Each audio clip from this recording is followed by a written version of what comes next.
He knew the bell schedule. He knew February 14th was a school day. The defendant got there, and at 2:21, and shortly thereafter, the carnage began. He didn't say he was going to shoot just students or particular students. He went after anyone he could on the first, second, and third floor of that school. Fortunately, nobody was killed on the second floor, but he was indiscriminate in who he shot. Anyone who got in his way, anyone he could target, anyone he could hunt, he killed. And so it makes no difference that Athletic Director Hickson, Teacher Scott Beagle, or Coach Feist were not students, Your Honor. They were there because they were employees of Marjorie Stoneman Douglas High School. The state put in certificates showing that they were employees of the school. The state's response details how they are public employees. They were there because they had a job to do. The defendant went there to hinder and disrupt the school day. These gentlemen were there to perform an official duty, and the aggravating circumstances that the state has proven beyond any reasonable doubt are properly submitted to the jury, and the state would request that this court deny the defendant's motion for any directed verdict as to any of the aggravating circumstances, Your Honor.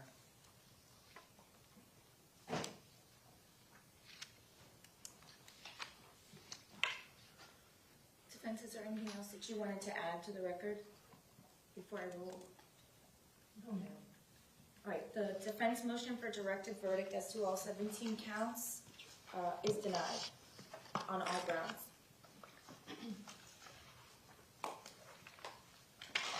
Okay, are you ready to bring in the jury?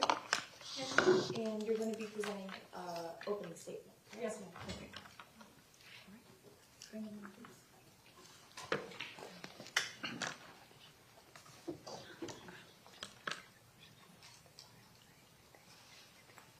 Yeah, can I move to the podium and then I'll just move right into it? Sure.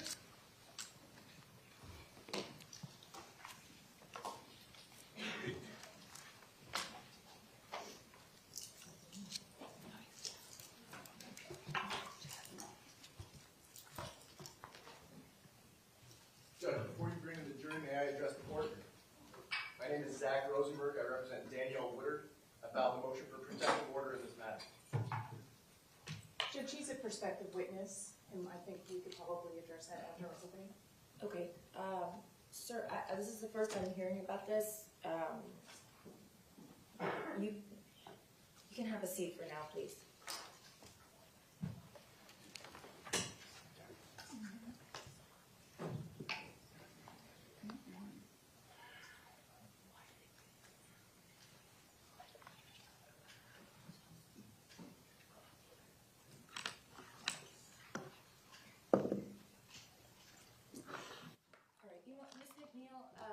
And state so that I don't have to bring the jury in and out.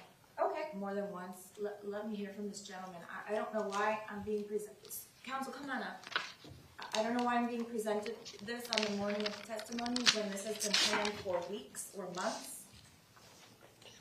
But good morning. If you could just briefly tell me what it is that you want to say. My name is Zach Rosenberg. I represent Danielle Woodard. I was appointed on the 12th of August. I met with her on Friday. After that meeting, I filed 2 subsequent motions, one in the Miami-Dade case and one in this case, Judge. This morning, I was advised that she has hired prospective other counsel. A notice of appearance has been filed. Substitution of counsel has not been filed, Judge. Okay, but what does this have to do with my case? My case is the state of Florida versus Nicholas Cruz. Your client is listed as a witness. What does this have to do with me? This should be presented in the Miami case. There was a motion for protective order e-filed in this matter on Friday, Judge. I have a copy for the court. It was provided to counsel on both sides. Counsel, if you're appointed to her on the 12th, why did you file it on Friday? I was only made aware that this hearing was happening due to an act of God, Judge. It was through God that my YouTube algorithm let me know that this was happening. I never received any notice of any sort. What was happening? That Ms. Woodard would be testifying. I was appointed on the 12th, went to meet with her on Thursday. I was informed she was in Broward County. Counsel, it was in the newspaper a couple of weeks ago. In fact, I believe that's why her prior counsel withdrew. I was not privy to any of that. I received no notice to be here, no subpoena myself, Judge. I did what I could as soon as I could to put the court and counsel aware of the situation on notice. Okay, so what are you asking me to do? To grant my motion for protective order. It's not in the court file. I did not receive a courtesy copy. I haven't even seen it. I tried to put this on your radar as soon as I could this morning.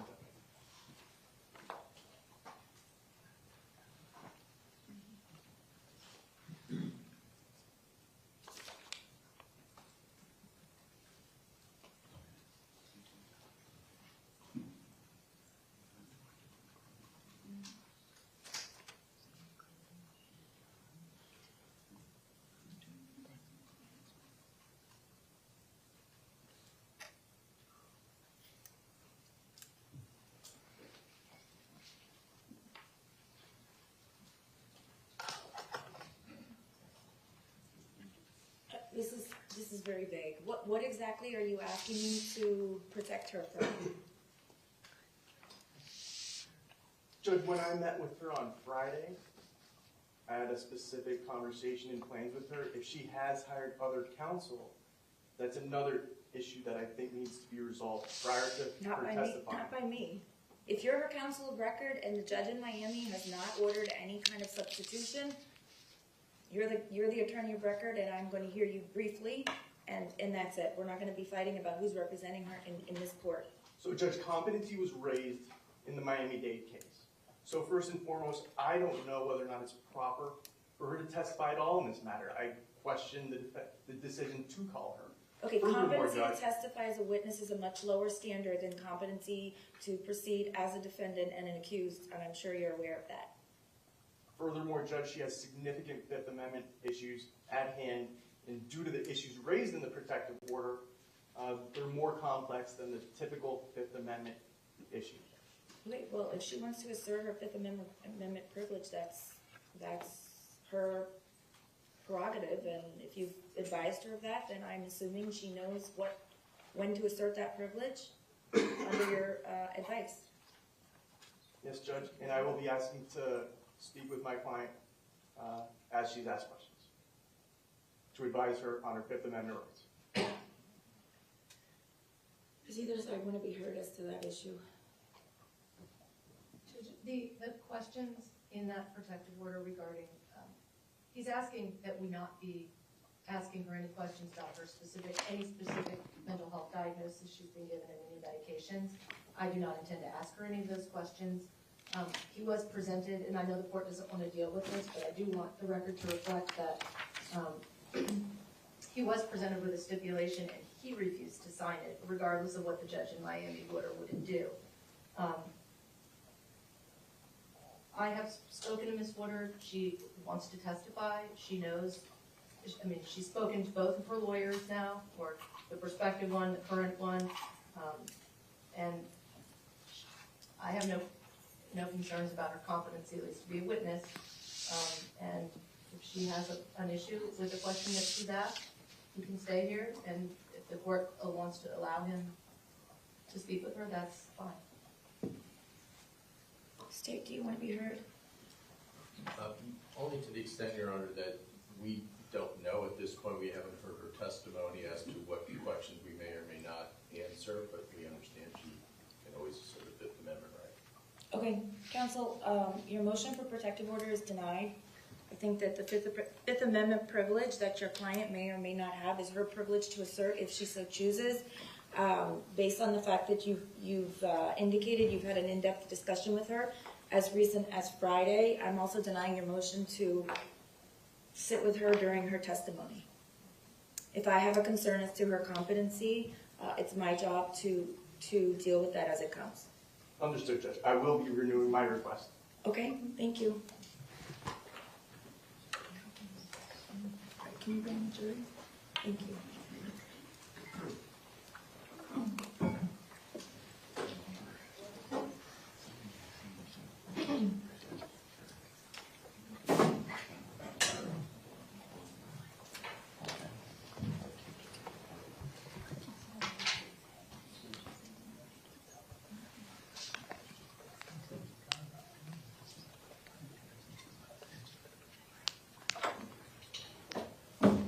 entering.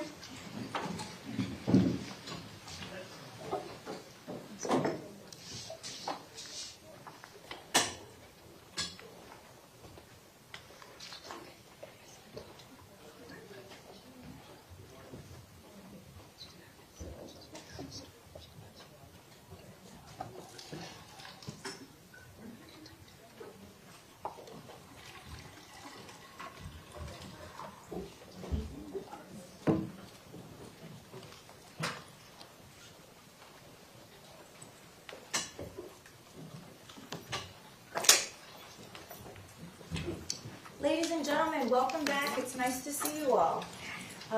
Everyone else may be seated.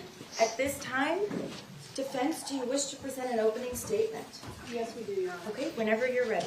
Thank you. Thank you.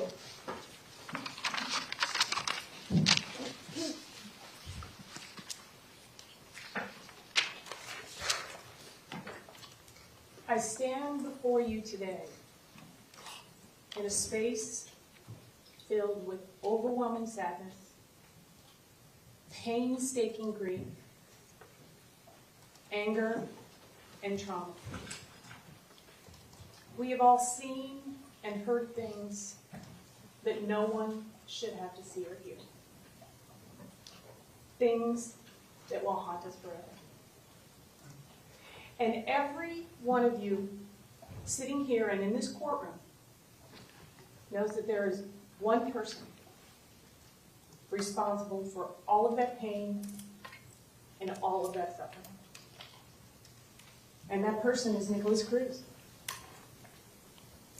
And on October 21st, 2021, Nicholas Cruz pled guilty to all of the charges. And when he did that, he guaranteed that he would be punished. The question that now remains with each and every one of you is how he will be punished. Each of you will make an individualized moral decision about whether or not Nicholas Cruz should live or die. This is an individual decision. It is not a collective decision. Each of you has to make that decision only after you have heard all of the evidence, only after you have taken into consideration everything. Knowing that the law never requires you to vote for death. Not in this case, not in any case, and not in the worst case imaginable. And it's arguable that this is the worst case imaginable. During jury selection, every member of the defense team got up here and told you the things that we thought that you might see or hear. Why did we do that? First of all, we wanted to be honest with you. And second, we needed to make sure that after you heard all of that stuff, all that aggravation that the state of Florida presented to you, reasons for death, that you would want to know more, that you would need to know more. More about who Nicholas Cruz is. What shaped him? Who shaped him? Who wasn't around to shape him? And each of you said that you wanted to know every single detail. You said that it would be absolutely necessary for you to have all of the information before you made a decision about whether or not another human being should live or die.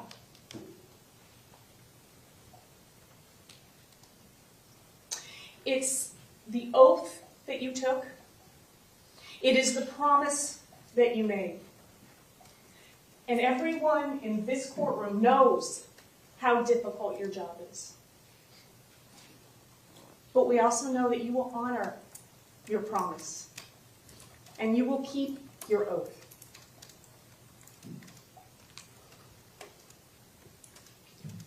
people are not crimes. People commit crimes. But we must understand the person behind the crime. What is the root cause? Some people say that the crime itself is enough to impose sentence.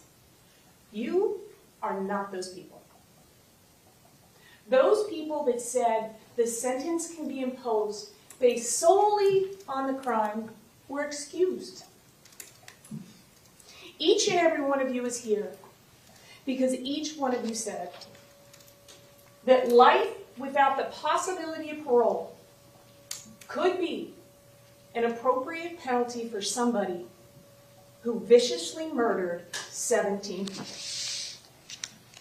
Each of you said that life without the possibility of parole could be a severe enough punishment for those crimes. If each of you only had to make a decision about whether or not Nicholas Cruz lives or dies based on the crime, your job would be very easy. But you see, that's not how the law works. The state of Florida described to you what Nicholas did. The defense will tell you who he is. That's our job. And for the last 4.5 years, we have painstakingly dug into every part of Nicholas's life. Where he came from, who was around him, who raised him, who carried him in utero, who influenced his life, who shaped him, and what contributed to that horrible decision that he made on February 14th, 2018.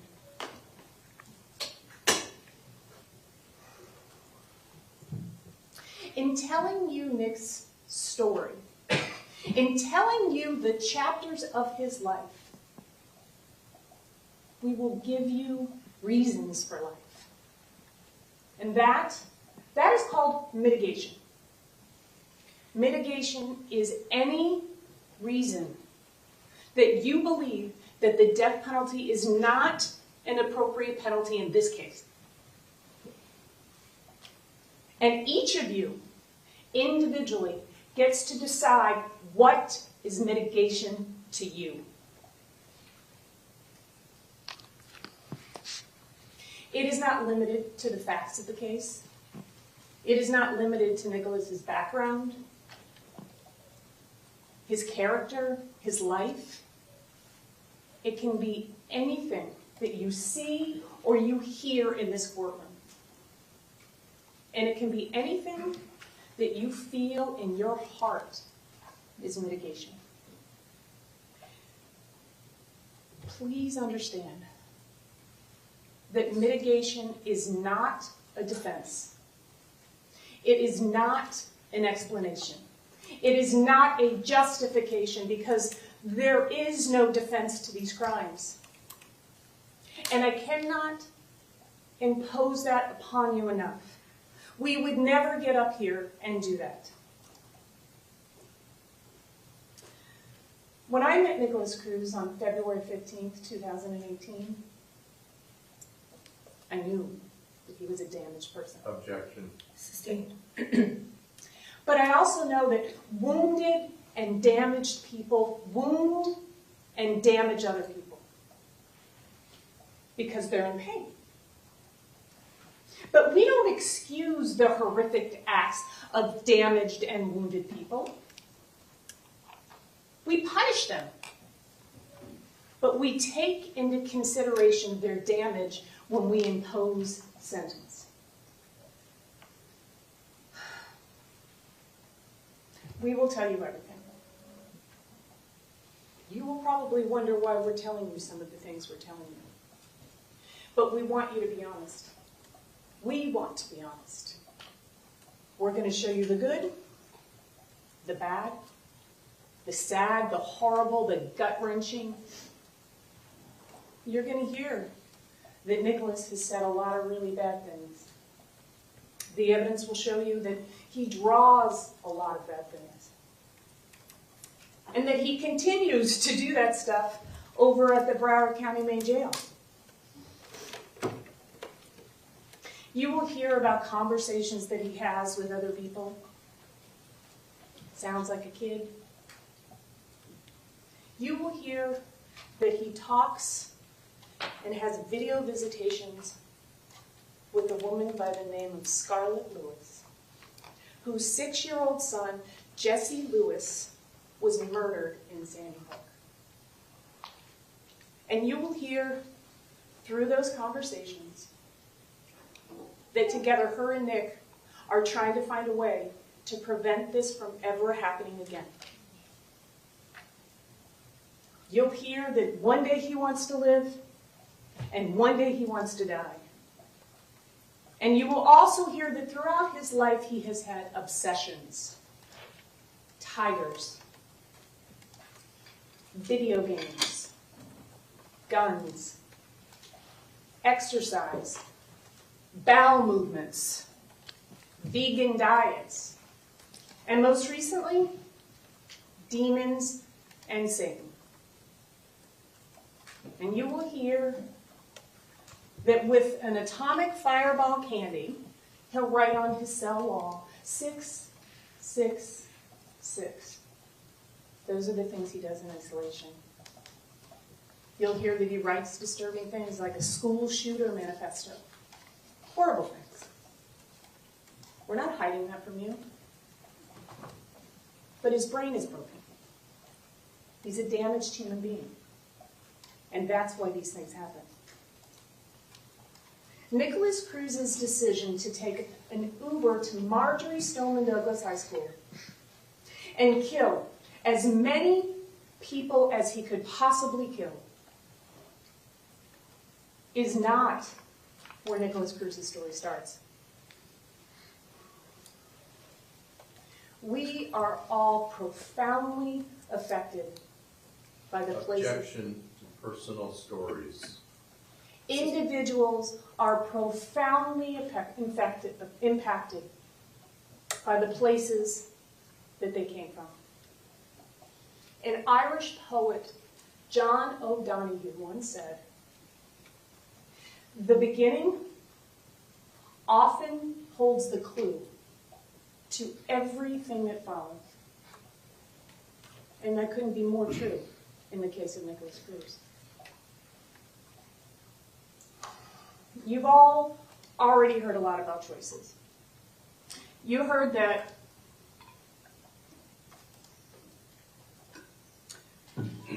Nicholas made a choice to get into the Uber. Nicholas made a choice to go into the 1200 building. Made the choice to load his AR-15 and pull the trigger over and over and over again. And no one here disputed any of that. But you see, Nicholas's choices don't start there. They start with the choices of a 41-year-old woman, homeless, mentally ill, drug-addicted alcoholic by the name of Brenda Woodard. The evidence will show you that Brenda was also a wounded and damaged human being. Excuse me. And you will hear that she had suffered a lifelong trauma and pain and suffering. And like a lot of people, she self-medicated with drugs and alcohol. And at the peak of her addiction, in 1998, supporting her drug and alcohol addiction by prostituting and boosting, which means she would go into grocery stores and she would steal steaks. She would take the steaks to her drug dealer, and her drug dealer would give her crack. It was during that time that she found herself pregnant on the streets of US 1.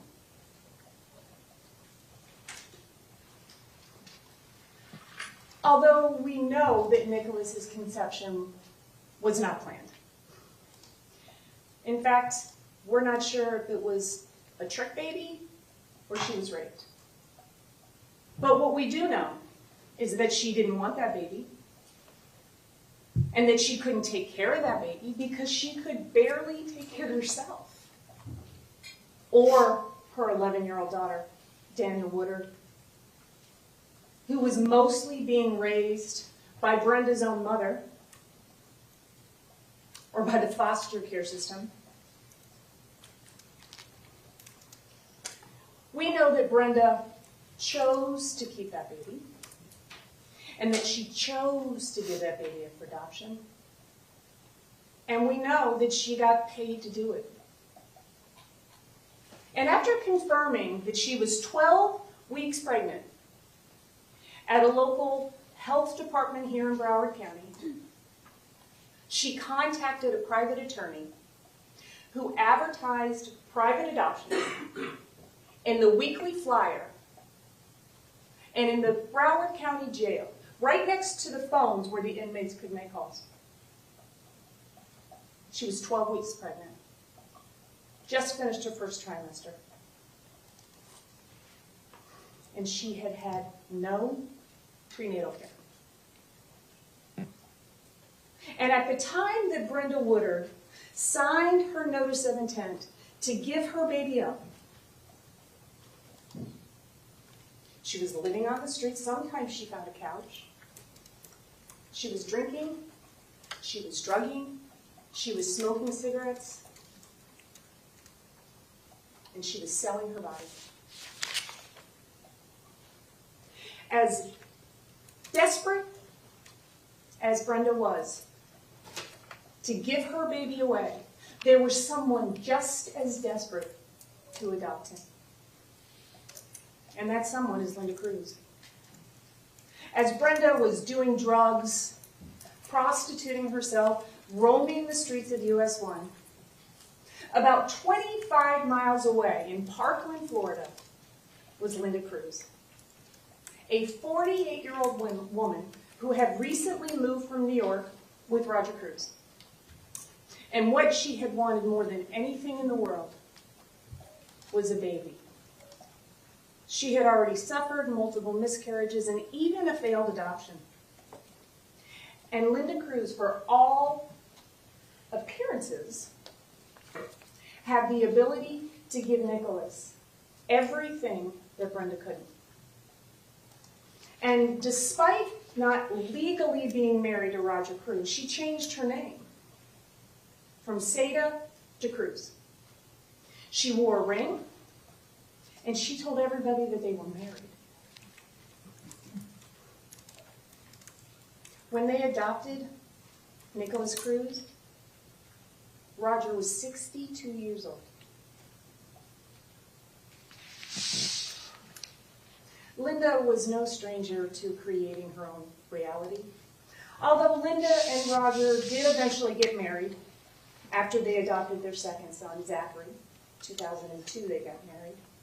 They had met in 1977 when Linda was Linda Seda and Roger Cruz was married to another woman to whom he would remain married until 1991, which made Linda his mistress.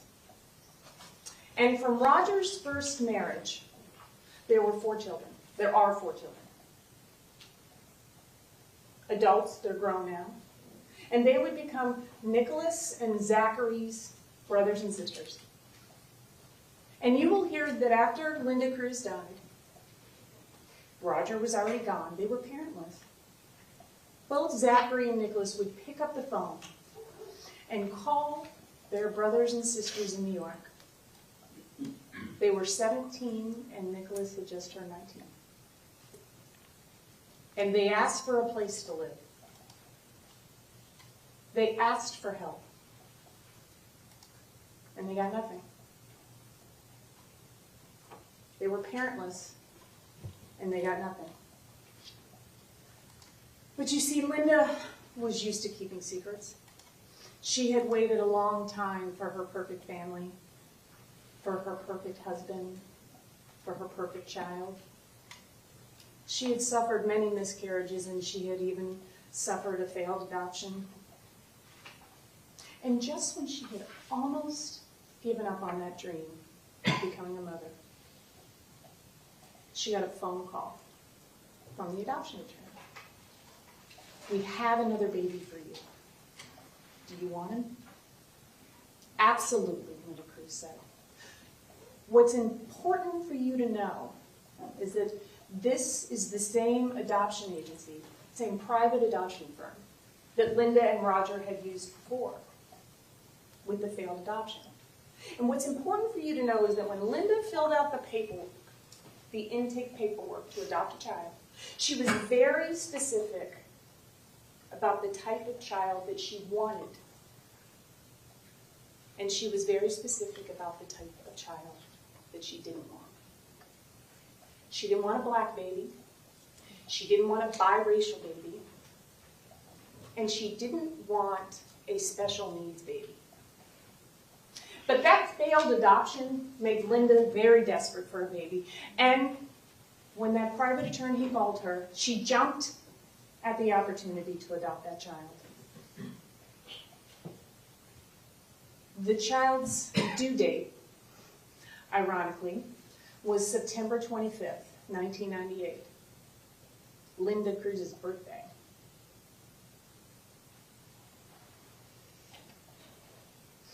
Unlike the state of Florida adoptions through the Department of Children and Family, this was a private adoption, which meant there were not as many rules and regulations. Didn't have the same oversight as state of Florida adoptions do.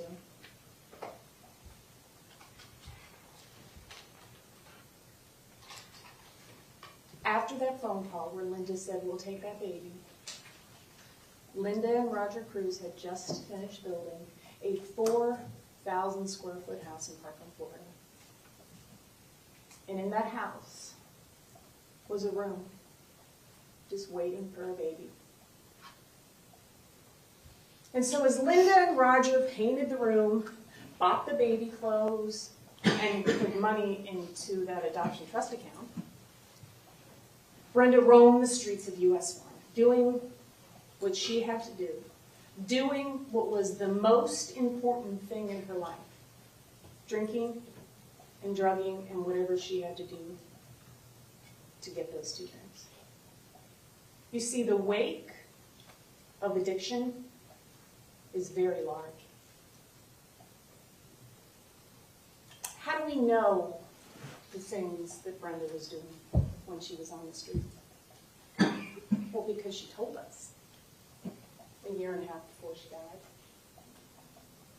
And you'll also hear from Carolyn Deacon, who was her drug buddy. And you will hear evidence that her own daughter saw her mother drinking and drugging.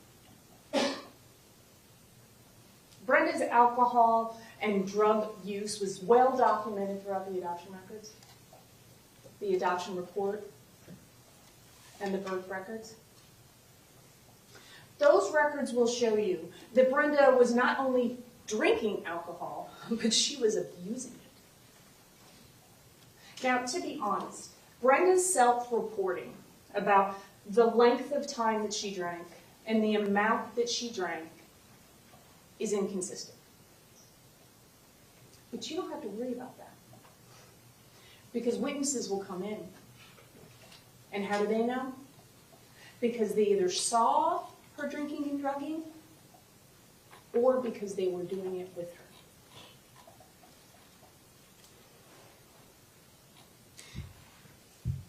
You will hear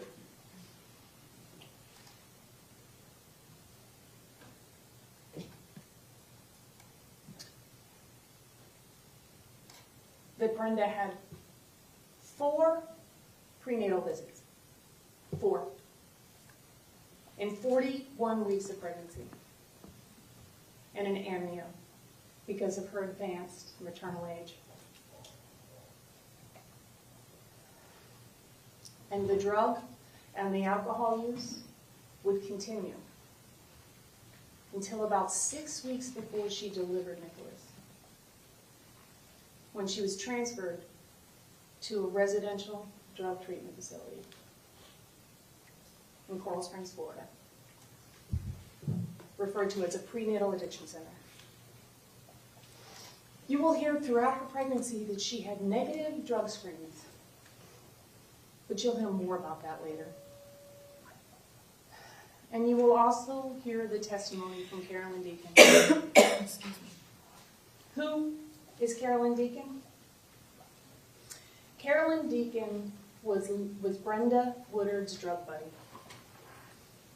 And she was also her co-defendant for their June 6, 1998 arrest for possession of cocaine. Brenda was 6 months pregnant with Nicholas when that arrest happened. And Miss Deacon will tell you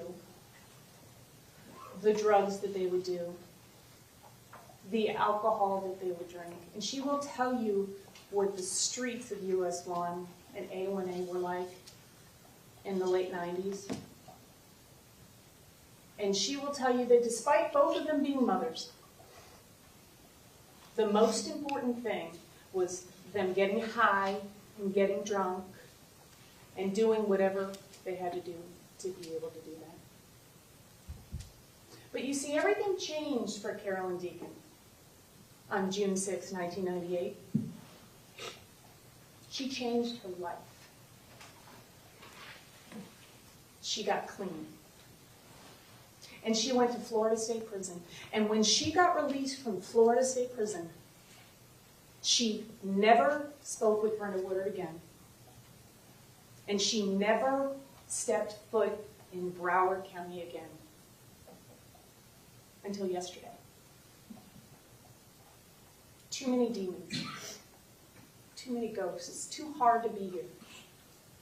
But she's here today, and you will hear from her.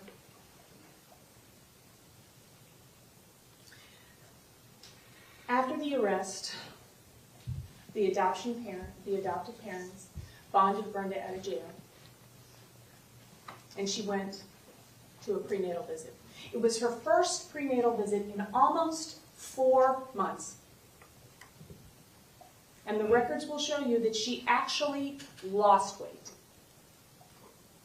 and that the measurements of the baby had not increased. And you will hear, the evidence will show you, that her daughter, Danielle Woodard, who had actually moved into the apartment where Brenda was living, the apartment that was being paid for by Roger and Linda Cruz, she will tell you that she saw her mom drinking Colt 45, Cisco bum wine. One bottle is the equivalent of 5 shots of vodka. Smoking crack, smoking cigarettes, and renting the apartment out by the hour so that other crack addicts would have somewhere to smoke. And she will also tell you, and the evidence will show you, that Brenda had her pee in a prescription pill bottle. And then Brenda would take a piece of tin foil and put it over on top of the prescription pill bottle to keep the urine warm. And then the two of them would go and get Brenda's drug tests.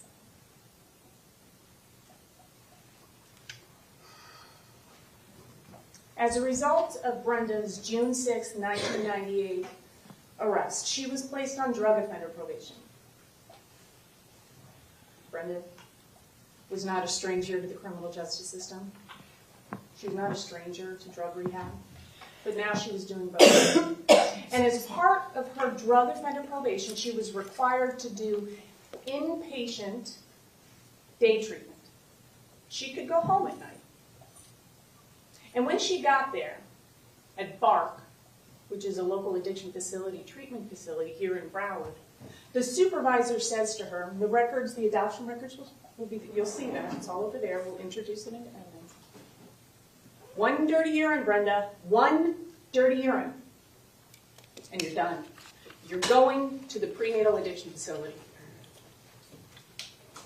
Shortly thereafter, Brenda ended up in the prenatal addiction program, where she remained. So residential treatment facility, she was not going home until she delivered Nicholas Cruz.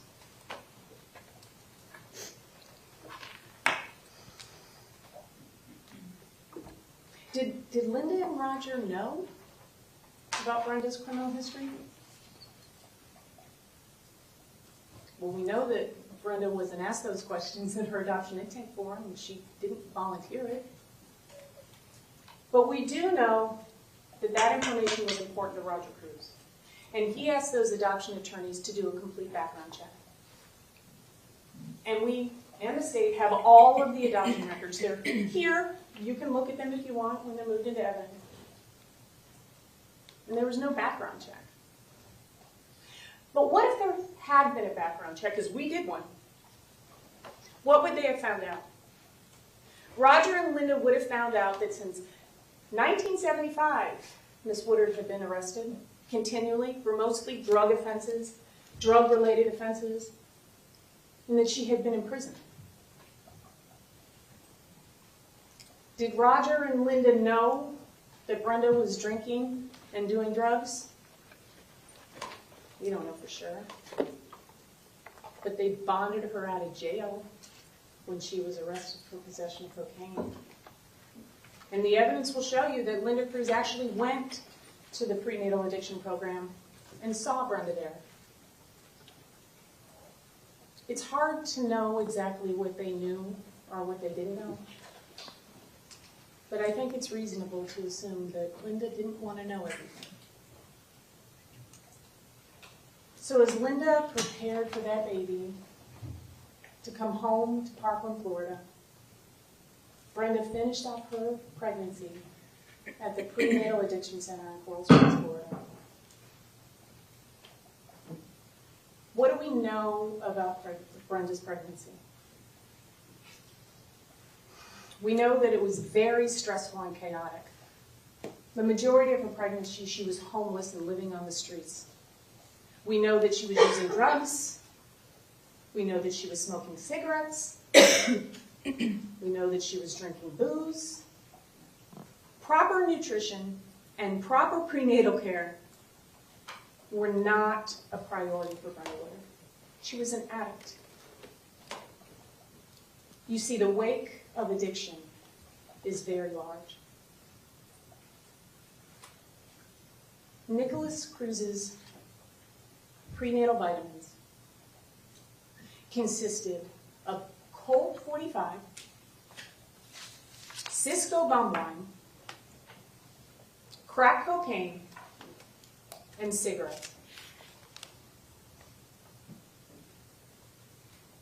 And because Nicholas was bombarded with all of those things, he was poisoned in the womb.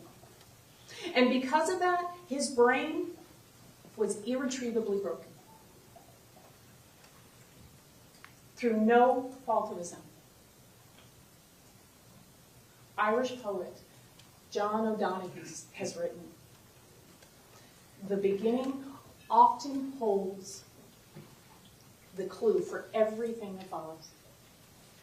And that couldn't be more true in Nicholas Cruz's life. September 24th, 1998, as Brenda Woodard was being transported to Plantation General Hospital, Linda Cruz was in Parkland, Florida, anxiously awaiting the phone call that her baby had been delivered. They already had the names picked out. Nicholas after her father, and Jacob after Roger's father. Nicholas was delivered C-section.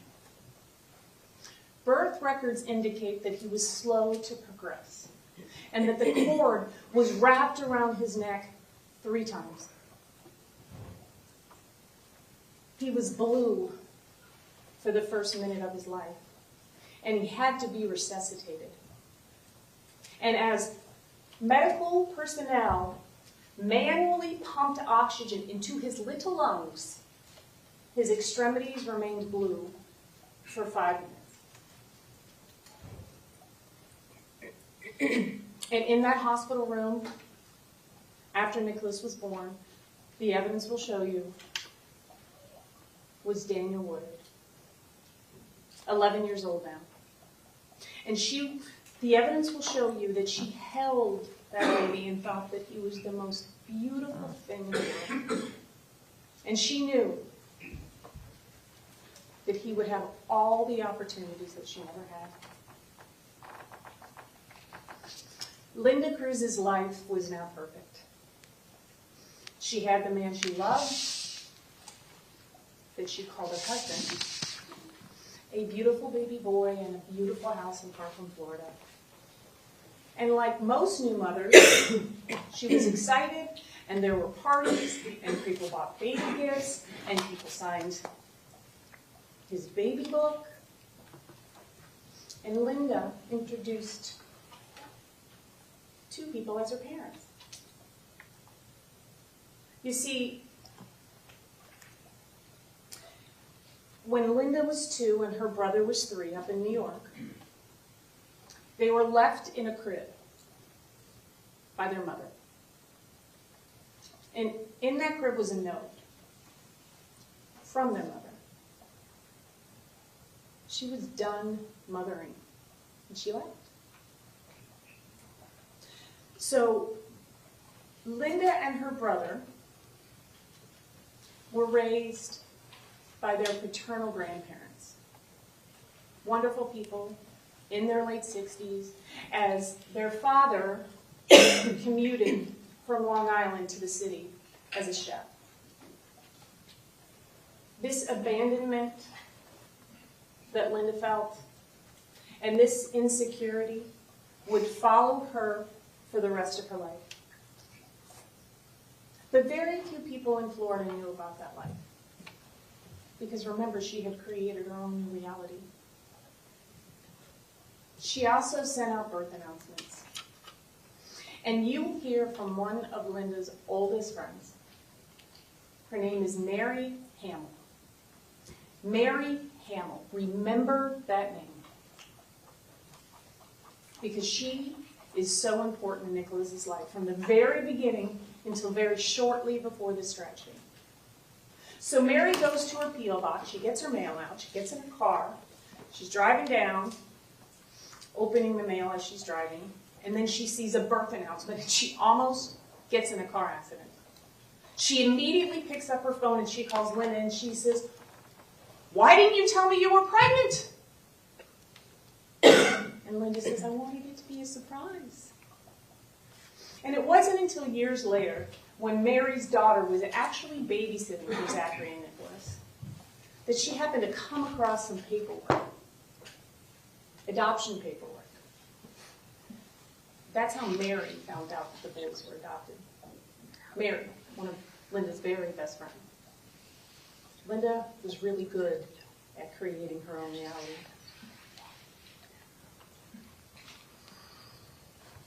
So what happens to Brenda? She does what she only knows how to do. She goes back in the streets, doing the exact same thing, because she's not tired enough yet. She's not done. And she's drinking, and she's drugging, and she's selling her body, and within 1 month, she's arrested again. And then she's released. But 9 months later, when Nicholas is 9 months old, she steals her mother's car, leads the police on a high-speed chase until she stopped, and when she's arrested for grand theft auto, driving while license suspended, and eluding law enforcement. And she was sentenced to 24 months Florida State Prison. And when she got to the reception center, she found out that she was 6 weeks pregnant. That baby is Zachary Cruz. A trick baby? We don't know. But we do know who Brenda called. She called that very same adoption attorney. And after Zachary was 6 months old in utero, he received the benefit that Nicholas never did. For the first time in a very long time, Brenda Woodard was clean and sober. And Zachary got the benefit of proper nutrition and prenatal care, all courtesy of the Florida Department of Corrections. And back in Parkland, Florida, Linda loved every minute of being a mother. She became friends with other mothers on the street. Although she was sometimes 20 or 25 years older than them, their children played together, and you're going to hear from one of those people, Trish Devaney.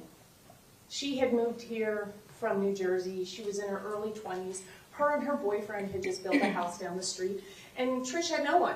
Her family was far away, and Linda became like a mother to her. And they hung out all the time.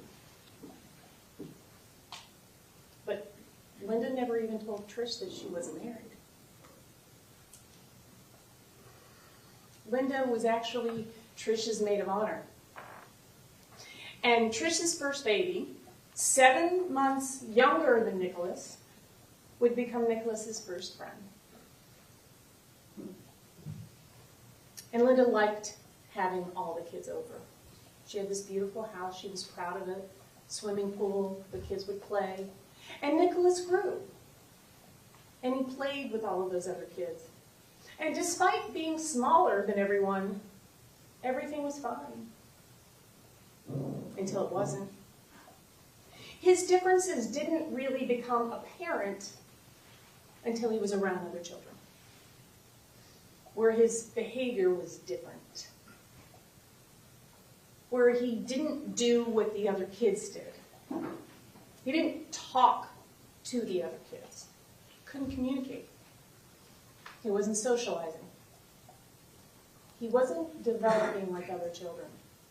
Now, Trish will tell you that she tried to talk to Linda about this. And Trish will also tell you that because of those conversations, there were weeks where they didn't speak to each other.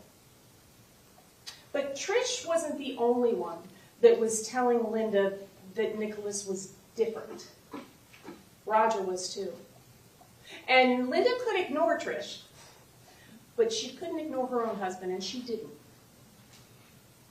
And as life continued in Parkland, Florida, Linda got a phone call from that same adoption attorney.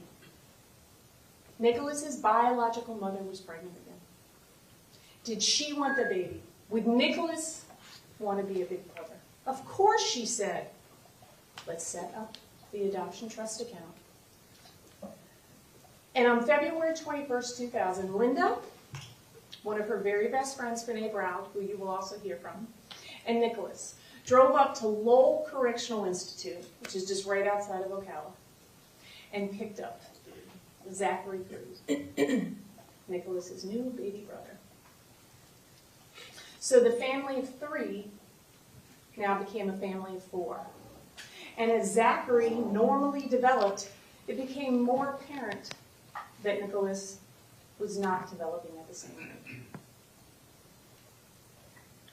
No parent wants to admit that their child is different. And Linda was no different. And she was in denial for a really long time, until she couldn't be anymore. And when Nicholas was just turning 3, he went to his first psychiatrist, Dr. Musil. And the records will show you that from that visit, Dr. Musil said what a challenging child Nicholas was, that he ran into his office and got underneath his desk, and then 20 minutes later to pull him out.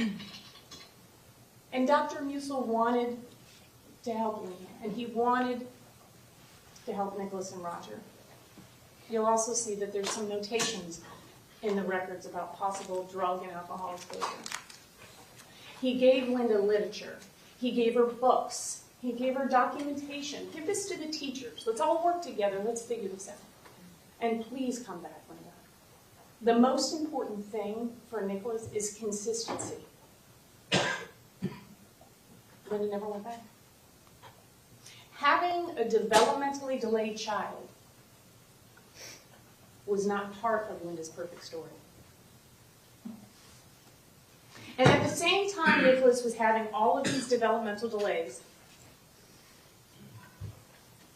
social skills, communication, emotional, behavioral, gross and fine motor skills, adaptive function, sensory issues, you will hear from Ann Fisher. Ann Fisher was the director of Young Minds Learning Center,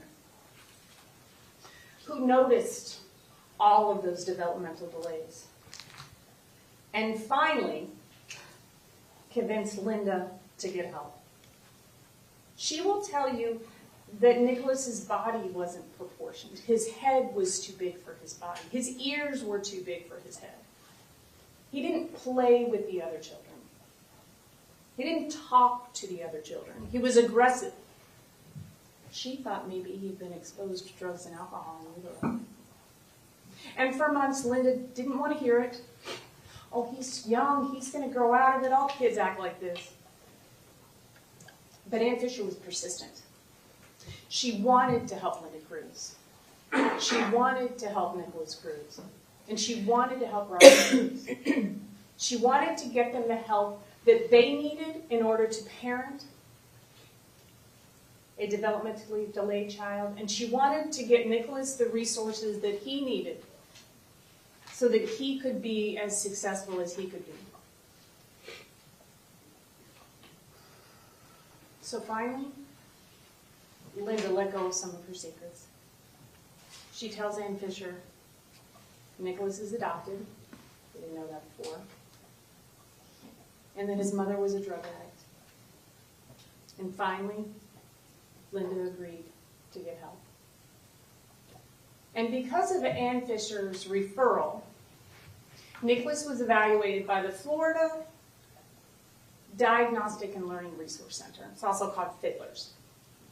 It's a government-funded program that helps all children with any type of issues, usually early intervention. Let's catch them up. Let's get them early. And as a result of that evaluation, you will hear evidence that Nicholas was observed by teachers, by parents. Evaluations were done. And you will hear that as a result of the evaluation done by the Broward County School Board, Nicholas was classified with an eligibility of developmentally delayed in all areas and in a language impairment. The documentation shows that Nicholas acted more like a child that was just turning 2, and he was 3.5 years old. From that point on, 3 years old, Nicholas would be classified as an ESE student in the Broward County school system, what we used to call a special needs child. Knowing how important early intervention is and was, Nicholas went to a language-based preschool. He had an individual education plan. It's called an IEP, and you're going to hear all about that, where he had certain eligibilities, and he had certain services and goals and all this stuff, as well as behavioral interventions. And you will hear that Nicholas received a lot of services. A lot. Some of them actually worked. Nicholas would experience short periods of success, followed by unbelievably inappropriate behavior and academic struggles. But you see, all of those people that tried to help Nicholas, all of those teachers, all of those programs, didn't know what you now know. That Nicholas was poisoned mentally. He was brain damaged. Now, no one ever really figured out what was wrong with Nicholas until he's in his current situation. Some people speculated they were spot on. Fetal alcohol spectrum disorder, FASD, has often been referred to as an invisible disorder because it's often misdiagnosed. And what does it mean when somebody is misdiagnosed? Not just for Nicholas, but for anybody. It means you don't get the proper treatment. In some cases, you don't get the proper medicine.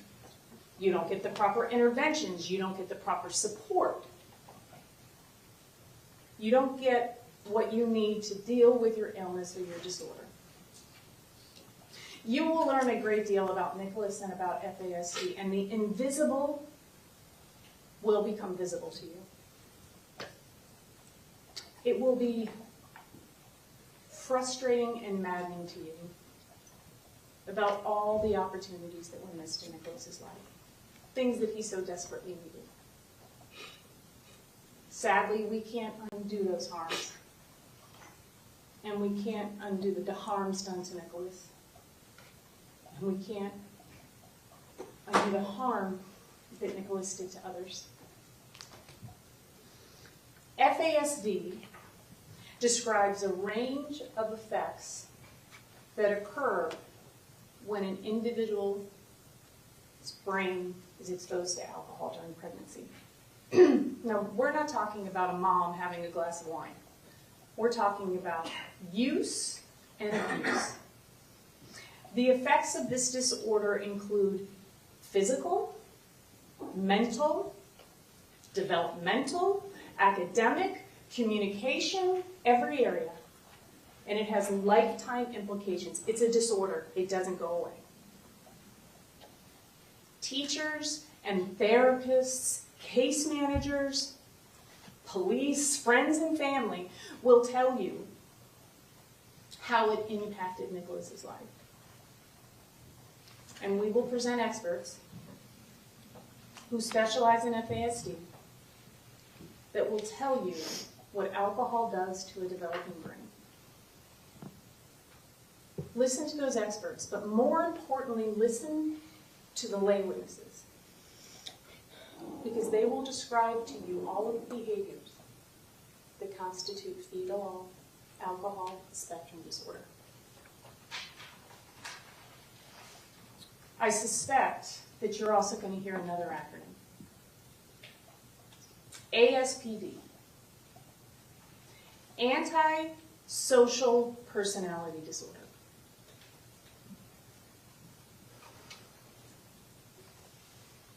Antisocial personality disorder is defined as a lifelong pattern of disregard for other people's safety, for their needs, and for the feelings of others. And there'll be doctors that'll come in and they have this book called the DSM-TR.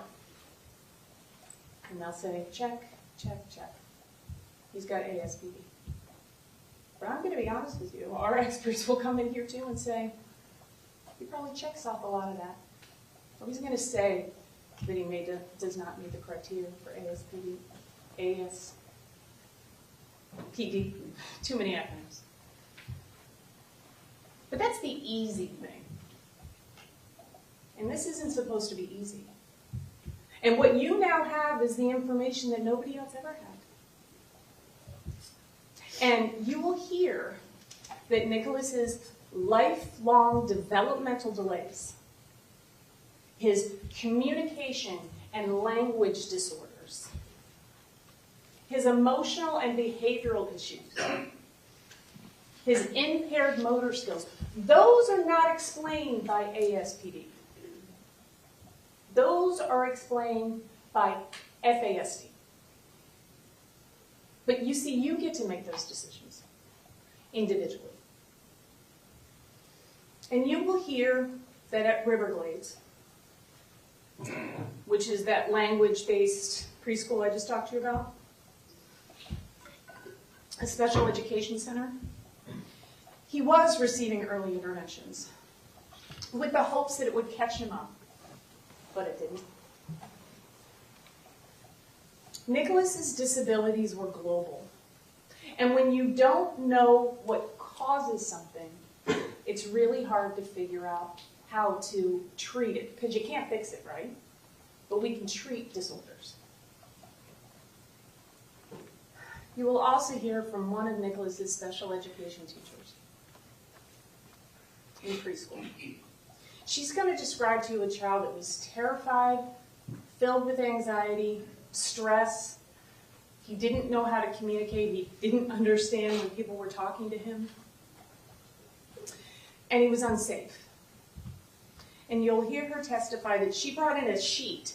She put it over a table, something like this. And Nicholas had a safe spot.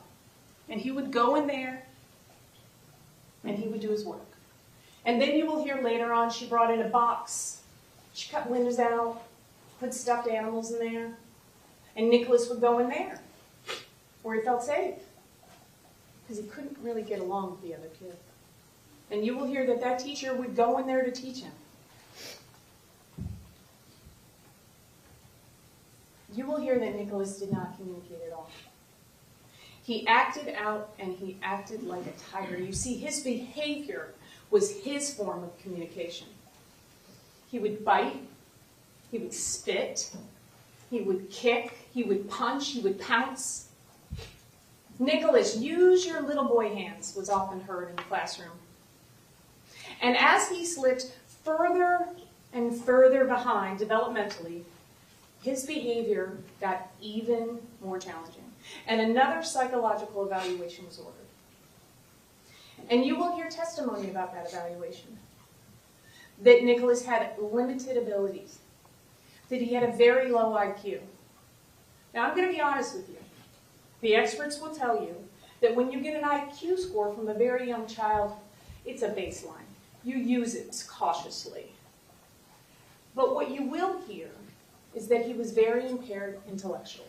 And that would remain through his life. You will hear from that evaluation that Nicholas had a difficult time communicating and expressing himself, and that he often had misperceptions because he didn't understand what people were saying to him, which led to stress and anxiety and fear. The school psychologist described him as a youngster that was overly stressed and anxious. He was fine. What is most interesting about that school psychologist's evaluation is what she did next. This school psychologist had been involved in the Broward County school system for 38 years. And in those 38 years, she had made 2 recommendations for psychiatric evaluation on children as young as Nicholas. And that's what she did. She contacted Student Services for the Broward County School Board and made a recommendation that Nicholas get a psychiatric evaluation. We've got to find out what's going on with this kid. The school board never did that psychiatric evaluation. And on August 16th, 2014, 5 days before Nicholas was supposed to start kindergarten, he watched his father die in front of him. The family of 4 was now once again a family of 3. And Linda would become a single mother for the rest of her life to 2 very challenging young boys. And you see, throughout Roger and Linda's relationship, Roger controlled everything. Took care of the bills, took care of the house. So what Linda didn't know is that Roger had refinanced the house over and over again, and they were in deep financial trouble. You see, not only was Linda abandoned by the death of her husband, but she was betrayed by her husband. People will tell you that she never got over that. For kindergarten, Nicholas went to what is referred to as an ESE cluster, Special Education Cluster. And you're going to hear a lot of information about what is a cluster. You will hear that it's a small teacher-to-student ratio. there's a paraprofessional. There's usually more than one teacher, and there's a lot of support. There's a lot of intervention, and that's where Nicholas went. And you will hear from his family counselor, John Noonan, who was probably one of the only consistent things that Nicholas had throughout his childhood, from kindergarten until he left Coral Springs Elementary in 5th grade. And Mr. Noonan, he's going to testify about some of Nicholas's successes at Coral Springs Elementary. And he's going to tell you not about his failures, because he doesn't like that word, his struggles. In kindergarten, further testing once again determined that Nicholas was very developmentally delayed and that he required constant supervision. He wasn't able to retain information, and he struggled in all academic areas. And that year, he was retained. Nicholas was also diagnosed with ADHD, and he was placed on medication. He was 6 years old. And he would remain on medication on and off until 2016. You will hear that the best educational environment for Nicholas Cruz is one that is structured and supportive, with a small student-to-teacher ratio, with certified special education teachers, and behavioral intervention programs. At that time, he was seeing a psychiatrist, he was seeing a clinical psychologist, he had a case manager, in-home services. However, he continued to struggle with behavioral issues and academic issues. And that's because people still didn't know what was wrong with him. Throughout his time at Coral Springs Elementary, Nicholas struggled in all areas, academically, socially, developmentally, regardless of the services that he received. But despite all of those struggles, despite being below grade level almost every year, he was continually promoted. Because you see, if you're an ESE student, you can only be retained one time. And then you get what's called good cause promotions. Also during this time, throughout elementary school, Nicholas's medication was being changed frequently. They were trying to give him something for his aggression, something for his attention. So it was always on and off. And Linda, Mom, would stop the medication sometimes. It was too expensive. Put him back on it, take him off of it, and sometimes she would even divide the medication between Nicholas and Zachary. And as Nicholas's peers moved on, Nicholas continued to row his boat in circles. Despite these continual struggles in ESE, throughout Coral Springs Elementary, those services changed very little. Except, of course, when most of them were removed when he went to West Glades Middle School. He was 13 years old, moving into 6th grade. He was leaving a school with 650 students and moving to a school with 1,500. And back at home, there was no structure. The train was off the track. Not only were the police now responding to the house, but so was the YES team. And the YES team is the Youth Emergency Services. They're through Henderson Behavioral Health. It's a mobile crisis unit. You can pick up the phone and say you need help, and they come out. You see, Linda's perfect world, her facade was crumbling. On the outside, everything looked really good. This beautiful house. But inside, she was overwhelmed, she was exhausted, and she had no support system. And Linda fell deeper and deeper into a depression. And her overwhelming anxiety about money, like the locks on the fridge, timers on showers, and her unplugging all of the appliances at night.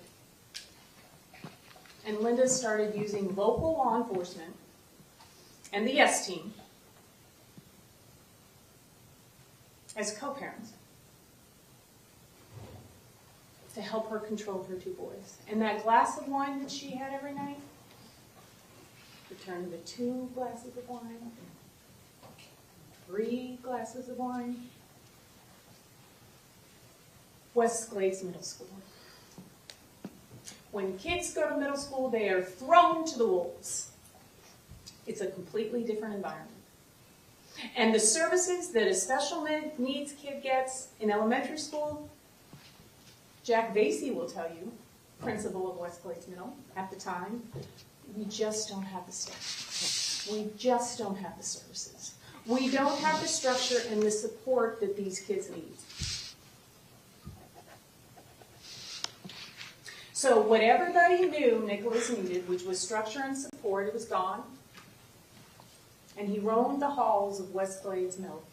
And at the beginning of middle school, Nicholas, he did all right.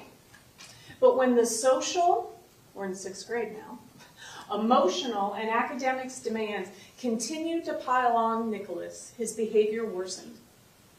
And even though he still received some ESC services, it was in a mainstream classroom now, sometimes with 30 children, and teachers that did not have the specialized training that they needed, that they deserved to have to deal with a student like Nicholas. You will hear that they tried. They went to administration. They went to the ESC staff. They wrote referrals. You see, Nicholas would yell in class. He would uncontrollably laugh for attention. He would destroy property. He even grabbed a phone from a teacher's hand as she was trying to call 911. And his fascination with firearms began. He brought a weapon to school, which resulted in him not being allowed to have a backpack anymore. And he was placed on an escort-only status. That means that there was some adult or a school monitor that literally had to walk Nicholas from class to class every day. And without proper interventions, Nicholas's behavior got worse. Not only was Nicholas not getting an appropriate education, but no other student that was in class with him was getting an appropriate education either because of his disruptive behavior. And teachers will tell you that they went to administration, they went to ESC, that they were blown off. They were told to deal with it, that Nicholas deserved an education. No one here is going to tell you that Nicholas Cruz or any other special needs child doesn't deserve an education. But what a special needs child deserves is the appropriate environment where their individual needs are met. That placement was not West Glades Middle School for Nicholas. Instead of putting Nicholas in a school where he could maybe be productive, he remained at West Glades Middle School until the second half of 8th grade, when finally he was transferred to Cross Creek. Cross Creek is a specialized educational center that educates children whose behavior is a manifestation of their mental illness. When Nicholas left West Glades Middle School, he was struggling in every academic area, and he had received 70 disciplinary referrals. And at home, Nicholas was receiving case management. There was an in-home therapist from Henderson and from Camelot Community Care. And they had very strong suspicions that Nicholas needed more services. He needed more help. They needed a proper diagnosis. And they made lots of recommendations. Very few of them Linda listened to. And you will also hear it was during this time, the psychiatrist that was prescribing Nicholas medication had recommended that Nicholas be placed in a residential treatment facility. But you see, if that happened, then Linda would lose his Social Security benefits. He never went to that treatment facility. But on February 7th, 2014, Nicholas was enrolled in Cross Creek School. Cross Creek is the most restrictive educational environment in Broward County. This school serves students that have emotional, behavioral disabilities through a therapeutic and a behavioral environment. This is not a behavioral center. This is not a punitive school.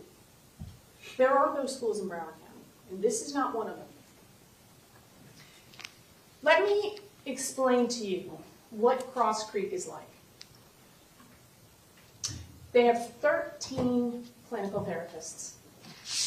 They have a school psychiatrist on staff that does medication management and provides services to all students.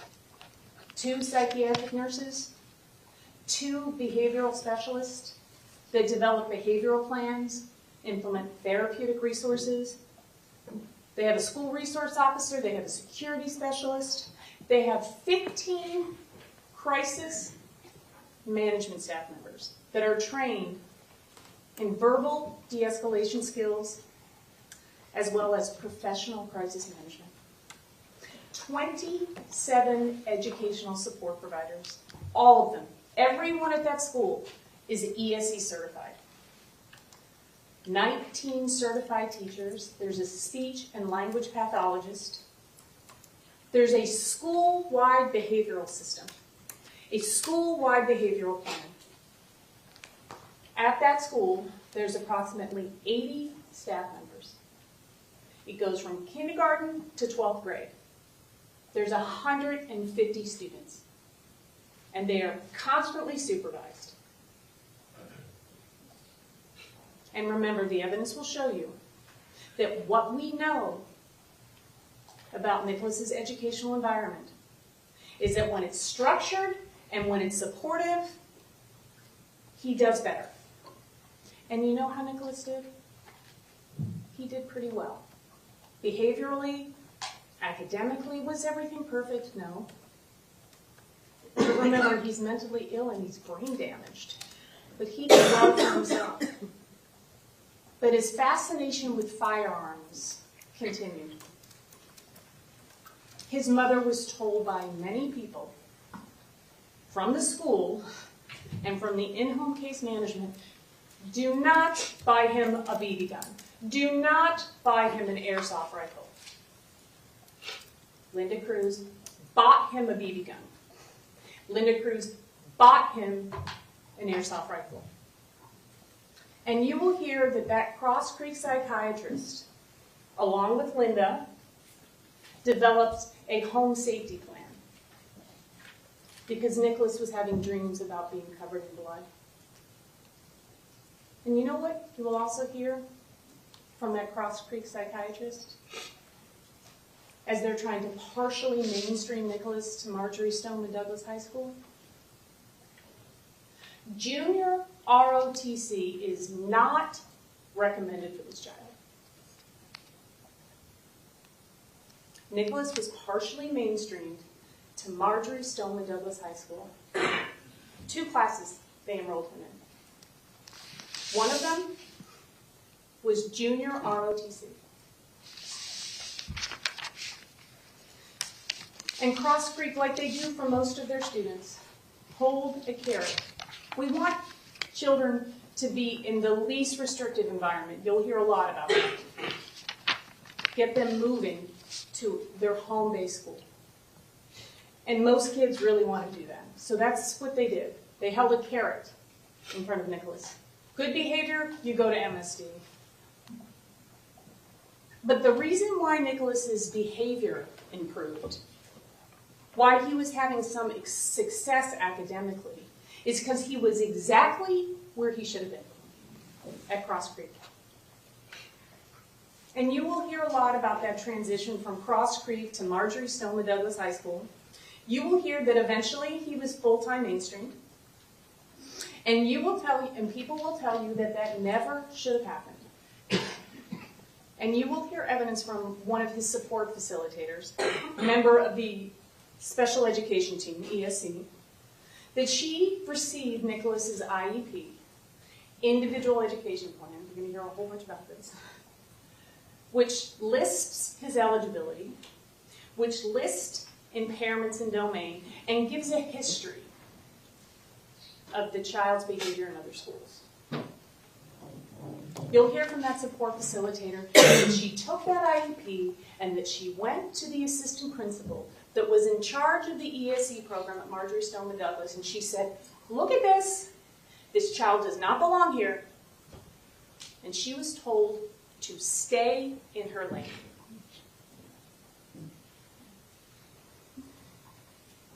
So Nicholas went from a school with 150 students, all those resources I just explained to you, constant supervision, the most restrictive educational environment in Broward County, to Marjorie Stoneman Douglas High School, with a population of 3,333 students.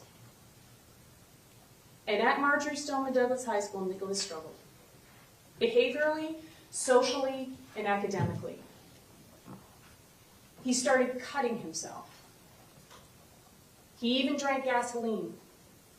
And he talked incessantly about how he wanted to buy a firearm when he turned 18.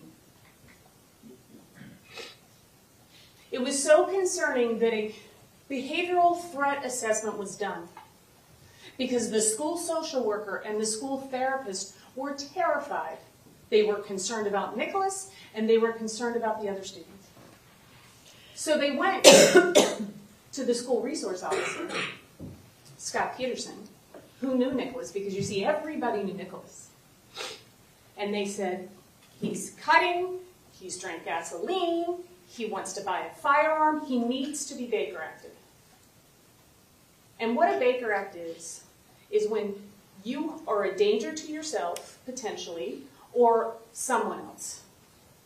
And you need to go to a facility where you can be assessed, maybe medication management, maybe referrals to other programs. And Scott Peterson said, I'm not Baker Acting that kid. Go ahead and call Henderson. So that school social worker and that school therapist called Henderson, and out came that bus, the Youth Emergency Service Mobile Crisis Unit. And they talked to Nicholas, and Nicholas said, I'm fine. I'm fine. So they didn't Baker Act him. But that did not stop the school social worker, did not stop the school therapist. They called Henderson again, and then they called the abuse hotline through the Department of Children and Family, which sparked an investigation where Nicholas was classified as a vulnerable adult due to mental illness. And DCF went out there, and they said, everything's fine. And Henderson and their mobile crisis unit went back out there 3 times. And Nicholas was assessed for a potential Baker Act. And of those 3 times, he was assessed by 2 mental health interns, which means legally they can't even Baker Act anybody. He wasn't Baker Acted. And 6 days later, on October 1st, 2016, Nicholas Cruz and Linda Cruz walked into Gun World of South Florida, where Nicholas bought his first real gun, a rifle. As a result of that threat assessment, Nicholas was no longer allowed to carry a backpack to school. And every morning he had to be searched. And it was around that time that MSD, Marjorie Stoneman Douglas, realized this kid does not belong here. He needs to go back to Cross Creek. That's where he might be successful. So they pulled Nicholas to the office. now 18, now able to make his own educational decisions. And they gave Nicholas a choice. You can go back to Cross Creek, or you can stay here at Marjorie Stoneman Douglas and revoke all of your services, all of your special education services. On a document that was generated by we don't know who, typed up, not a formal Department of Education revocation form, Nicholas signed his name. And he revoked all of his special education services. Think about that. This is a child who had been receiving special education services since he was 3 years old. And they were all gone now.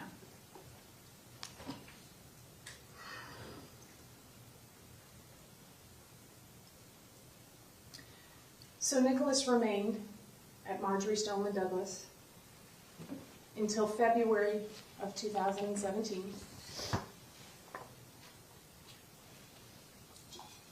When he had a meeting and they told him, you're never going to graduate.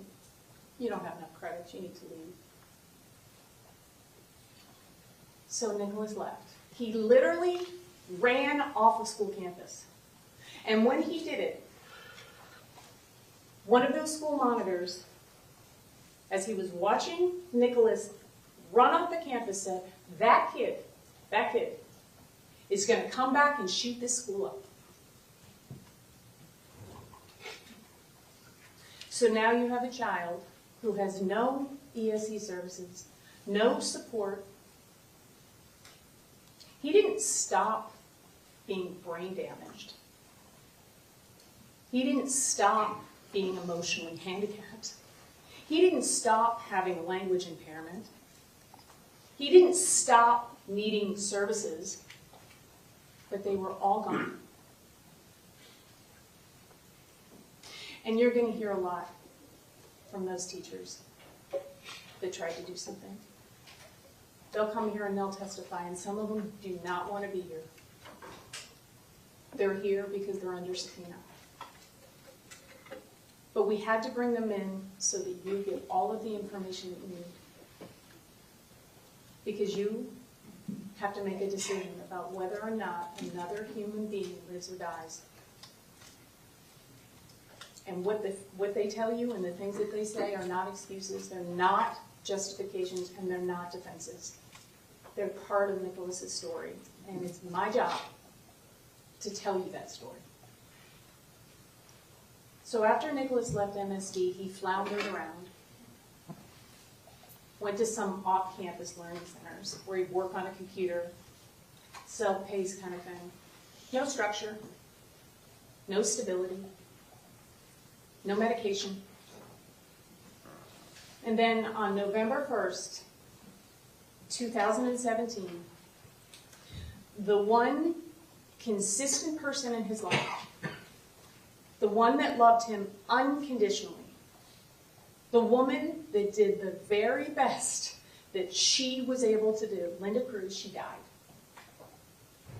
And Nicholas was there. Nicholas was 19. He had just turned 19 in September. And Zachary Cruz was 17. And by the time of the shooting, law enforcement had gone to the Cruz's house over 40 times. And by the time of the shooting, the YES team had gone to the Cruz family house over 14 times.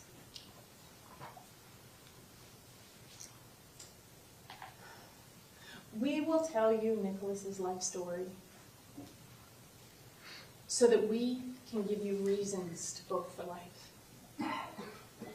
And that's what I'm going to ask you to do.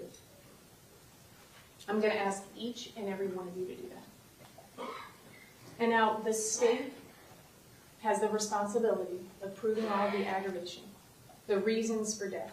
And you must all agree on that. And we will present you with mitigation. reasons for life. And you don't have to agree on that.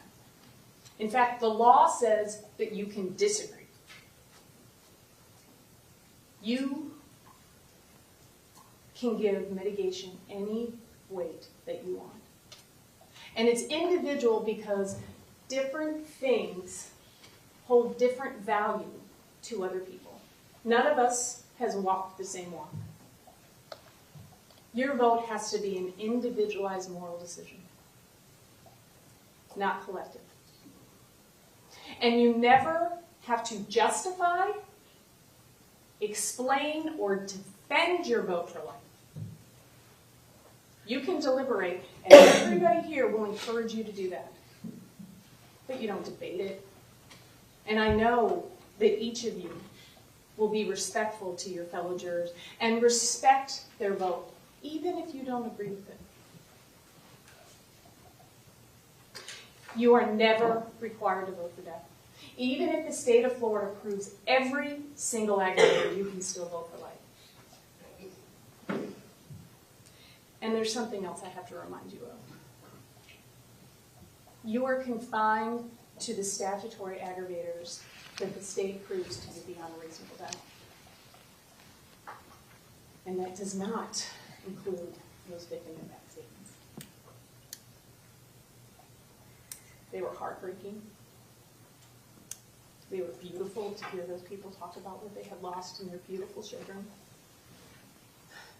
But you're not allowed to consider it in the verdict. The law requires you to put it aside. And you are here because each of you said that you could do that. It's hard, but you said you could. And we know that you will. We all agree, everyone here agrees that Nicholas deserves to be punished. Without a doubt. But life without the possibility of parole is a severe enough penalty, is a severe enough punishment. When you not only look at the crime, but you look at the person that committed it. I'm confident that once you hear Nicholas's story, that you will know in your heart that a vote for life is the right vote. And that justice will be served with that verdict. Your life verdict can come from all of the things that Nicholas did not show those 17 beautiful souls. It can come from compassion. It can come from grace. And it can come from mercy. Thank you. Thank you. Okay, ladies and gentlemen, we're going to take a brief 10-minute recess, just long enough for everyone to stretch and just take 10 minutes. Please do not discuss the case. Please leave your notepads behind, and we'll be back with you very shortly.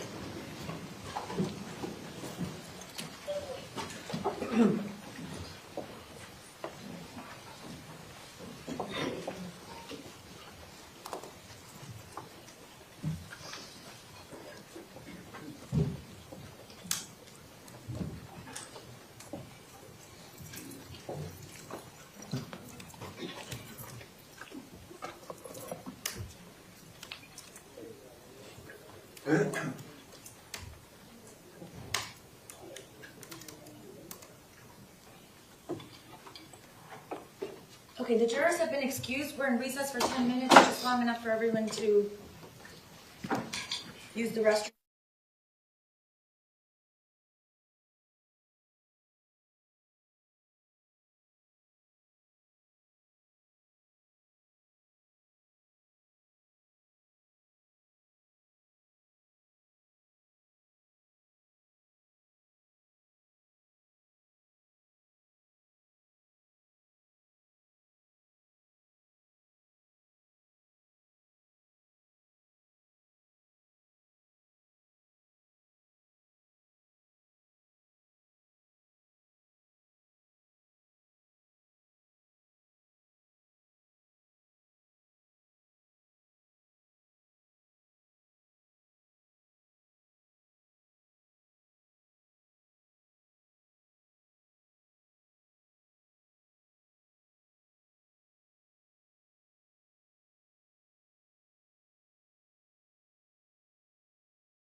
17 attempted murder in the first-degree cases. And the jury could conclude that he should get a life sentence on 16 of the murders, but on one, it was particularly heinous, atrocious, and cruel. And that would be the 3 students that were shot multiple times. And if the jury unanimously decides that death is appropriate in even one of those murder cases, that will be sufficient for a death sentence. Howard, we heard the defense explain that they plan on being honest, transparent, so that they can paint the entire picture from before Nicholas Cruz was born to the day and the days after the shooting. We know that the state made a very emotional case. Do we expect some sort of the same from the defense in a way? You're not going to see as much emotion on the side of the defense. Usually the defense wants to bring in emotion in the case in chief. Here it's different. The rules say, and in fact lawyers will often tell you, death is different. In other words, all the rules are very, very different. And here the prosecution wanted to strike an emotional chord that was traumatic and dramatic, and they did. The defense, on the other hand, wants to get more clinical, wants to get more antiseptic, wants the jurors, or at least one, to look at the totality of Nicholas Cruz's life, weigh it against the horrendous nature of the crime, and come to the conclusion that as awful as this is, it's not the type of case where we should impose the death sentence because he was so young. If the defense can get one of the jurors to think that way, that's all they need. All right, Howard, we're going to take a quick break and start 7 News at noon and have much more on the life or death of the trial. We'll be right back. Deco Drive and Auto Nation.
In trial for the Parkland school shooter. An attorney going into detail about what she calls his troubled life. Our team coverage begins with 7's Brandon Byer. He is live at the Broward County Courthouse. Brandon.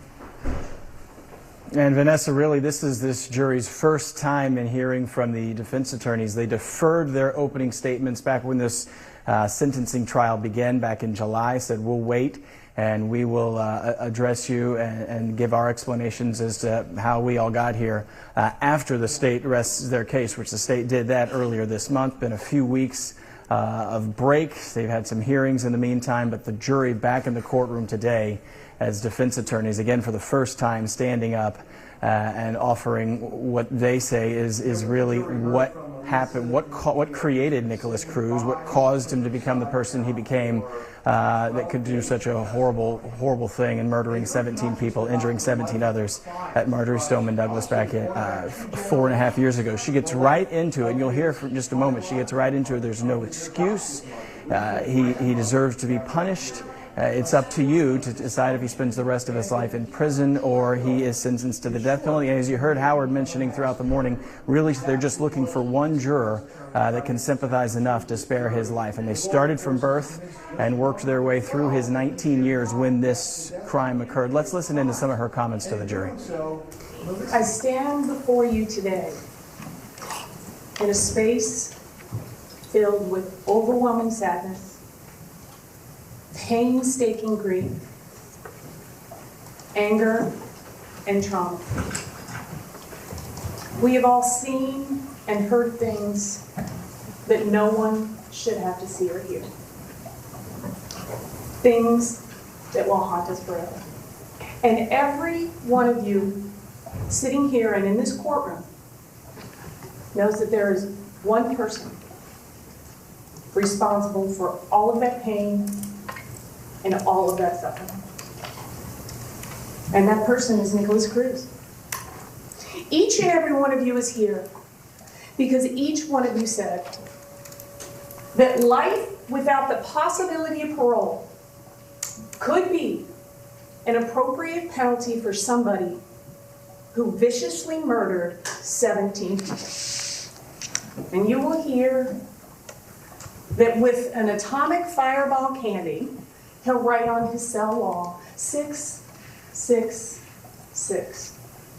Those are the things he does in isolation. So you heard her mentioning there that at some point in his time behind bars, the behavior of Nicholas Cruz has remained disturbing, and she specifically mentioned there a time when he used an atomic ball candy, like a jawbreaker type candy, as a crown or a marker, and wrote 666, that number that's frequently associated with devil worship. Wrote 666 on the wall of one of his cells. So. She said early on, we're not holding anything back. We're not trying to, as far as what they bring to the jury, we're not trying to hide any information from you. We're going to let you hear everything that is what made Nicholas Cruz who he is, the things that happened to him as a child, his birth mother, heavy drug user when she was pregnant with him, the challenges that he dealt with as a child and then a teenager and a young adult. And again, what they're searching for is one juror who will have enough sympathy to spare him the death sentence.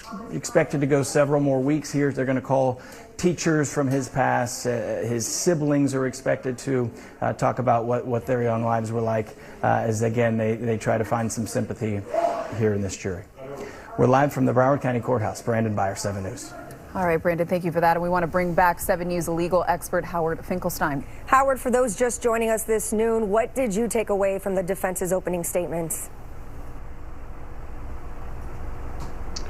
Well, what the defense was trying to show was that this kid was a problem who was screaming out by his behavior from the very early age of 3 on, and that when you look at Nicholas Cruz's whole life and you realize that everybody had an opportunity to treat him, to separate him from the other students, and everybody failed, what they're trying to do is get across to that jury that Nicholas Cruz was so damaged and did what any kid does when they're that damaged. They act out with their behavior, and that it was the responsibility of others, the educational system, law enforcement, the mental health system, to do something about it, and everybody failed. Howard, we know the siblings are going to be taking the stand, Cruz's siblings, but will Cruz himself take the stand at some point in his own defense? I don't know the answer, but I seriously doubt it. While it's very emotionally impactful to put your client on the stand and have them turn to a jury and say, please don't kill me, because it's really hard for a human being to look another human being in the eye after that request and then impose a death sentence. In this case, to put Nicholas Cruz on the stand and allow the state attorney to cross-examine him about every single bullet he fired, every single injury he caused, every single student that he killed, would allow the prosecution to re-air their case, and it would cut against what the defense is trying to do. So I don't think you're going to see him take the stand. Howard, once the defense wraps its case, what then happens? When the defense finishes, the prosecution will have a chance to engage in what's called rebuttal. They can call witnesses to negate, to rebut what the defense experts or witnesses said. So my guess is you're going to hear the state call in rebuttal other experts in mental health that will rebut what the defense experts say, because they're going to be fighting over whether or not he suffers from fetal alcohol syndrome, which causes this behavior, or whether he is just an antisocial personality for which there is no treatment. All right, Howard, thank you. Remember, stay with 7 News for continuing coverage of the sentencing trial. We're going to have updates on air, online, and on our social media apps. Not today, Judge, but for tomorrow. So that's why I just wanted to make the court aware of it. And if we want to, okay, I don't want to address it now. Okay. I want to get to the next witness. We will address it before we leave today, and I will make sure to review them over the lunch break so that I'm familiar with the issues. Okay? Thank you very much. I just need 1 minute with the witness, Judge, to go over.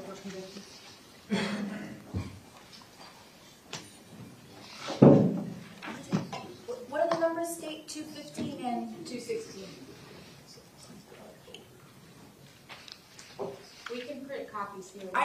As long as they're on IC, I can get it without a problem.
Mr. Simmons.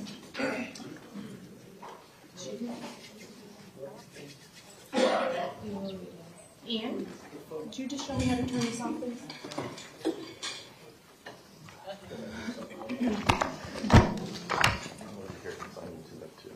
Yeah, because I don't know what to.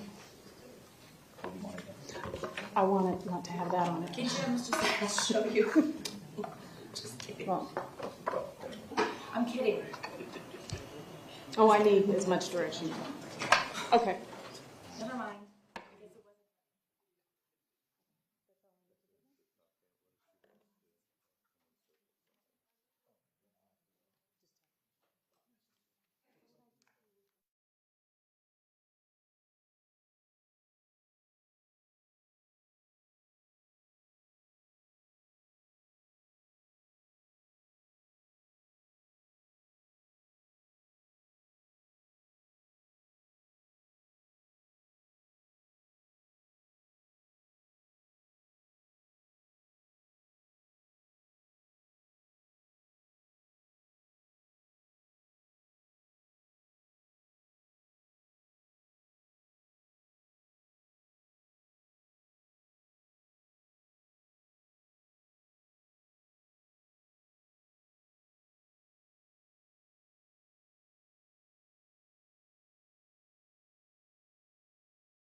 I'm ready, Judge.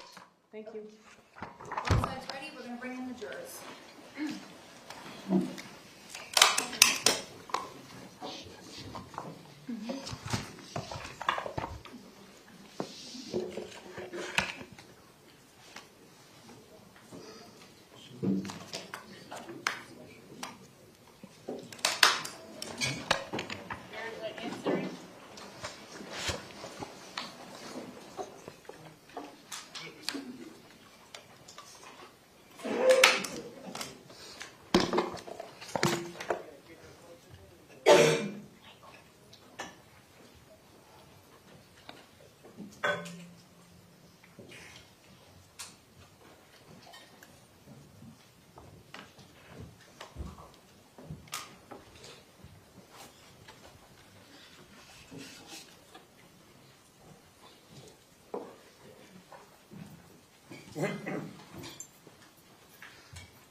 Okay, the jurors are present. Everyone else may be seated. Ms. McNeil, when you're ready, you may call your first witness. The defense calls Carolyn Deacon. Deacons.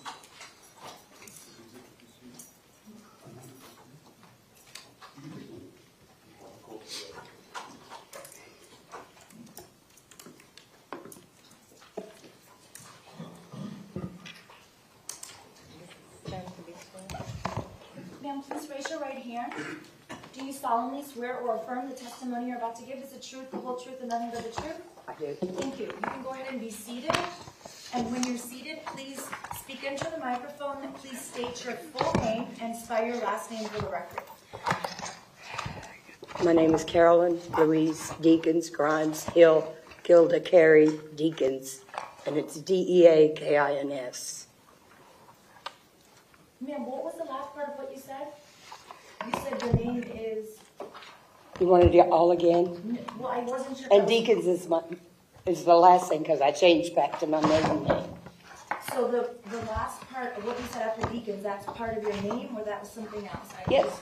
My name is Carolyn Louise Deacons. Okay, and how do you spell Deacons? Deakins, Judge. Okay, thank you. You're welcome.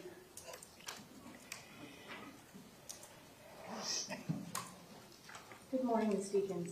Good morning. Can you please tell the ladies and gentlemen of the jury where you currently reside?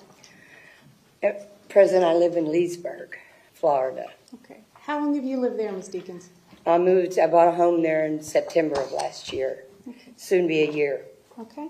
And where did you move when you moved to Leesburg? Louisville, Kentucky. Okay. And how long have you been were you living in Kentucky?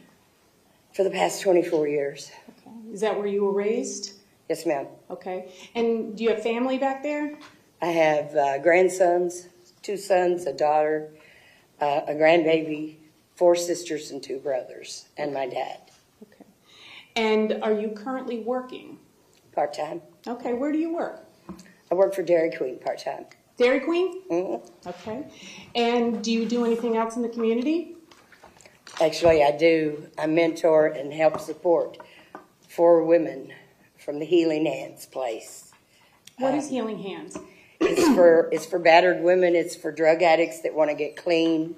It's women with children, with no homes. Whatever I can do to help, that's what I do. And why do you do that work? Because a long time ago, somebody did that for me. I'm sorry. Ms. Deacons, you don't have to apologize. It's just some tissues. I'm just grateful to be alive because the kind of life we led back then, I shouldn't even be here talking to you people. Okay. Well, now we're going to get to that, okay? Is this the first time you've lived in Florida? No. Okay. I lived in Fort Lauderdale for many years. Okay. You remember when approximately you moved down here? 1982. Okay. And how long did you live here that time? Up until 1998. Okay. I went back and forth to Kentucky a couple of times, but my primary residence was in Fort Lauderdale, Florida. Why did you move back to Kentucky? Actually, it got to be monotonous, and I got tired. I just wasn't done. You know what I mean? I would go back home, try to get clean, try to get my head right, but nothing seemed to work, and I always winded up right back in Florida. Now, Ms. Deacons, when you say it was monotonous and you weren't done, what were you not done with? Drugs and alcohol. Okay. You can't help somebody that doesn't want to be done. You know, you have to be willing to be over it and not want that kind of life anymore. Okay. So, at some point, did you come back down here in 1998? Yes, I did. I came back here, and it was winter up there, but it was spring down here, February and March. February and March of 1998 is when you came back? Yes, I came back here. Okay. Do you know a woman, or did you know a woman by the name of Brenda Woodard? I knew Brenda Woodard very well.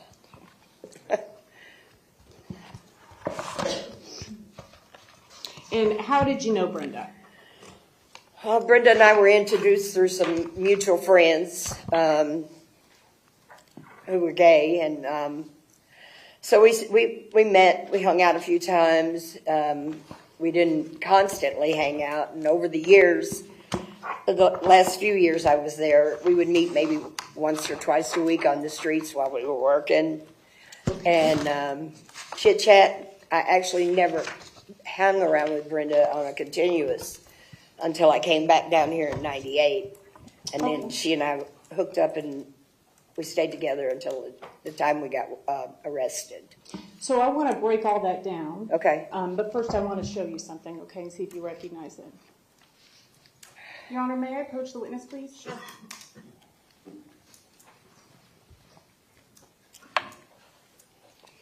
Ms. Dickens, do you recognize this photograph? That's Brenda. And does this photograph accurately reflect the woman that you knew back in the 1990s? Yeah.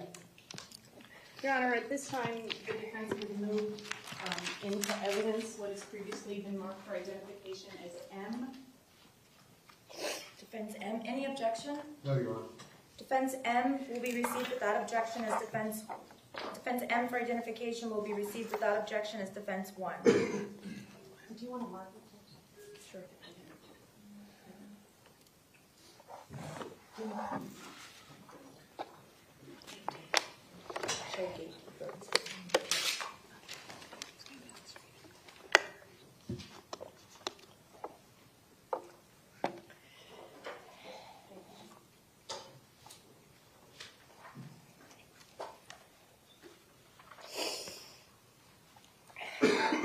Can you see that, Ms. Deacons? Yes, sir. Everybody else? Okay. This is Brenda Woodard, correct? It is. Okay. This has been the days when we didn't care much about anything other than drinking and getting high and making money in order to do that. Getting high, and it was our way of life. It was actually the only life we knew. Everything else didn't matter. Let me ask you a couple questions. You said that you moved back down here in 1998. I did. You knew Brenda before that? I did. Okay. Do you remember when you first met Miss Woodard? It must have been in early 90s, maybe 92, 93. Okay, and where do you remember where you met her? Yeah, actually I do, on Federal Highway. Okay. That's also known as US 1? It is. Okay. It is. Particular area that you hung out with? Or Anywhere between 17th Street Causeway and State Road 84. Okay. It was where the known hookers went. Okay. So you met Brenda in the area where all the other hookers I met were? Brenda. She was basically somebody that, there was 3 or 4 girls that basically Brenda watched out for them while they did what they did. They're prostitutes. And she drove them around, took care of whatever they needed to be their backup. That's when I first met Brenda. That's what she did. Okay. But So- those changed. What changed? First, she lost her car. She actually got more addicted to drugs than she really wanted to. Okay. And it became her lifestyle also. And that was your lifestyle, Ms. Deacon? It was. I was a prostitute. And what kind of drugs were you doing? Anything we could get our hands on, the truth be known. Mostly crack and snorting cocaine and weed and drinking. That's what we did every day. Did you have anything that you preferred to drink? I was a bush beer drinker myself. Okay. So you knew Brenda in the 80s, is that correct? Late 80s, yeah. Okay, and then you left and went back to Kentucky? Is that... I did. Okay. And then you It came seemed back... like every time I got out of jail, I would go back to Kentucky thinking it would work, but never did until 1998. So when you talked about this area of Federal Highway, where all the hookers hung out. Yeah. Was that an area that most people knew that's what you guys were doing there? Oh, absolutely. That's where the known hookers were. And that main street and 1 block over, to stay off the highway as much as possible, we would be a block over and you would see somebody and they would wave at you like, let's hook up. And so you would travel the other side, go down the block so that the police couldn't see you and you'd get in the car. Did you ever get arrested during that time? Several. Okay. Have you ever been convicted of a felony, Ms. Deacons? Many. Okay. Do you know how many? 6 or 7. Okay. Have you ever been to prison? Several times. Okay. How about the county jail? Oh, numerous amounts of times. Okay. So let's talk about law enforcement. They would see you girls on the street? Absolutely. They would run us off. And don't get me wrong, there were a couple of cops that they did nothing but watch out for us because, we'd been in jail so many times, I think they got tired. And they watched out for us. And at some point you left and you came back. Did you, in 1998, you think February or March, did you meet up with Brenda again? It was a couple of days. No, from March to, I guess, the end of May. Probably the end of May, because I didn't even know she had an apartment or anything. I just happened to run into her on US 1. And she said she needed to go to the store, and I said, well, I'm headed to the drug dealer. So she said... You're headed where? To the drug dealer. Okay. Why did she want to go to the store? I guess she needed to get meat. Brenda was a booster. What's a booster? Yeah. She would boost meat, steaks, high-dollar meat, and the drug dealer would trade it for drugs. And how often did you see her doing that? Numerous amounts of times. Okay. We never actually hung out, per se, all the time. We would see each other on the street. We would speak. Maybe take a couple of hits together, wherever we could. I had one specific place I used to go to, my friend's house. A couple of friends, actually. And that's where I would go. And Brenda and I never, per se, hung out on a regular until I met her right before we were arrested in June. Okay, so that's when she had the apartment. Yeah. Okay, we'll talk about that. So you're talking about you would go to friends' houses. Were you homeless? Absolutely. Okay. And I had a car, though. Okay, so you would sleep in your car? Yes. Okay. And do you know if Brenda was homeless?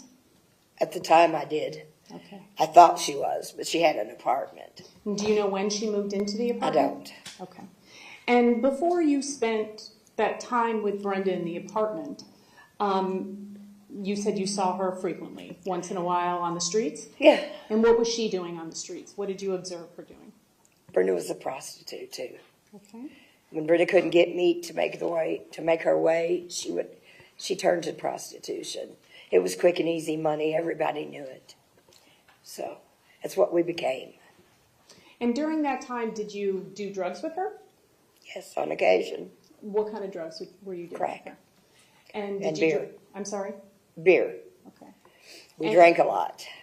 Okay. Do you remember what Brenda liked to drink? Coke 45 malt liquor. 16 ounces.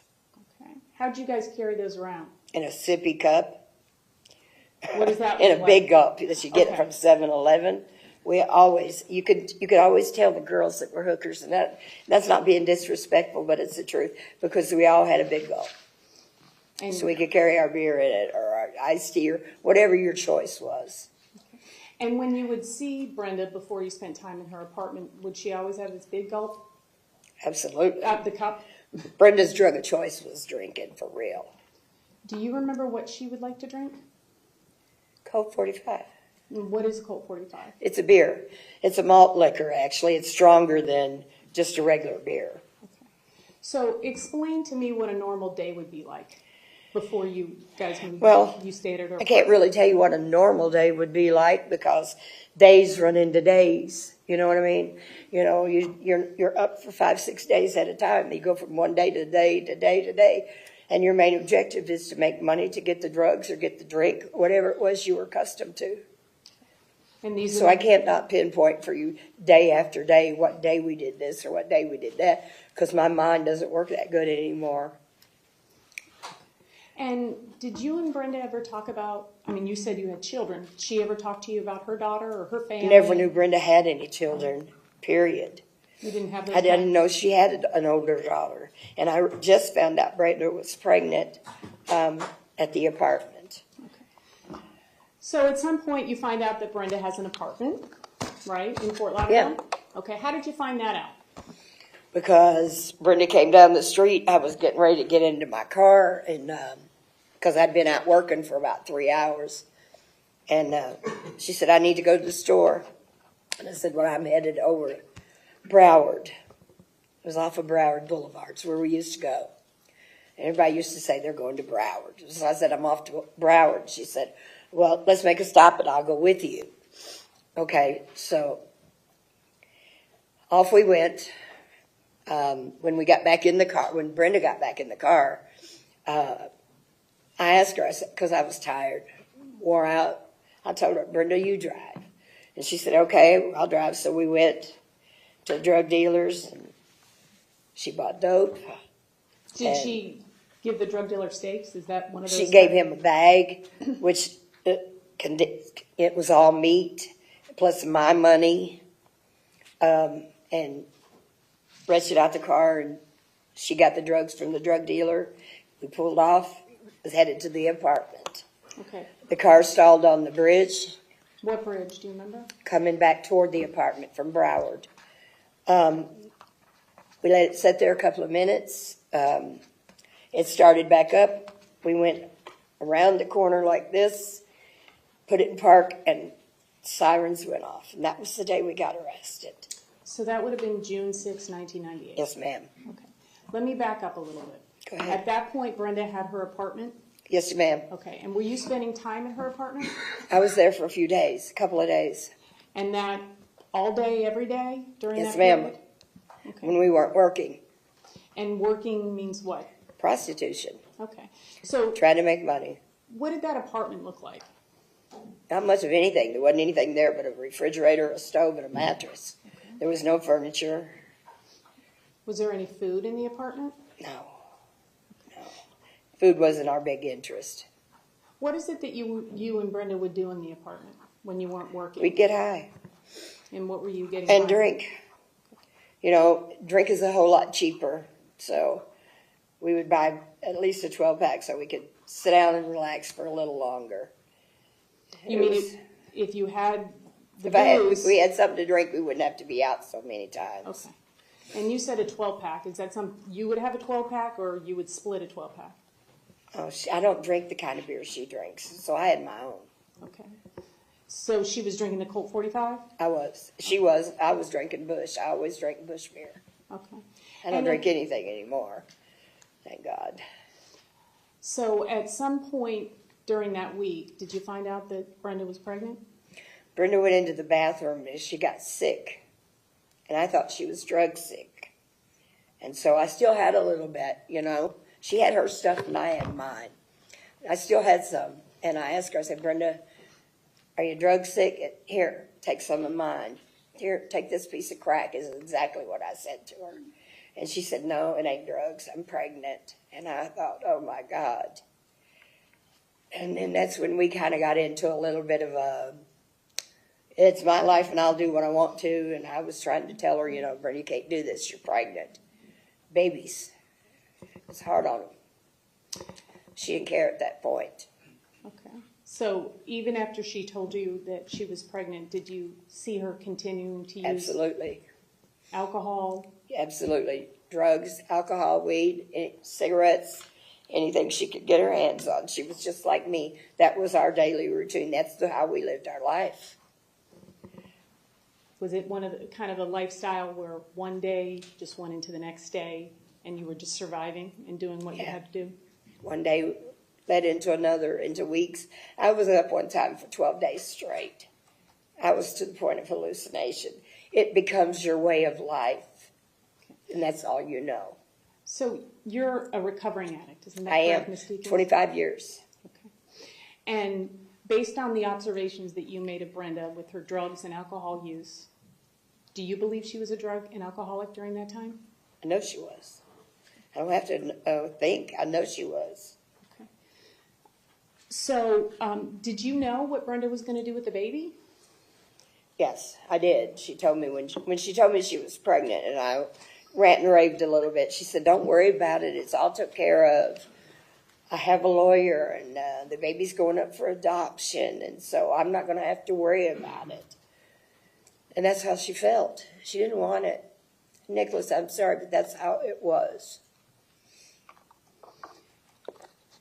Based on the conversations that you had with her and the things that you observed, did it appear that she cared about the baby that was growing in her belly? No. No. The most important thing was the drugs and the alcohol? It was. It was how we lived our life at that time. So now let's go to that June 6th, 1998, when the lights and sirens went on. Tell us what happened that day. Well, when the sirens came on, Brenda still had the baggies in her hand, and she reached behind the seat like this and put it in with the beer, because we had stopped and bought beer. And the lights went on, and they get out of the car and told us to get out of the car. We're being arrested because they know they saw us just buy drugs at the drug dealer's house. And I'll tell them, you didn't see me buy shit. I'm sorry. You didn't see me buy anything. I was in the car. Brenda bought it. You saw her do it, but you're together, so I saw you. You're under arrest for drugs. And I'm like, I'm sorry. I went to the police just like this. Oh, I think we're getting a little off topic here. Let's ask her. Well, no, she's talking about the arrest. Yeah. And I showed him that I didn't have anything on me. So I didn't understand why I got arrested. So, Ms. Deacons, you just stood up and you were pulling I your pulled out pockets my pockets and showed him that I didn't have any drugs. Okay. Did you guys get arrested? Absolutely. Okay. And what happened after you got arrested? I went to jail. Okay. How long were you in jail? I done another year and 4 months. I didn't get out. So you went to jail and then I went to court the next morning and they sentenced me up to a year. Okay. And what were you convicted of? Possession. Of what? Cocaine. Okay. What was it that you and Brenda were going to do with that cocaine? We're going to smoke it. Okay. And what were you and Brenda going to do with the booze in the car? Well, drink it. That's what we did. Now, this is after you know that she's pregnant, correct? Yeah. Okay. And did you ever hear Brenda talking to the adoption attorney on the phone or in person? A couple of times, yeah, because she called him because, she couldn't get any meat or we didn't have the money. She would call this attorney and he would give her money. And a couple of times I heard her talking to them. What would you guys do with that money? Again, we would buy dope and beer. Okay. So, if you hadn't been staying at Brenda's apartment, would you have been sleeping on the streets? No, I had a car. Okay. After you were arrested with Brenda on June 6, 1998, did you ever see her again? No, ma'am. I never saw any, and I never met Nicholas. I went home in 99 when I got out of jail, and I never looked back.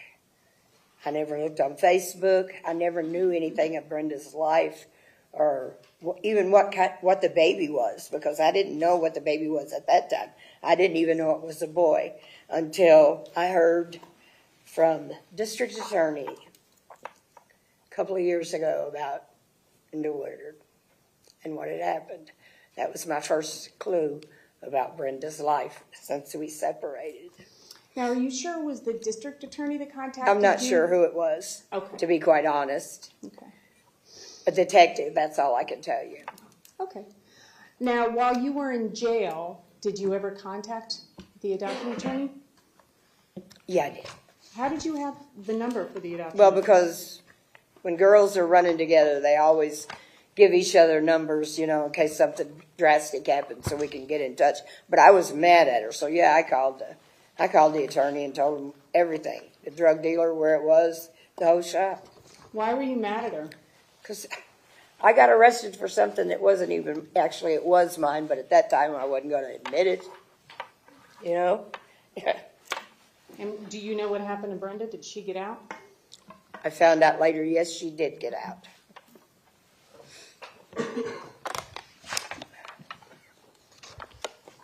I'm going to show you another document. One moment, please. May I approach the witness, Your Honor? Sure. This is this.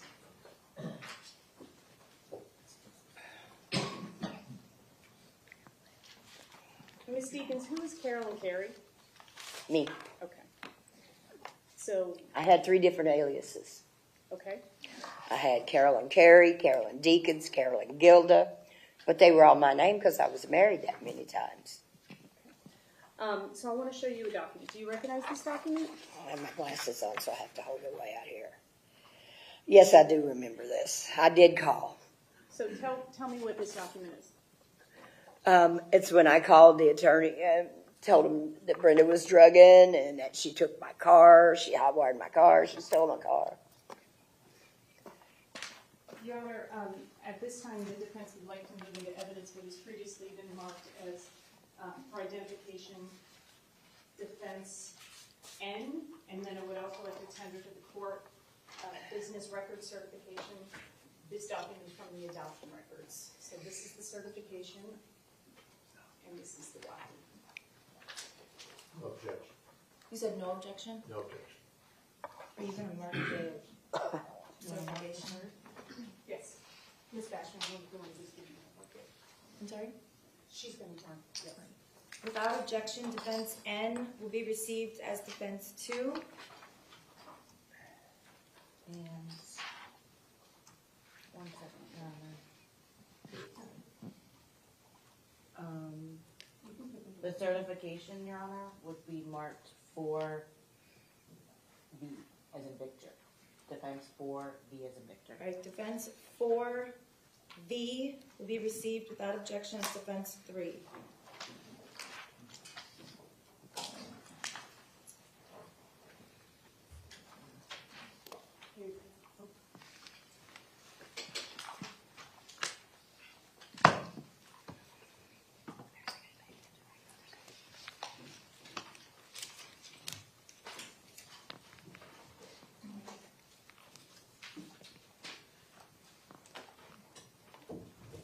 Permission to publish, Your Honor? Sure. Ms. Deacons, can you see this document in front of you? Yeah, it's the same document you just showed me. Okay, and it's identified you as the caller, and your name then was Carolyn Carey? It was. Okay.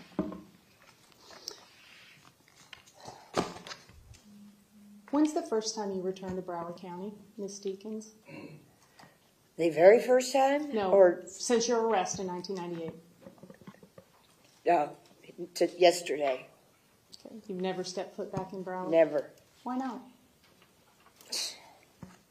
Too many ghosts. Lots of demons. Tragic lifestyle. Drugs and alcohol. The way I lived. I couldn't do it anymore.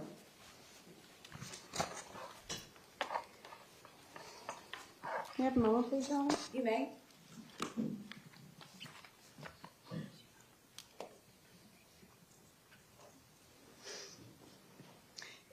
Ms. Deacons, you had mentioned earlier that Brenda preferred to drive the girls around? Yeah. Okay. Do you know why? Oh, yeah, it's quicker than walking. Right. I mean, just seriously, most of the girls out there didn't have a pot to pee in, a window to throw it out of. They were on foot. Brenda had a car. Everybody was going to hang out with Brenda because they could get back and forth quicker. Okay. Did I know those people? I saw them on the streets, but I never knew them. Okay. And they were just working girls. Did she prefer to boost as opposed to Absolutely. That was the main thing she did. Do you know why she preferred to boost stakes as opposed to prostitution? Brenda was gay. She didn't like men. Did Brenda ever tell you who the father was of the baby? Brenda didn't even know.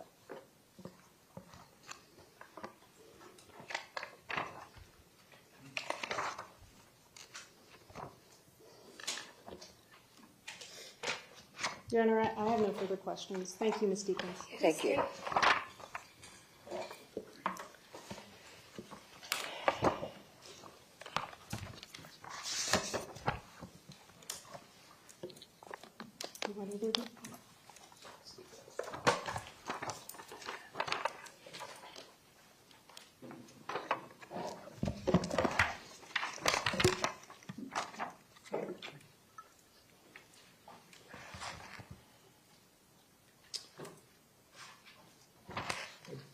Good afternoon, Ms. Woodard. Or, excuse me, Ms. Ms. Deacons. Deacons. I'm sorry. Been reading Woodard for a while. Miss, Not even. Ms. Deacons, you said two different things in your testimony at different times. I'm not sure if it was just a misstatement or not. Probably. That's okay. You said originally that you met Miss Woodard in 92 or 93, and then I think you were asked a question if it was the late 80s, and you said yes to that as well. Which one was it? I was in the night. That was a mistake. Yes, I met Brenda in the 90s. In the 80s, from 82 until I think around 86, I didn't work in the prostitution. I was a dancer at Dollhouse on Federal Highway. Okay, so you met... I met her in the 90s. Okay. So, originally. All right. So 92 or 93, you met her. You'd see her once a week or so? Sometimes a week, once a week. Sometimes it could be a couple of weeks, just depending on how the girls were and how they worked. It was like a revolving door. We would meet, but we never were hangout buddies. She had her crowd and I had mine. Okay. And you didn't know that she had a daughter that was born in 86, so she No, was I did not. 4 to 6 years old or around then? No, I did not. Okay. And even in 1998, when you were living at the apartment, not living at the apartment, when you were sleeping over at the apartment for... Yeah, because I wasn't living there. Right, just for a few days you were there, Yeah. you said, right? Yes. And there was no sign of a about 11 or 12-year-old girl, was there? There wasn't any clothes in the apartment. The only thing that was there was a mattress. We didn't even have a sheet on the bed, and a refrigerator and a stove. It was like they gave her the apartment, but she just never moved in. It was a place to hang out and do drugs and drink. Okay. And the call that you made, I guess is it still on the camera? No, they've moved it. Okay. All right. Is it on now? It is now. Okay. So it says Carolyn Carey called from jail, referenced Brenda Woodard. And so this is the time of this arrest, right? Yes, sir. Okay, the June 6th, Yes, 1998, correct? Yes. Okay, and so you were still in jail and Brenda was out? I believe so. Okay. Because I never came out. Okay. They sent me directly to prison. And this is a message, right? That you. It is a message. Okay. And is it correct, the message?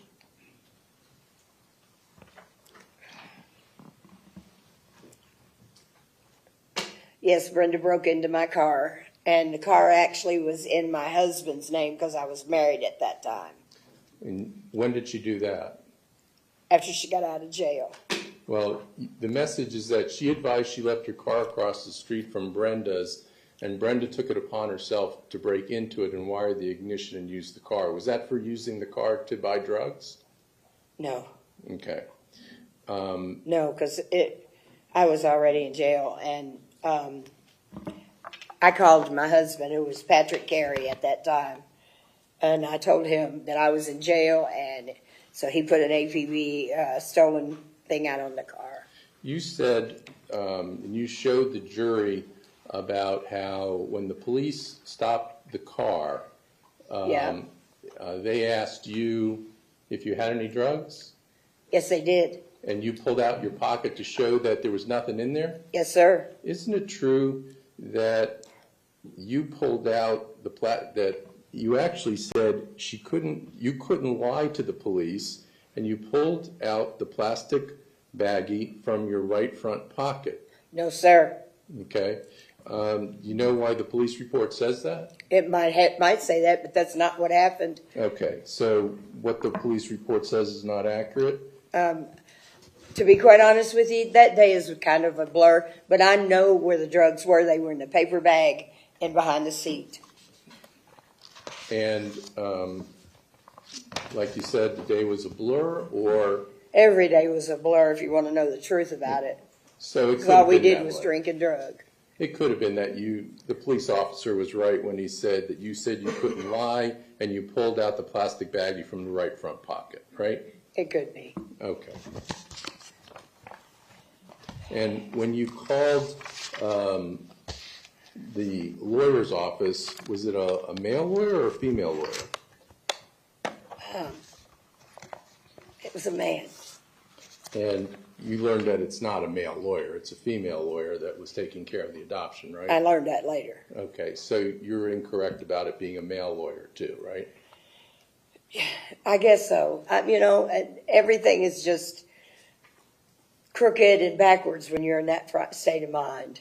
Okay, and I honestly thought it was a man. and when you were in the jail, does the jail let you keep your phone numbers that you collect from other women? It all goes in your property, and yes, you can ask for certain things out of your property. And you asked for the phone number to this adoption lawyer so you I could did. call up and say, Brenda is still using drugs. I was mad. Okay. And you were mad because weren't you buying drugs? Yeah, of course we were. Okay, so you got caught buying drugs, right? We both did. But why are you mad at her? Well, I think we both should have been in jail. Well, you both got arrested, didn't you? Yeah, but, if I'm going to have to do a year, why didn't she have to do a year? Quite honestly with you, I think she turned over on the drug dealer. So did she ever tell you what the circumstances of her pregnancy were? What do you mean? What's the circumstances? She's pregnant. Okay, all you knew. Did I know if it was rape or if it was a trick baby? Is that what you're asking me? Yes. No, she didn't. Well, didn't you tell me something differently before in deposition? It was a trick baby. That's what I thought. Yes, that's what I told you. So that's different than what you're telling me now. It's not different. No, it's not different. I considered it a trick baby because that's what we did. Now, if that's wrong, it's wrong. But to me, it was a trick baby, and so did Brenda think it was a trick baby. Brenda never said she was raped, so I'm taking it that it was a trick baby.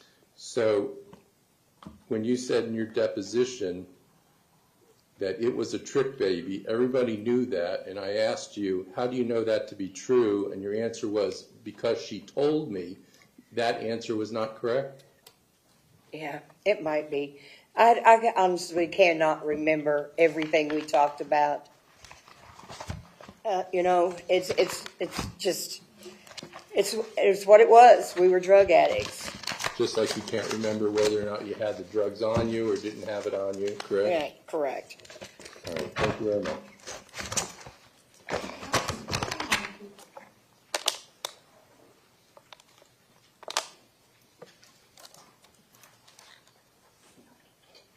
Can I go now?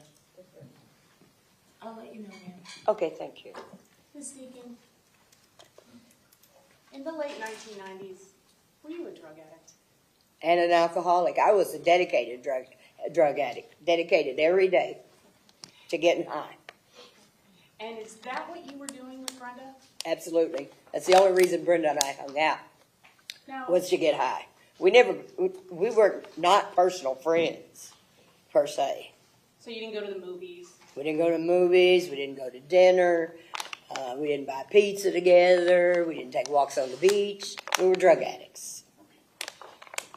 So I know that you said you've been convicted of 7 felonies, I have, but you have been arrested how many times?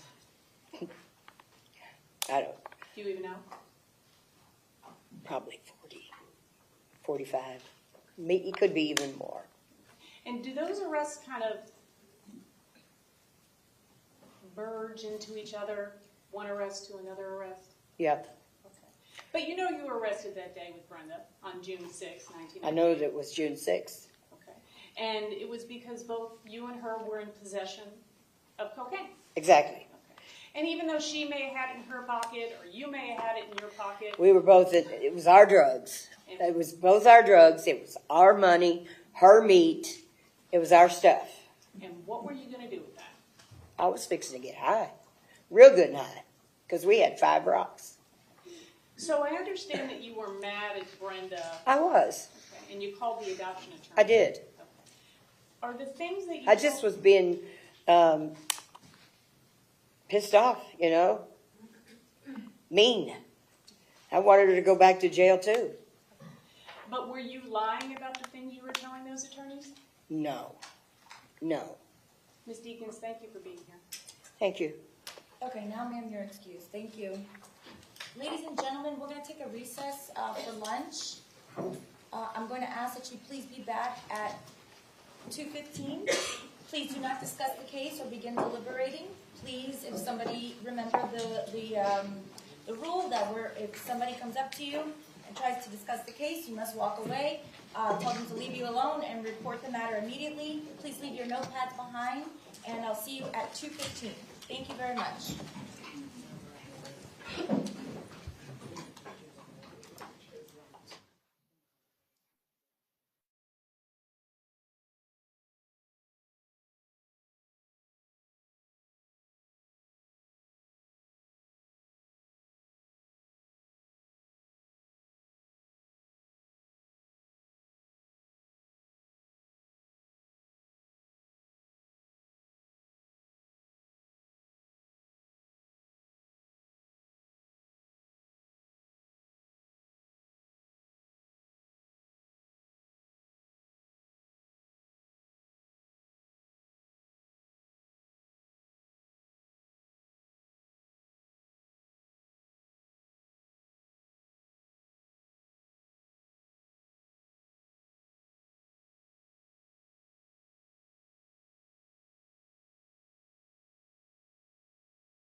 1 minute to talk to Ms. Woodard, just to let her know about the prior convictions and the numbers and all that. Thank you.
Judge, also, just so you know, after Ms. Woodard, our next witness is the Zoom witness, so I think maybe we take a break and let the jury in.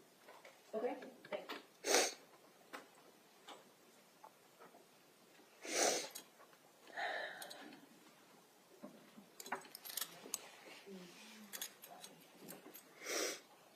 Are they ready? Yes, Judge. Are we ready to bring in the jurors? Yes, sir. Yes. Friends, are you ready? Yes? Yes, ma'am. Okay.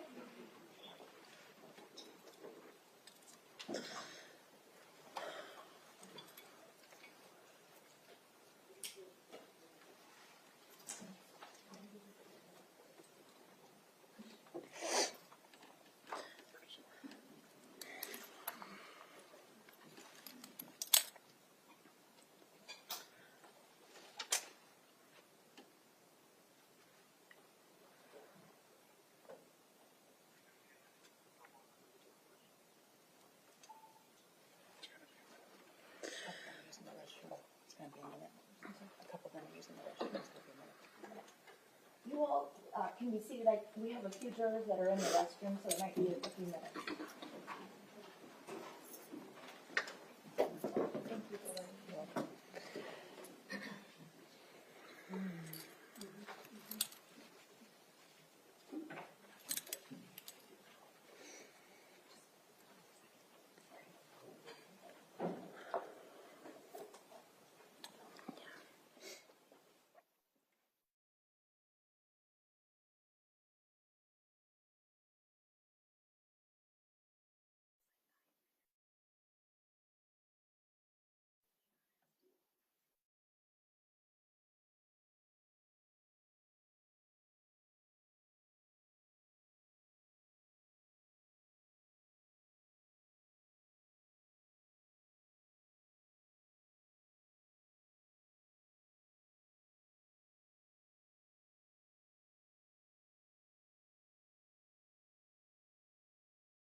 jurors are entering.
All jurors are present.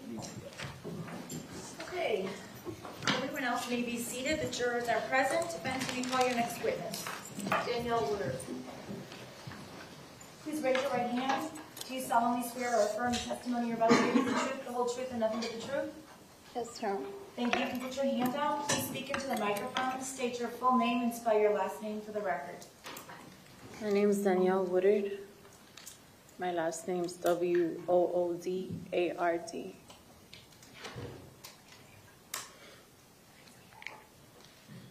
Okay, maybe you can speak up a little bit and maybe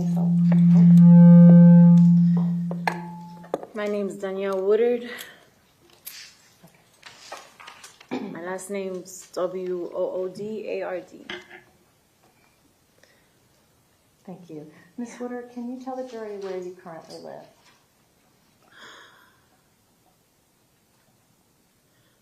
In Turner Guilford Night. Okay, and what is that? It's detention center. Okay. In Miami? Yes. Okay. Are you nervous? Overwhelmed. Okay. Ms. Woodard, who's your mother?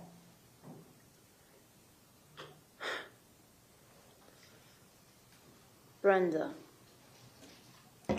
Woodard. Okay.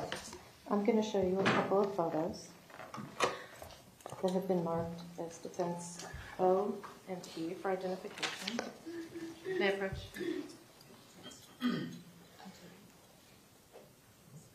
We can't hear you. Can't hear me? No. Okay. May I approach the witness? Yes, but will you repeat the what they're marked for identification? Oh, P and O.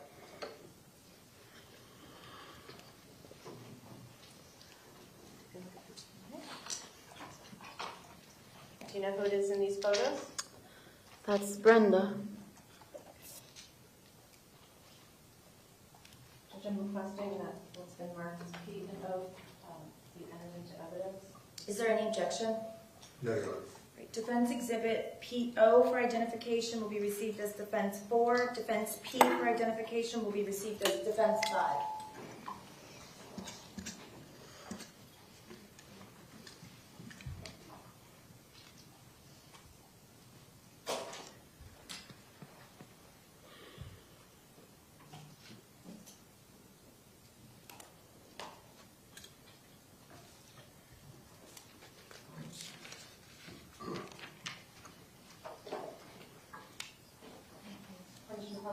You may.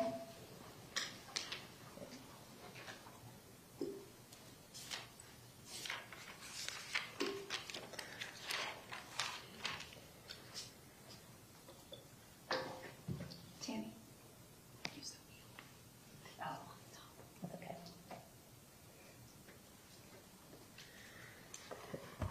Is your mother still alive? She died last year. Okay.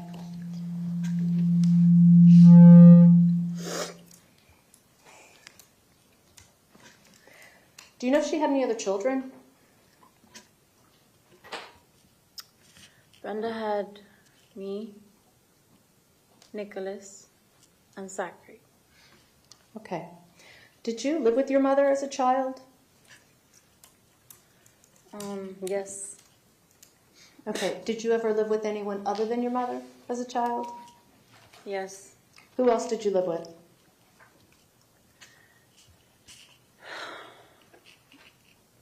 Numerous people. Okay. Who are they? My grandmother. That was my mother. Dorothy. I loved my grandmother very much. And Jody. Is that Jody Hale? Jody Hale and her husband, who I called Grandpa. Okay. Did you ever live in foster care?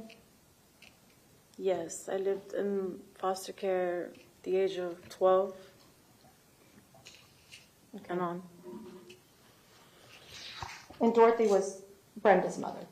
Is that right? Dorothy was Brenda's mother. Okay. I want to go back to 1998. Did you live with your mother in 1998?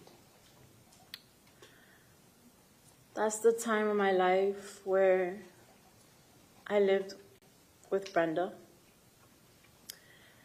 And Nicholas was developing in her polluted womb. And she was consuming grape Cisco wine cooler. Objection, not responsive. Sustained. Okay, I'm going to ask you about that stuff in just a minute. Do you remember when in 1998 you went to live with Brenda?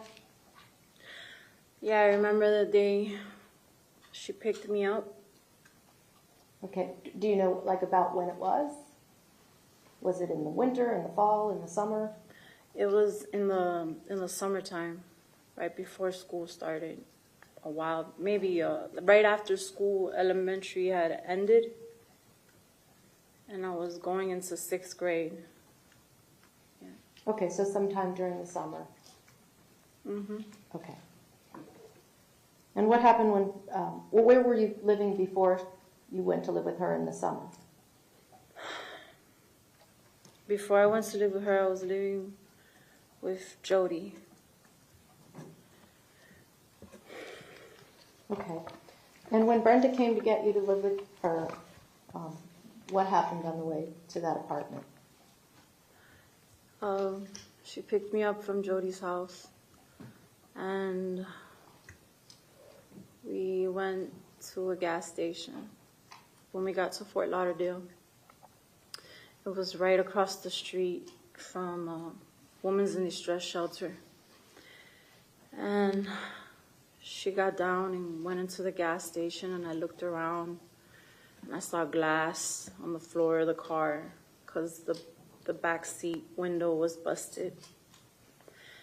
And Brenda came out with a little brown paper bag, and she went to put gas in the car.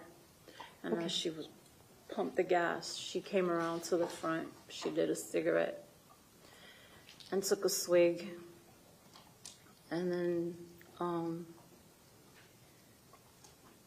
she got in the car. I mean, when she was standing out there, that's when I noticed, you know, something in me said, she looks pregnant. She has a baby bump. And she got in the car. And I asked her, are you pregnant?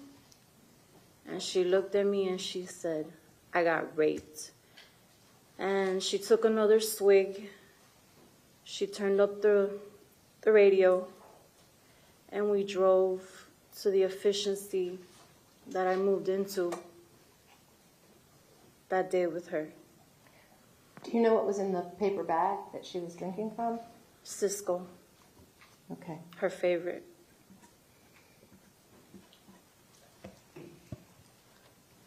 Did anyone else live in the apartment with you?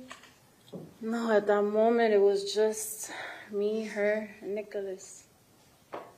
Okay, did anyone else come to live with you in the apartment? I begged my grandmother to come because Brenda was definitely out of control. I never really liked her. She was never my favorite. But my grandmother came like 2 weeks later.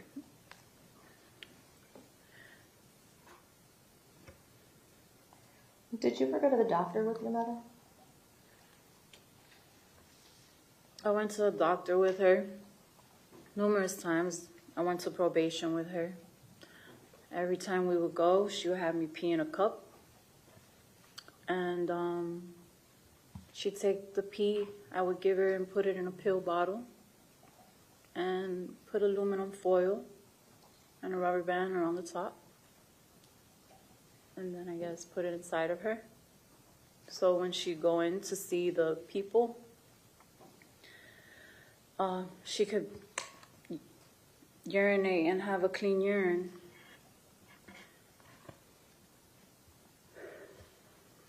Do you know if your mother had a drug problem? Brenda definitely had a drug problem. What kind of drugs did she use? Crack cocaine. Do you think she had a problem with alcohol? Major problem with alcohol. How often did she drink? All the time. And is this when you were living with her in that apartment in 1998? Yeah. Did your And mom... after and before and all the times I can remember, the majority of the time when I would be with her. Unless we were going to Alcoholics Anonymous. But later on that night, she'd probably end up having a drink or two. She would have to do it for probation or something. Did your mother smoke cigarettes? Like a chimney. And she did this while she was pregnant? Yeah. Did you ever go with her to buy alcohol and cigarettes? Yeah. There was, from where we lived, Las Olas, right here, right in this area. Right down the street there was a corner store. And I used to take trips with her. And we would go to the corner store and she would buy food. She would buy soda for me.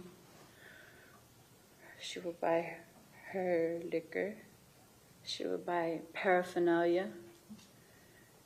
And she would buy her cigarettes. What kind of paraphernalia did she buy? There would be these little roses all over the house sometimes, and I would never like could comprehend until I finally got it, understood. She would buy, they come out of, I'm so nervous. Okay.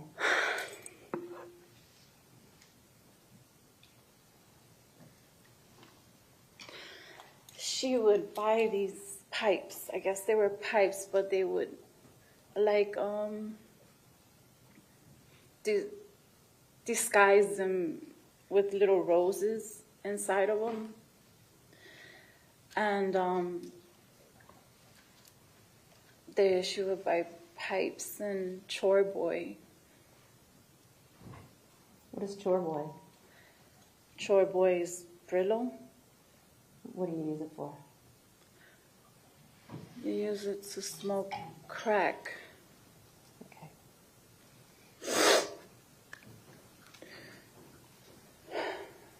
Miss Woodard, did you see your mother drinking Cisco while she was pregnant? Yeah. Did you see her smoking crack while she was pregnant? Yes. Did you see her smoking cigarettes while she was pregnant? Yes.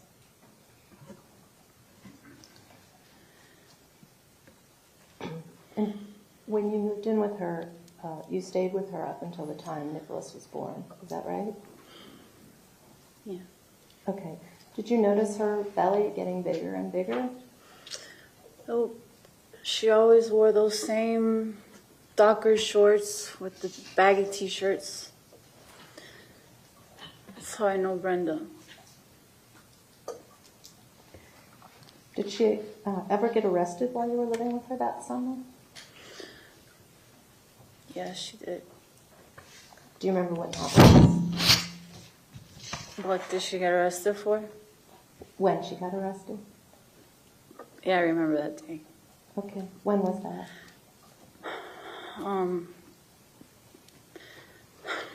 That day, Brenda came in looking for money. Me and my grandma were at the efficiency. And she demanded my grandmother to give her money, and my grandmother didn't have money to give her. So she made my grandmother strip naked, and my grandmother stripped naked. But my grandmother kept her shoes on. That's where the money was hidden. That was the money for the rent. And since she went in the kitchen, she tore apart the cabinets. She tore apart the refrigerator. She opened baking soda and emptied it out all over the counter.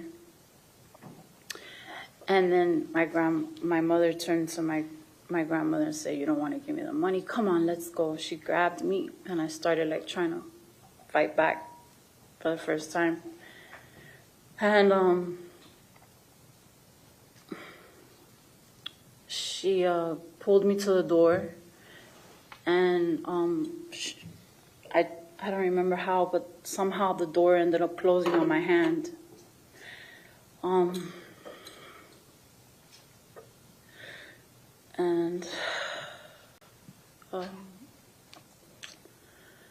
She took me out.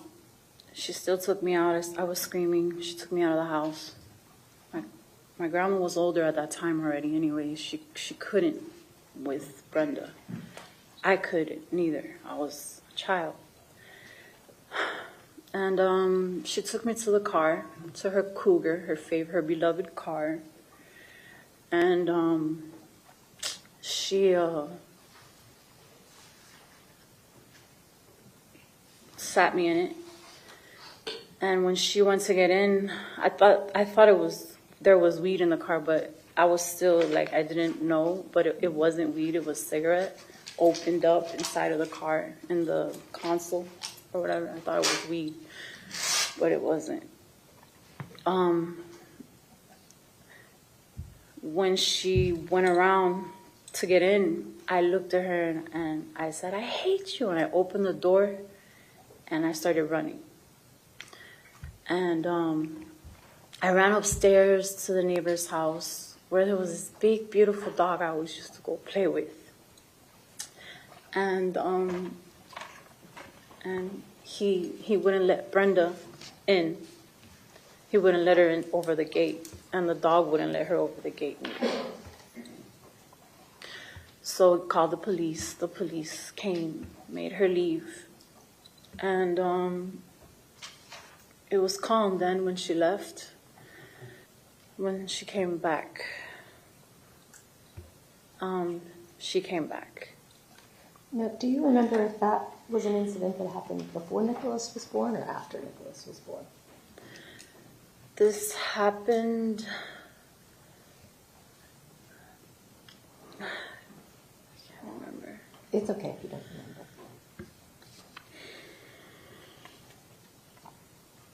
Did Brenda have people coming to the apartment when you were staying there? Other people besides your grandmother? When I first got there, that's why I called for my grandma. Because I got there and there was like a bunch of bums, I guess. Not bums, but I don't want to say it like that. But, you know, there was a bunch of junkies. I don't know how else to put it. They were all getting high.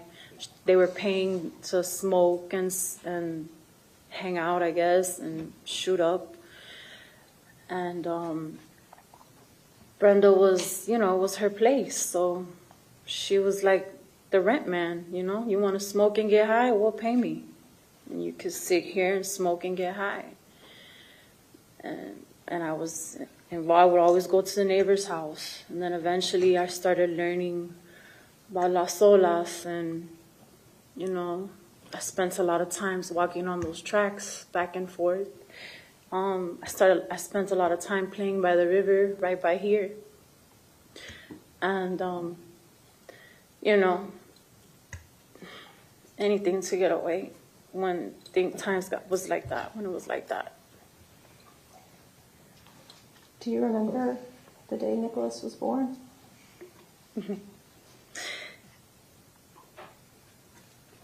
Yes, I do. Did you see him? I held him. He was full of life. Very, moving around a lot.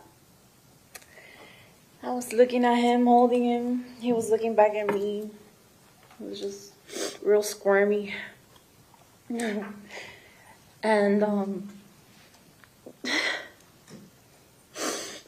I looked at my mom and I said, "Can we keep him?" What did she say? At that moment, my grandma, I didn't know that Linda was the lady. I didn't really understand too much. I tried not to. But my grandmother was talking to Linda at that moment. And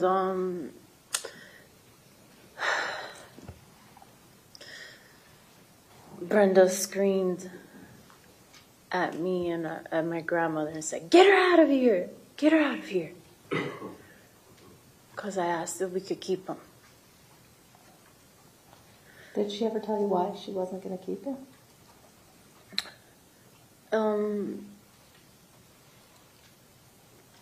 Well, she had an addiction.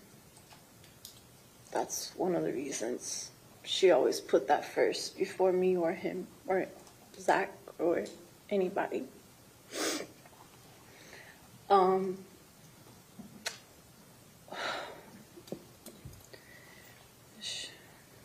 What was the question again? I just asked if she told you why she wasn't keeping him. Yeah.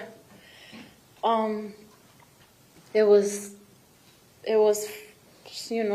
for him to have a better life, for him to take a different path. How was Brenda as a mother to you? Brenda was a mother to me. That's what you said. I asked how she was.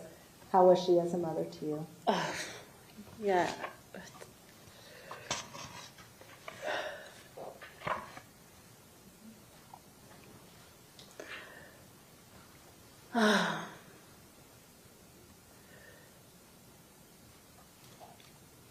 Horrible. Poor. How did having Brenda as a mother affect your life?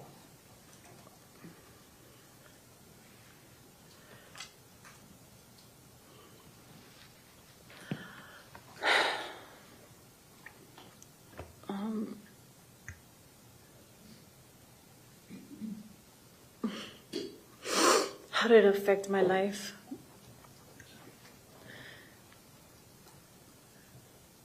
In many ways. In many ways.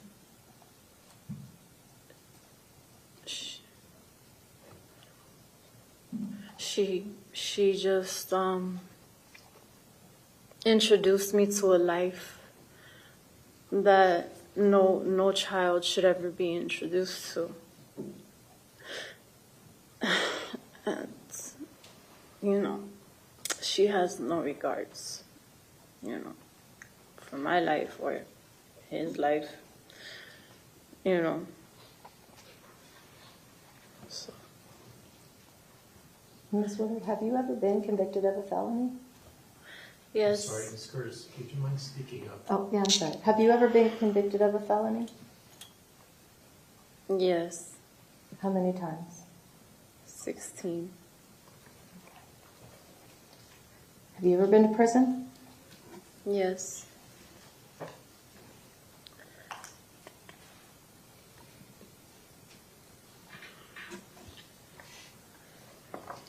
Did you go back to that apartment after Nicholas was born?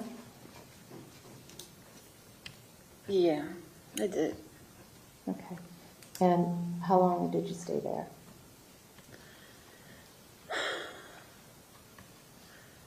I stayed there. It didn't last long. Why did you move out? I started going to school, and I was trying to have a life, I guess, start a life in a way up here, but I don't know. Were you forced to move out of the apartment? Yeah, I came back from school one day, and there was an eviction notice on the door, and it said you have a certain amount of time to leave. Then I came back a week later, I think, whenever. The eviction notice stayed on the door for a while, for a minute. I came back one day from school, and all my belongings were on the front yard. I couldn't find my cat. And Brenda was waiting for me, like she always is when I get back from school. And she's like, come on, pick up all this stuff, put it in your grandma's car. At this time, my grandma had already left. The abuse had got really bad.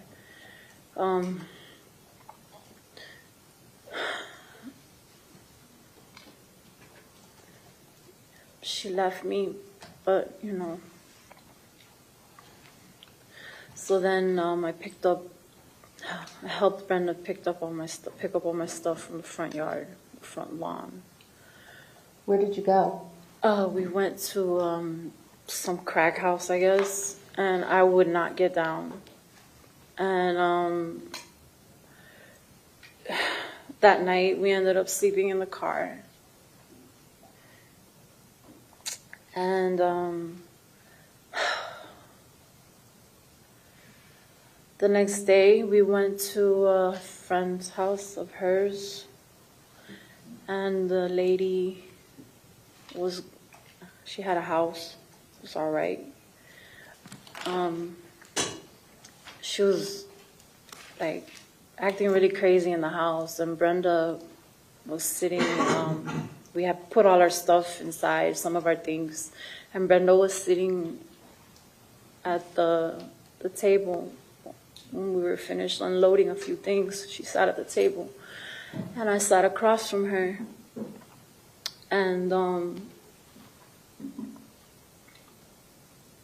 she smoked crack.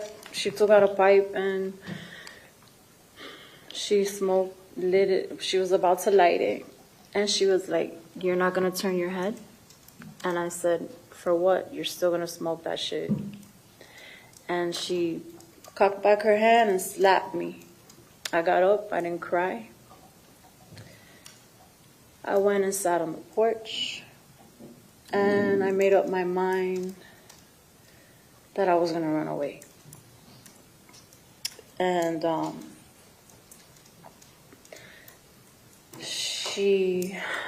the next day we went to a women's in distress shelter. She came up with some story about how her boyfriend beat her up, and she didn't have nowhere to go, so we stayed there. And that night,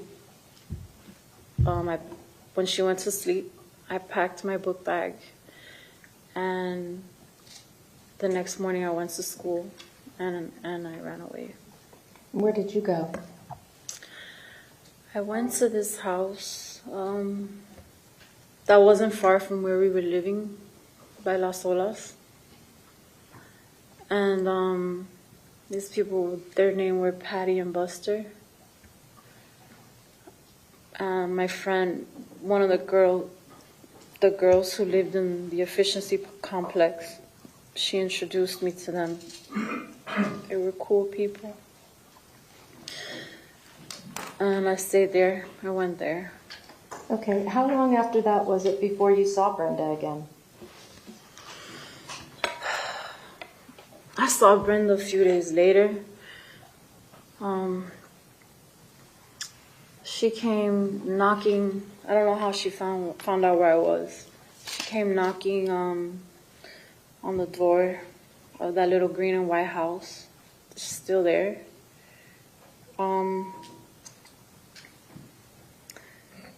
And she was demanding for her daughter, demanding for me. And I was looking at her, but she didn't know that I saw her. And the people that had me, they were like, no, her grandmother says she's gonna stay here for right now until they find out what they were gonna do with me. Okay. And then after that, when was the next time that you saw your mother? I saw her when I was 16, and I hated her. So it was a long time later that you saw her? Yeah. Okay. Do you know where she had been during that time? I don't know where she was, but I was in a juvenile program. And she was trying to make her way back in, and I was resistant. I was cursing at her, and I was angry. Did she tell you anything that had happened that was important in that time period that you didn't see her? She told me that I had another brother, Zachary. Okay. Did she show you anything? Picture. Okay. I'm going to show you what's been marked as defense Q for identification purposes. May I approach? You may.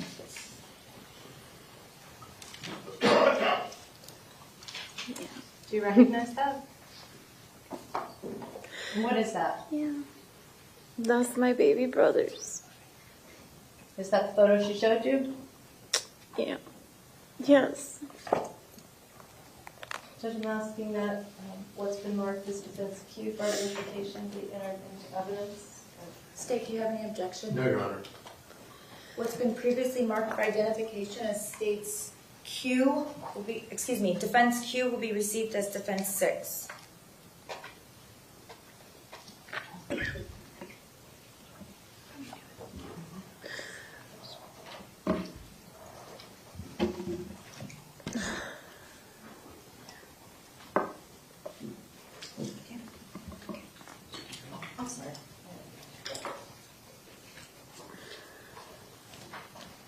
Permission to publish? You may.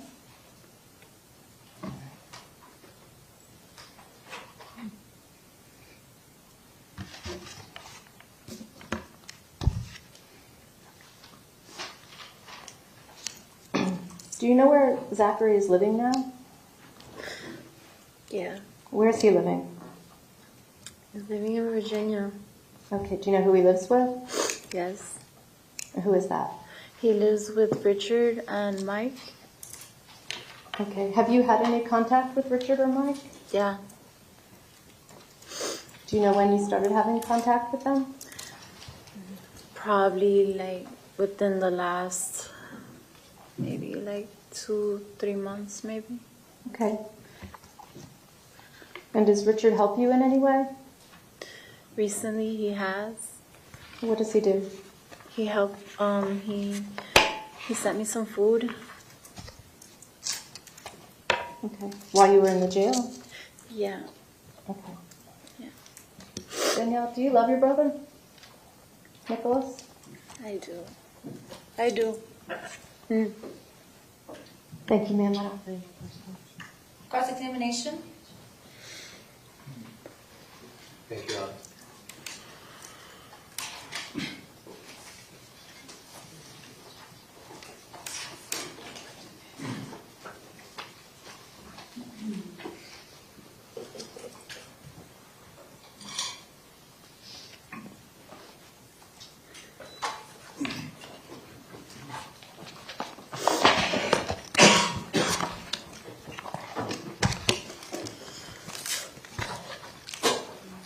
Good afternoon, Ms. Woodard. Good afternoon, sir. Is this the first time you're actually in the same room with Nicholas Cruz? This is the second time. What? This is the second time. Oh, the first time was when he was born? Yeah. Okay.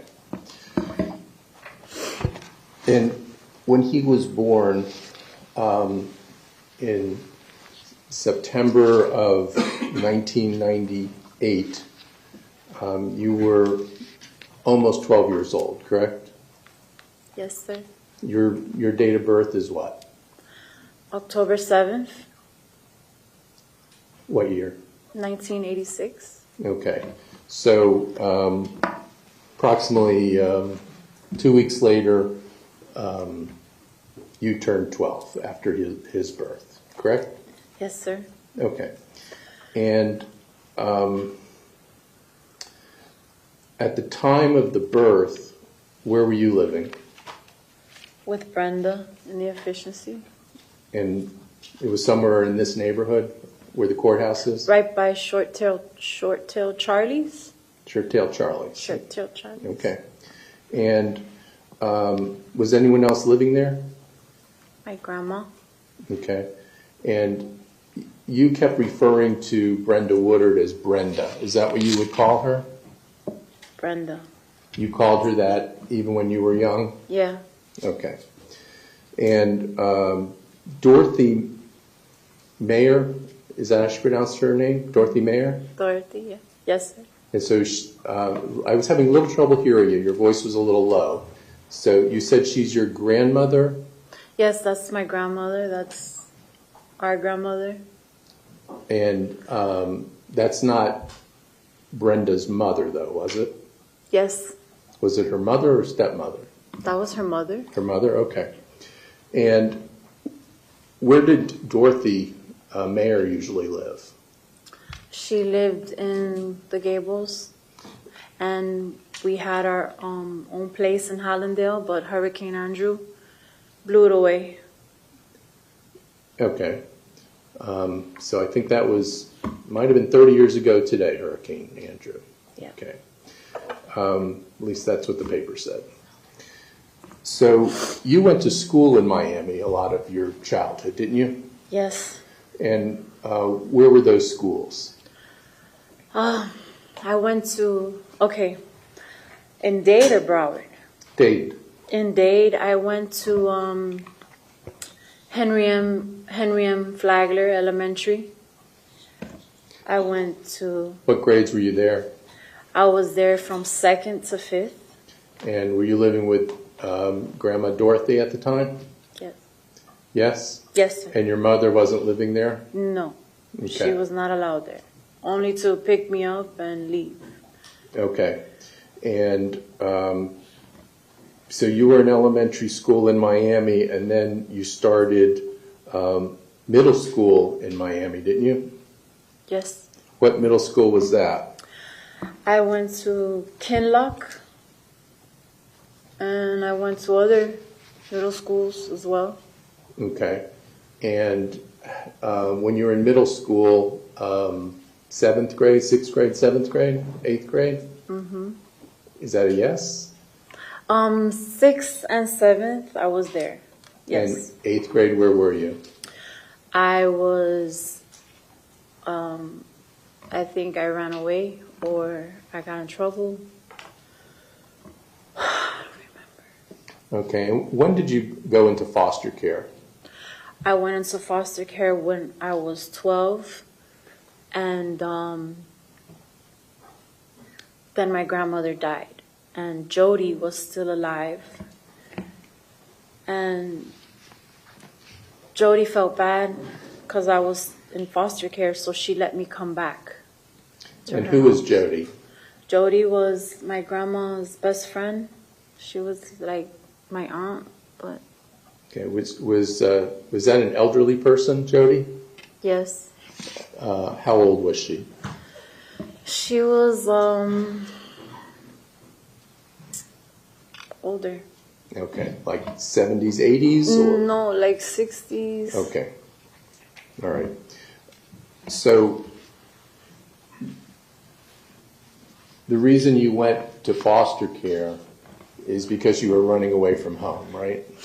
No, I went to foster care because my grandmother couldn't take care of me. And Jody, at that moment, she didn't want me at the house. I was a little out of control. I had a lot of anger problems, a lot of problems. You had a lot of, you were getting in trouble with the police too, weren't you? So, yeah, I was. And I went to the bridge and I ran away from the bridge. And the bridge is is that a drug treatment center? The bridge is a place for children that have nowhere to, teenage children, like a shelter that have nowhere to go. And you were at the village too? The village, yes. That's another treatment shelter for young girls?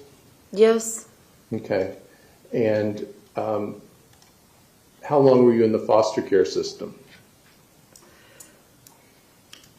I was in the foster care system since I was 12. Until you were 18? Yeah. Okay. So when you were 12, is that when you began using about 12 alcohol and other drugs? Yeah. Yes, sir. Okay.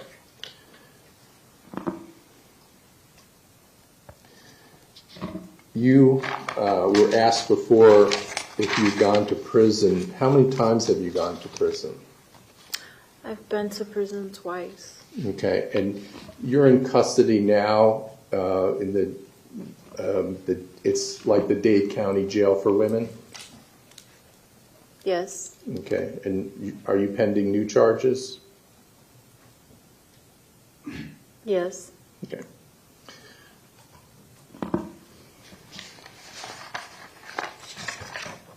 In your childhood, would it be accurate to say that you were exposed to drug abuse by your mother, Brenda Woodard?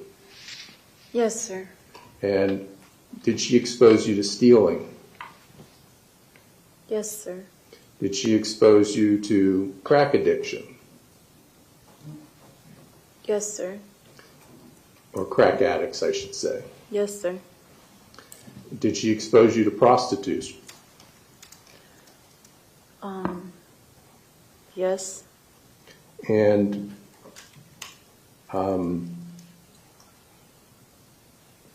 you hated her as a child, didn't you?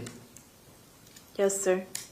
And your mom wasn't the type of mom who's going to school like meetings where they discussed problems you were having, did she?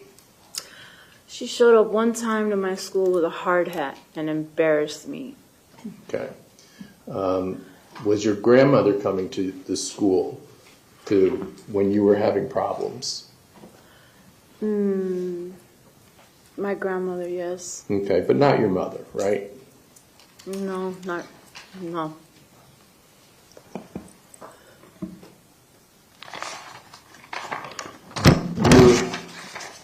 Your mom was not a stay-at-home mom waiting for you to come home from school, was she? Some days she'd wait for me to come home from school. But mostly she was working the street? Yeah, yes. And your mom was stealing? Yes. And your mom was prostituting? Yeah. Yes? Yes. I'm sorry to talk about these things. Your mom wasn't taking you to a psychiatrist, was she? No. She wasn't picking up any prescriptions that you might need? No. And your mom never helped you get a job, did she? No.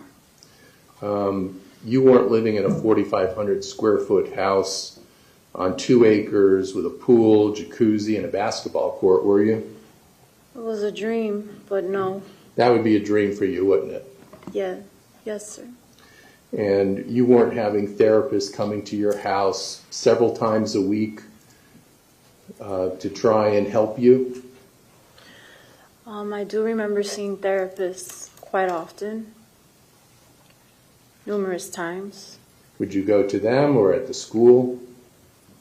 I went to them. Okay. You were not going to summer camps, were you? Yes, I've been to summer camp. Yeah, which one? Red Berry's Baseball World. Okay. And no rich couple paid your mother money to adopt you and give you unconditional love, did they? Paid my mother, you mean? To adopt you. No. No. In fact, that would have been a great thing if it happened to you, wouldn't it? I would have thought that back then. Well, you would have fought it if you were a kid, but not if you were a baby. You couldn't fight it, could you? No, I said I would have thought that back then. What the question you just asked me? Yes. I said I would have thought that would have been a great thing. Oh, okay. Even when you were an older child, you would have welcomed that.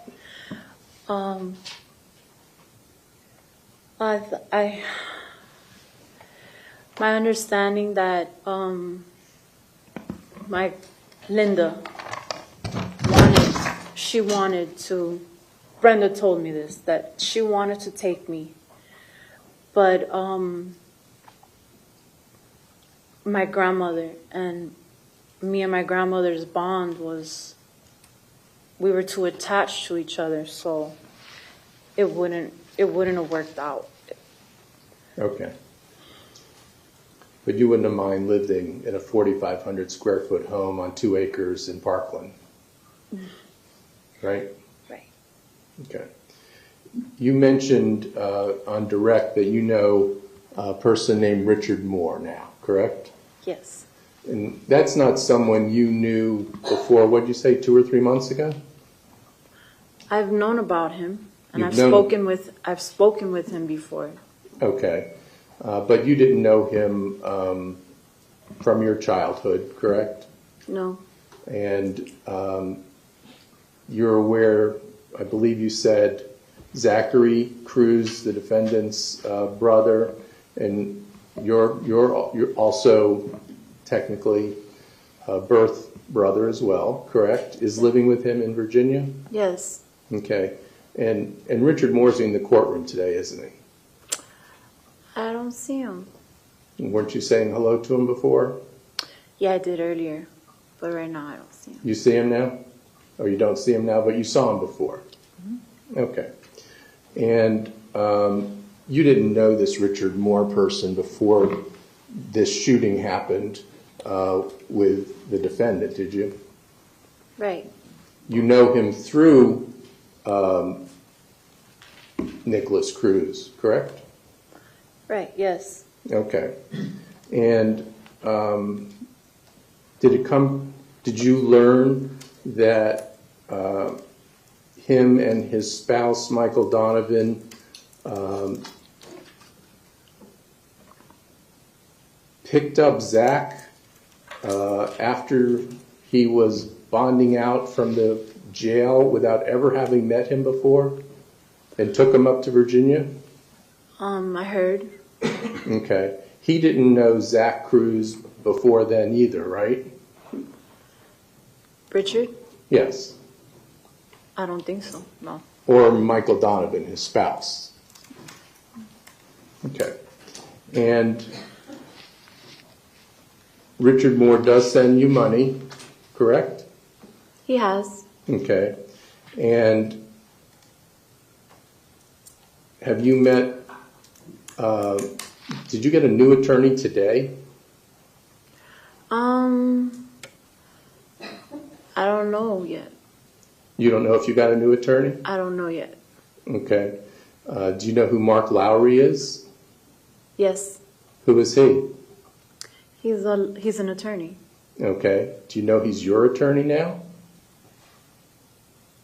Yeah, you just told me. I told you? I think so. That's what you just said, right? Okay. All right. And he's in the courtroom now too, correct? Yes. And your old attorney is also here, correct? Yes, he is. Okay, and so Mr. Lowry replaced Mr. Rosenberg today, correct? Yeah. Okay. And did you know that Mr. Lowry represented Zach Cruz in the past? Yes. And Mr. Moore arranged for Mr. Lowry to represent you, correct? No. No? No. Who did? Zach. Zach did. Yes. Who's living with Richard Moore, correct? Yes. Okay.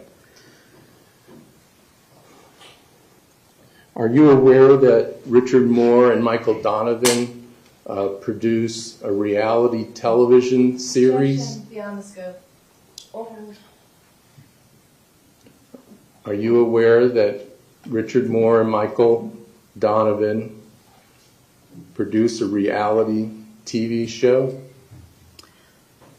What does that have to do with anything, sir? Ma'am, I'll decide whether or not it's relevant. If I don't say the objection is sustained or tell you not to answer, then you need to answer the question. Yes, Your Honor. Thank you. All right. Are you aware of that? No. Are you aware that one of the episodes of the show was called Being Zachary Cruz? Overruled, you can answer. That what? Are you aware that Richard Moore and Michael Donovan have a show where they have an episode called Being Zachary Cruz as a part of a reality show? Are you aware of that? No. Do you think that it would be, well, let me strike that. Do you think it would be appropriate to capitalize on the murder of 14 children and 3 staff members of Objection, Your MS? Honor. I would like to finish the question first. I'm waiting to rule until you finish. Do you think it would be appropriate to capitalize on the murders of 14 children and 3 staff members at Marjorie Stoneman Douglas High School by filming or creating a reality show based on being the brother of a mass murderer? Okay, ma'am, don't answer the question. I'm sustaining the objection. Judge, I'm moving to strike that. Overruled.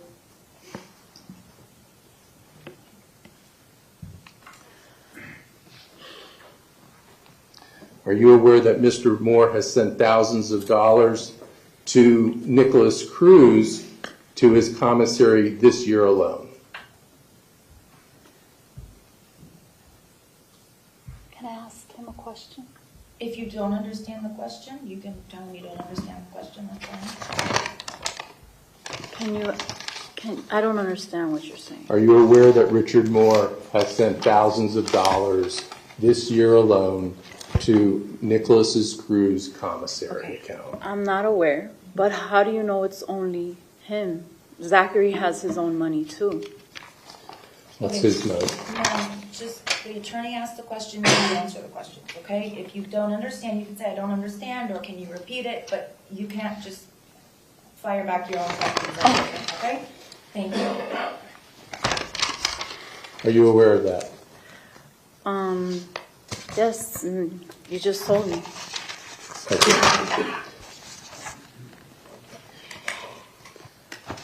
All right, thank you very much, Ms. Woodard. All right, sir. Okay, anything else, Ms. Curtis?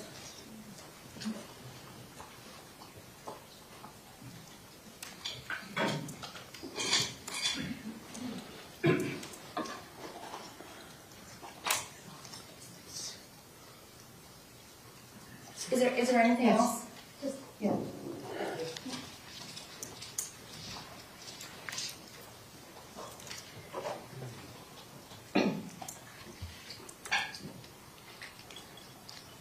Before Nicholas was born and you were living in that apartment, did Brenda have to go somewhere just before, for a few weeks before Nicholas was born? Objection, outside the scope. Overruled. That means you can answer. Okay. She had to go to a drug treatment program. Okay, and you and your grandmother, did you stay in that apartment? We stayed at the apartment. Okay, and how did you get to the hospital when Nicholas was born? My grandma. Okay. When did you first find out that Nicholas Cruz, who is your brother, was the one who committed the shooting in Parkland? I found out that was him when Kate came to see me in 2018. I was in prison. That's when I found out that was my baby brother. Okay, and at that time, did you tell Kate a lot of the things that you testified here to today? Objection. Sustained. Hearsay is admissible in a penalty phase. Sustained. Did you agree to testify about your mother and about what you saw her doing while she was pregnant before you ever met Richard Moore? Yes.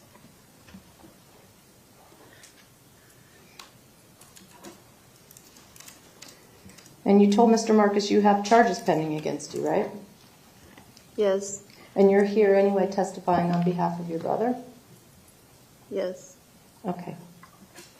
You were never an ESE student, a special education student, right? No. Were you ever told that you had a language disorder? Objection. Outside the scope. Overruled. They had to cut my tongue when I was little, underneath. Okay, that was for speech, right? Mm-hmm. Okay.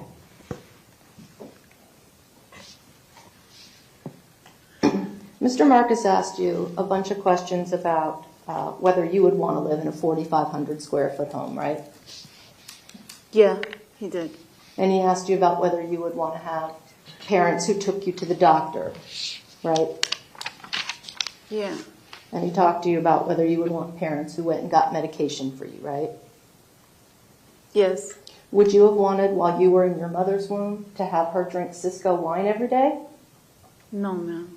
Would you have wanted her to smoke crack every day? No, ma'am. Would you have wanted her to smoke cigarettes every day? No. Would you have wanted her to go to the doctor only 4 times? No. Okay. May I have a moment, Judge? You may.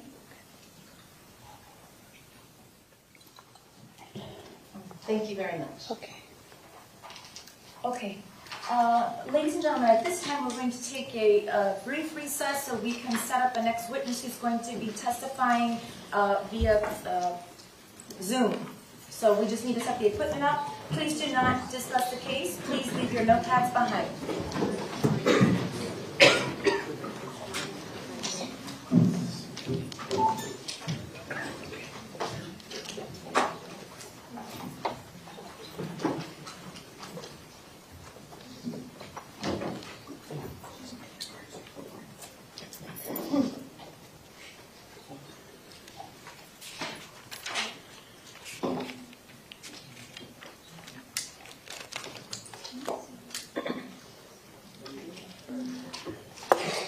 Okay, the jury has been excused. As soon as they clear the hallway, the sheriff's office will bring the witness out. In the meantime, if you all can go ahead and set up your next witness. Okay, can we just have one moment just to Sure, as long as it doesn't hold you on, if you're not ready to be. As soon as they're in the jury room, Your Honor, we'll just go. 2 seconds. Okay.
have a witness via Zoom, Susan Lubar. Is that how you say your name, ma'am? Yes, ma'am. Okay, and I have a copy of the witness's driver's license here so that I can identify her and swear her in when the jury comes back and the jury is present. Ma'am, you're able to hear me? Yes, ma'am. And Ms. McNeil, do you want to do a test to make sure she can hear you? Ms. Lubar, can you hear me? It's Melissa. Yes. Okay. Sure. Ms. Lubar? Yes. Watch me as I walk, okay? Okay. You see this gentleman right here that has the mask on? Yes. Do you recognize him? I recognize him. It's just from seeing him on TV. I wouldn't know him from when I had him when he was 3. Okay, but you can see him in the Zoom? Yes, I can see him. Okay, Nicholas, can you see Ms. Lubar on the screen in front of you? Yes, I can. Hi, Ms. Lubar, this is Jeff Marcus. I'm waving now. Can you see me? Yeah. I can't hear you very. It's kind of low. Okay, it's probably I'll speak up louder. I'm just going to ask you that if at any time during this presentation you cannot see the defendant, to let us know. Okay? Okay. Thank you. Okay, is there anything else before we bring in the jury? No, ma'am. All right.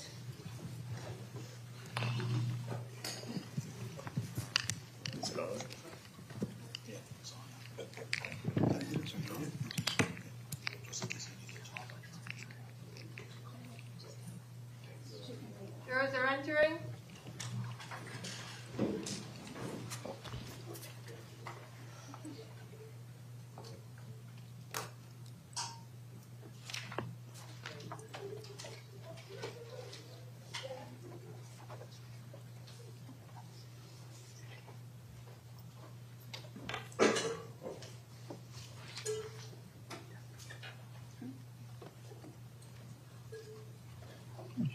What is that?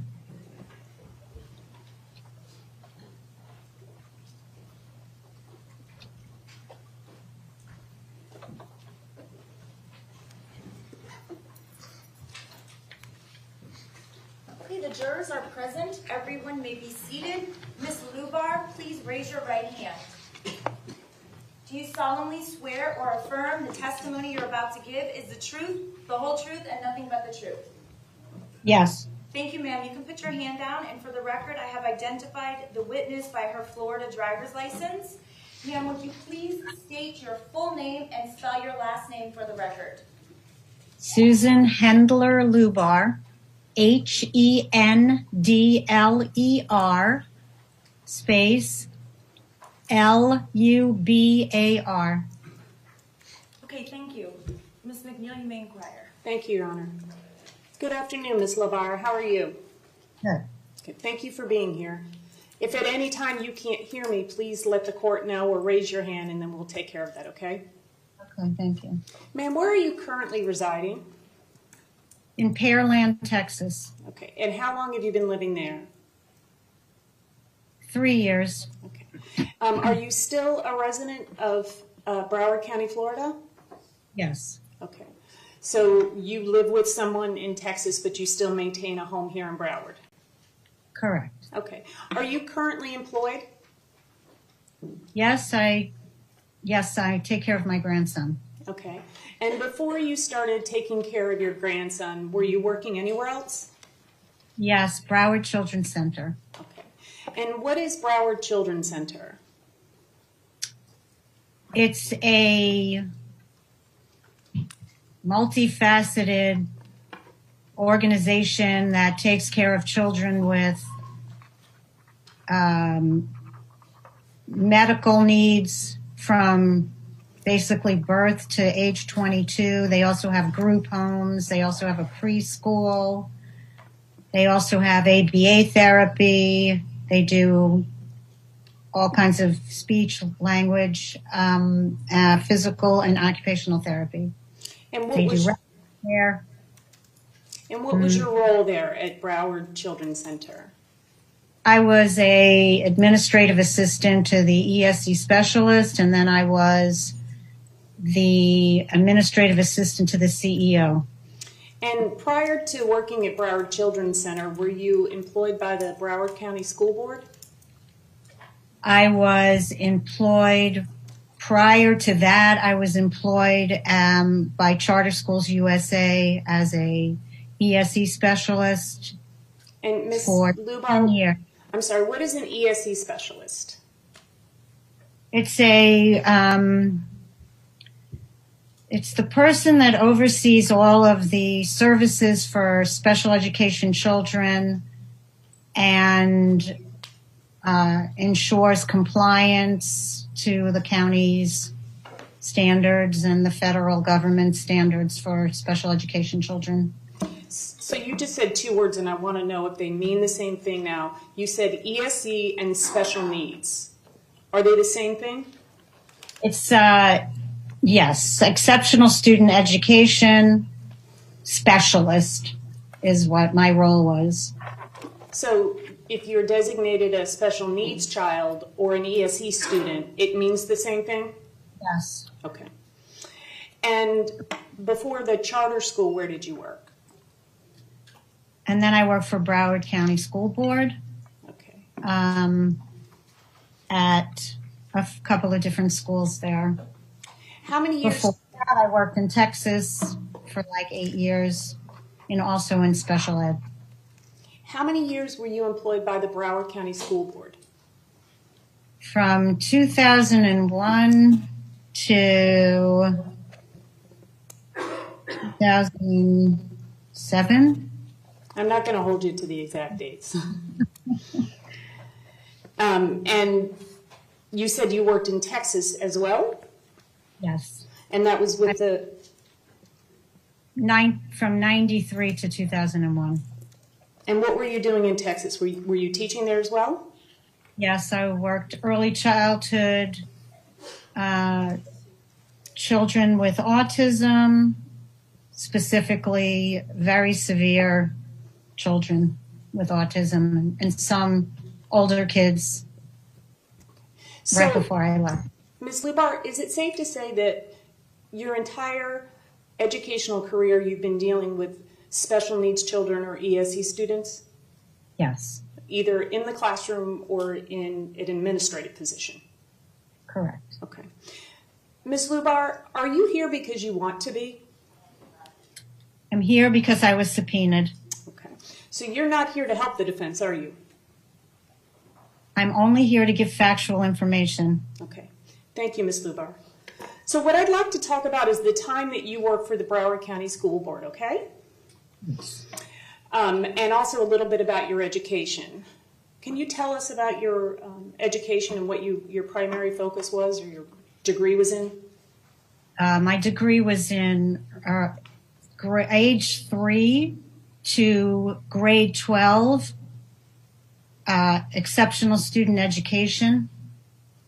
Okay. And during your career, did you focus on a particular age group? I focused mainly on 3 to 5 year olds. And does that constitute early childhood? Yes. Okay. And when you were in Broward County from approximately 2001 to 2007, what were you doing here? I taught the preschool program. I taught in an autism cluster program as well. And that's what I did at Park Trails and Riverglades and Maplewood. Okay. So when you were doing early childhood at Riverglades, did you have any particular certifications or qualifications in order to have that position? You have to be ESE certified to teach there. And what does that mean, Ms. Lubar? What's required in order to be ESE certified? You have to take coursework in early childhood. Okay. And then as you continue in your career, do you have to do continuing education courses? Yeah. Okay. And is that a certification that you maintained the whole time you were in Broward? Yes. Okay.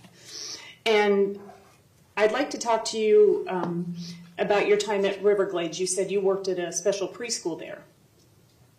I worked in the preschool program there in the regular school.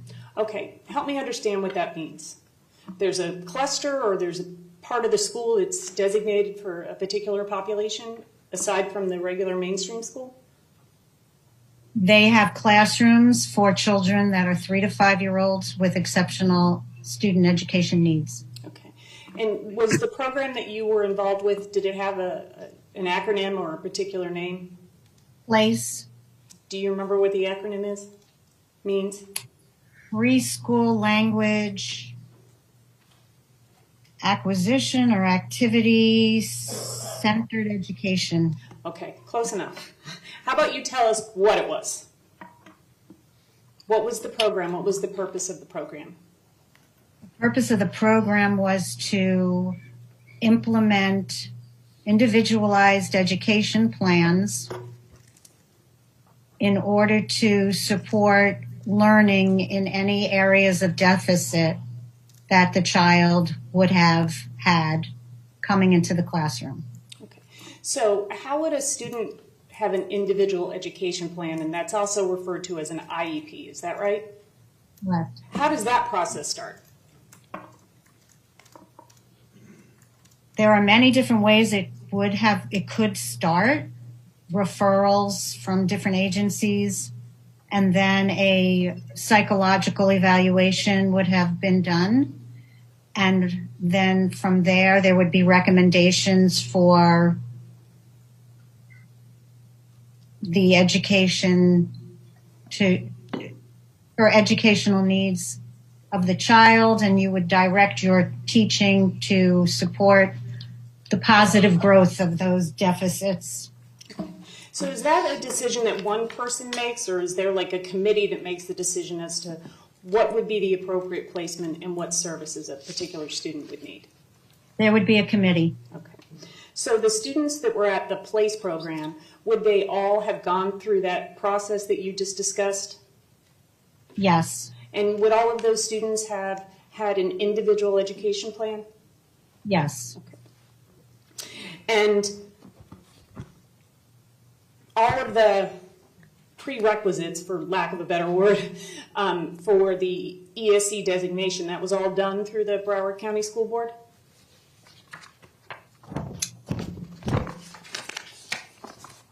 I'm not really sure what you mean by prerequisites. I don't know what documents were collected prior to his initial evaluation, so I really can't say.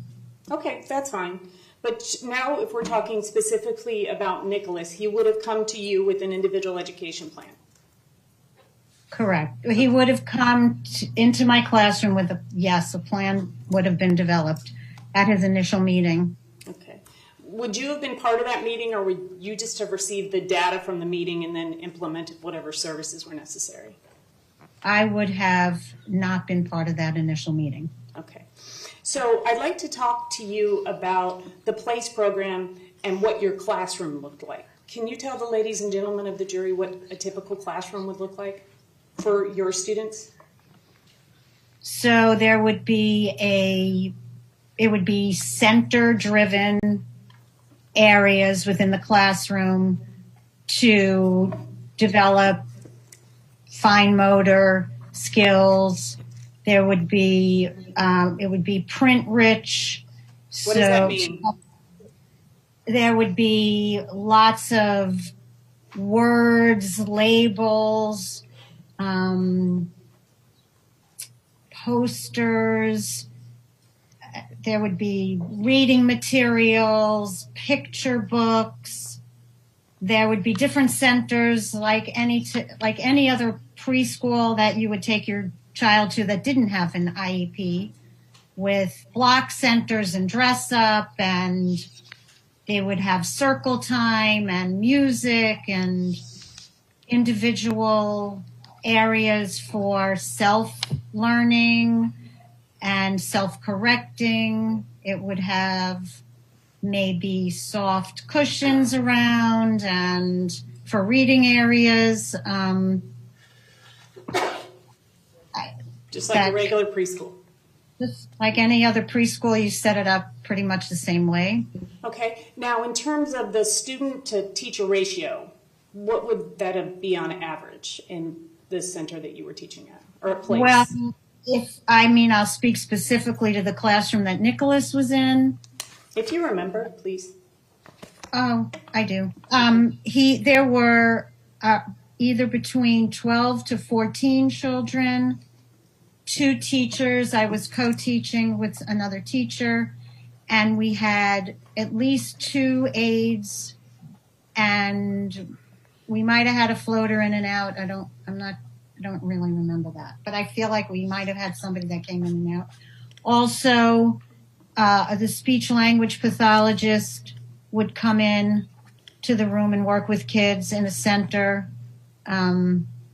So it could have been 1 to 7. Okay. And those aides, were those paraprofessionals? Yes. And how would you describe the paraprofessional? What would their role have been? Their role would be to support the teacher, implement any goals that were that the children needed, take data on that would have been monitored by the teacher, to support children's learning. Okay. So would that have been a classroom that would have had more teachers and more aides than, say, a mainstream kindergarten center? Yes. Okay. How about the structure of the classroom? Would you say that it was more structured than a mainstream preschool?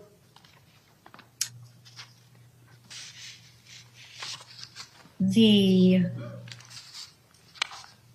structure of the classroom, I would say, would be like a typical preschool classroom. Within that, different children would have had may have had a more highly structured, monitored system within the classroom. It just would depend on what the child's needs were. So each of the students in the classroom would have had their own individual education plan. Correct. So when you say it would depend on the structure, it would depend on what the needs are of the child and their IEP. Right. Does that sound accurate? Right. The physical structure stayed the same, but Understood. each child, depending on their needs, may have had more support in one area or another. Okay. Was this a behavioral placement? No. Okay. Were there students that had behavioral needs? Yes. Okay. Do you recall teaching Nicholas Cruz? Yes. And do you recall that would have been around 2003, 2004? Correct. Did you finish that? I'm sorry, ma'am. Go ahead. No. Go ahead. No. Did you finish that school year there at Place? No.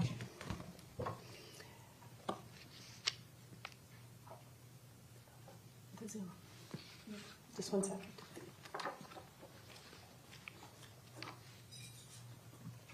Your Honor, Yes. I'd like to show the witness an exhibit, Okay. and I don't know how you want to do it before it's published, because she's on Zoom. I have no objection. Oh, okay, thank you. Thank you, Mr. Marcus. Ms. Lubar, I'm going to show you a picture of Nicholas Cruz, who was 4 years old at the time. I'm going to show it to you, and can you let us know if you recognize that photo? If you do, great. If you don't, not a big deal.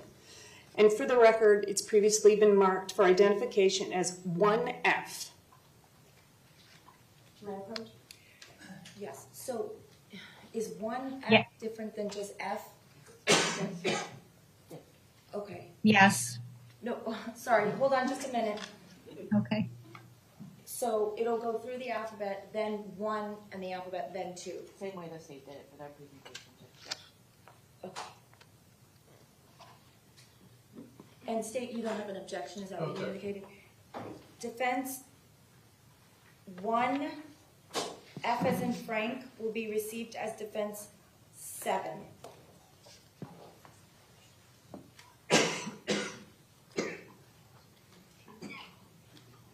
Is that published for you guys? Can you see it? Okay. Ms. Lubar, can you see the photograph that's on the screen, the Zoom screen? Yes. Do you recognize who this child is? Yes. Okay, who is this child? Nicholas Cruz. Okay. And this is how you remember him? Yes. Okay. Do you recall what, could we take that down, please? It's not on here. Oh, Melissa, thank you. Do you remember what Nicholas's ESE eligibilities were back in 2003? Developmental delay and language impairment. Do you recall what it meant when a student had an eligibility of developmentally delayed? What that meant? That means they would have had to have at least 2 areas of development that were not on age-appropriate level. I'm going to test your memory, but do you remember what those areas of development were back in 2003, 2004? Social, emotional, and language. And how many different areas are there? Do you remember? 4. I believe 4. Okay. They are academic, social, emotional, independent functioning, and language. And in order to be developmentally delayed, you have to have at least 2 of those designation or impairments in 2 of those domains? Correct. Okay. And is that a designation that could follow a student for the rest of their educational career? No, developmentally delayed drops off when a child turns 6. Either they are reevaluated at some point, or the data proves that they have gained the ground they needed to be age appropriate, and then it just falls away and you don't need to have another evaluation. The language impairment is something that's reevaluated every 3 years or sooner if you feel the need for some reason to either, add more goals or to dismiss. And then that just stays with them until they gain the ground they need to be age appropriate. Is one of the goals of the program, the PLACE program, is one of the purposes to give a child early intervention that may be having some deficits in some areas? Is that one of the goals? Okay.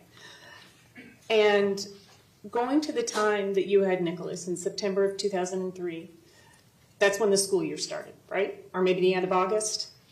It started in August. He was 3, and then he turned 4, like in the very beginning of September. Okay. And can you describe what Nicholas was like at the beginning of the school year that you remember?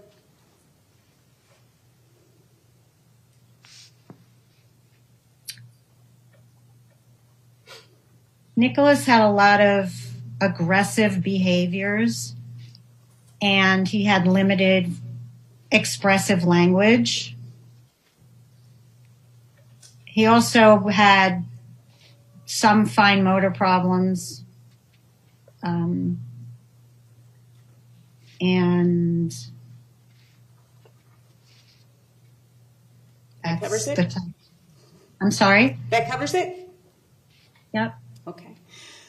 So did you mentioned aggression, so that would fall under behaviors. Is that right? Correct. Okay. Not a behavioral center. PLACE is not a behavioral center, right? Correct. Did you find yourself spending a lot of time with Nicholas?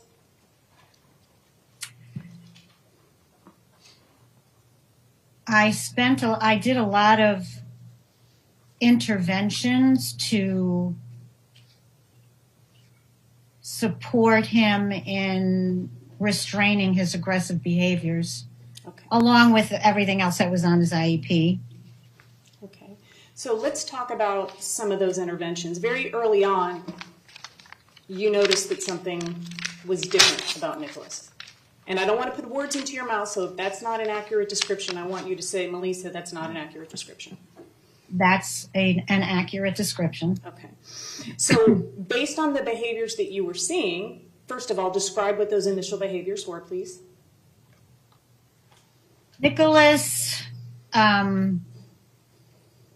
would push children, would scratch at them, would topple over furniture.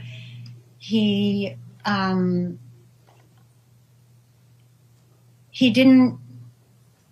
would stay away from other children, and if they got too close to him, he would basically pounce. That's what a lot of his aggression looked like. And you said he also had an expressive language issue. What does that mean? Is that unable to express his feelings, or help me understand what that means? Initially, he didn't communicate at all verbally. And over time, he did. Probably half a year in, he was able to do a lot more expressive communication, but not initially. So this is a student that would have been 3 and then very shortly thereafter turned 4, right? Correct, like within 2 weeks of school or so. So does a 4-year-old have a pretty robust vocabulary?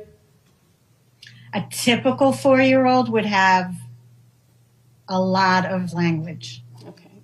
Sentences, hundreds of words. And Nicholas didn't have any of that at the first part of the school year. Is that accurate? Correct. Okay. And you've been teaching for a very long time, right? Yeah.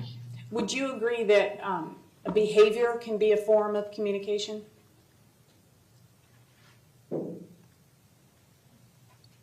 Yes. Okay. And children that are not able to communicate, how do they sometimes respond? Depends on the child. Well, how did Nicholas respond? Okay. Nicholas would push children if they got too close to him. He would pace the classroom, avoiding interactions with children. He would push over furniture. I just said those things. Okay. Mm-hmm. So did it also appear to you that Nicholas had limited social skills as well? He did. Okay. So when you started noticing this behavior, at that point, do you make a decision that maybe this isn't the most appropriate placement for Nicholas and you start documenting some of these behaviors? Initially, I would have taken data on what I was seeing, describing what it looked like, very observable behaviors, and I would have then tried interventions that I thought, with my experience, would have promoted a more positive interaction. And if, in the case of Nicholas, when it wasn't proving effective, I would have at that point reached out to the program specialist, and she would have been in contact with a behavior specialist, which is what did happen. And they would have done observations and given me other strategy to use. So you just said you start, I'm sorry, ma'am, you cut off? No, to help support him. Okay. So the first thing you do is collect data. Is this like a systematic process that you have that the school board has implemented? There's, yes. Okay. So that's what you... Mm-hmm. And you're collecting data. Did you identify any particular behaviors that you were concerned about, that you were trying to find an antecedent behavior or something? Correct. Okay, what were those 2 behaviors? Well, Nicholas, I took data on two behaviors, which was aggression and which I've already described what that looked like, and animal fantasy behavior, which was something that I had not experienced. Those behaviors looked like curling his hands into paws, hissing, scratching out, scaling furniture. And so that was pretty unusual to see that. I did try a lot of things I already knew what to, because a lot of interventions are certain behaviors would require certain interventions and a lot of reinforcement and creating an avenue for Nicholas to be able to engage in those behaviors since they were preferred, where it wouldn't affect other children. And when these animal fantasy behaviors were not reducing and the aggression was continuing, that's when I would reach out. That's when I did reach out. So before you reach out, you collect a lot of data, correct? And you did a frequency chart? I did. What is that? Many things. I took anecdotal data, like scripting what was going on. I took ABC data, which would be antecedent behavior consequence data, which you look at the behavior, you try to find an antecedent to that behavior, and then what happens next is what they call the consequence. It's not like what most people would probably generally think a consequence is, but it's just the very next behavior that happens after. I took the frequency data. I also engaged the paraprofessionals, the other, to also take data on these different behaviors. So you collect all this information, and correct me if I'm wrong, but the goal is to find out if there's something that sets him off, and then you try and work on whatever the behavior is or whatever the issue is before the behavior? Is that one of the goals? So the goal of taking the data collection is to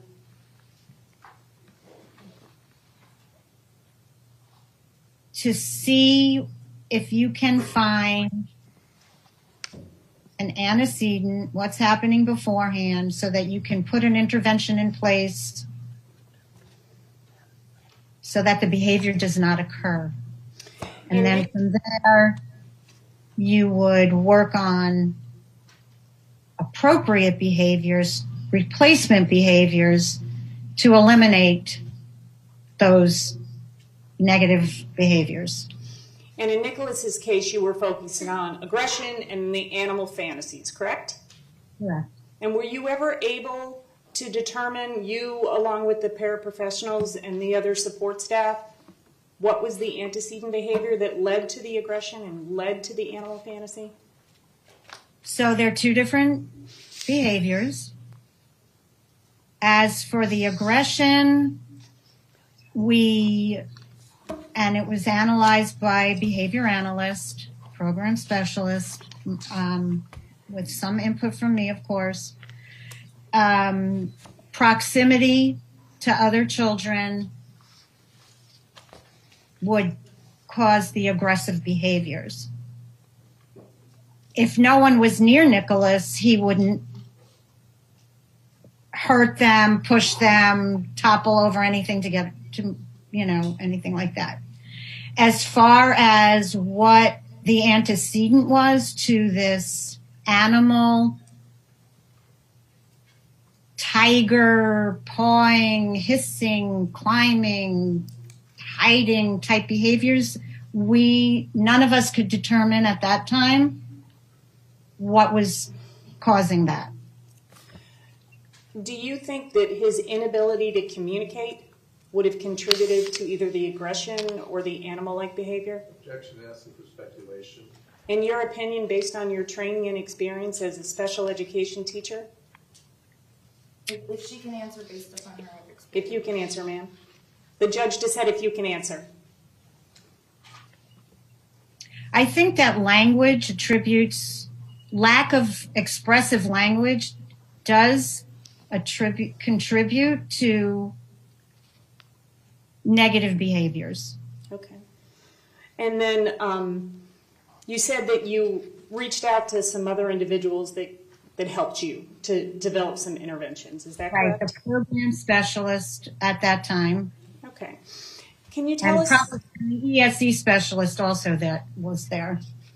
Because obviously your goal is to get Nicholas the services that he needs to be successful in school, right? Correct. And at this point, with his behavior and the animal-like behavior, his aggression, that wasn't happening, correct? Can you repeat the question? Let me simplify it. I apologize. Bad question. Do you think that Nicholas's aggression and animal fantasy behavior interfered with his education? Yes. Okay. So, can you tell us what some of the interventions were? And at this time, Judge, I'm going to be moving into evidence a portion of the educational records. Okay, do you have those, Mr. Marcus? Yes. Okay. Those were also provided to Mrs. Rubar.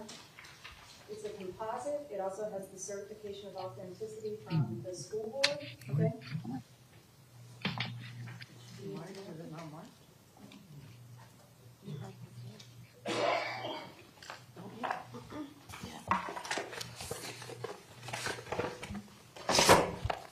It's previously been marked as, for identification purposes, as 1G.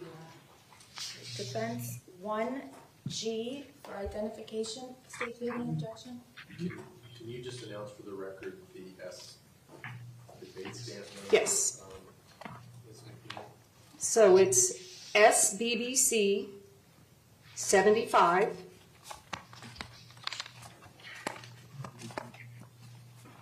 through 1 SBBC 144 and SBBC 170 through SBBC 178. Is that what you have, Mr. Marcus?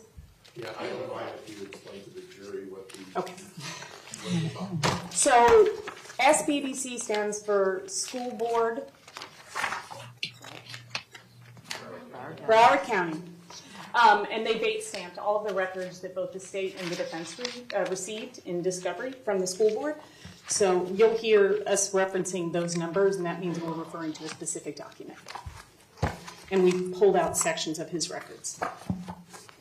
You will have access to all of them. 1G for identification will be received without objection as defense 8. Ms. Lubar, do you have those records in front of you?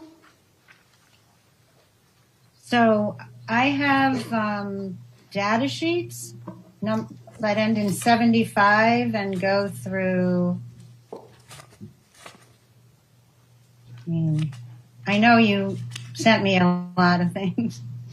What was FedEx to you should be exactly what I don't have it, not everything came, none of my data collection came in the FedEx. I did get another teacher's who had Nicholas. I got all of his home notes, which are not mine. And then I did get the, I got the, I think this is the prosecutor's, my, Joyce Mark, stenographer, I guess my statement to him. Oh, the deposition. The deposition. I got the psychological report that came after I already left. Okay, so what I'll do is... But I do have an email with my data collection, if that's something you're looking at. So when you talk about data collection, is that the ABC documents and the frequency? Yeah. Okay. The ABC, the frequency, and maybe some observations are. Okay. So you just explained all of that to the jury, and that's been moved into evidence, so they'll be able to look at that. But what I'd like to show you is SBVC 93, and I'm also going to, I don't know if she can see that or if we need to do it from Zoom. They'll put the document up for you, Ms. Lubar, so that you don't have to dig through all the stuff I sent you.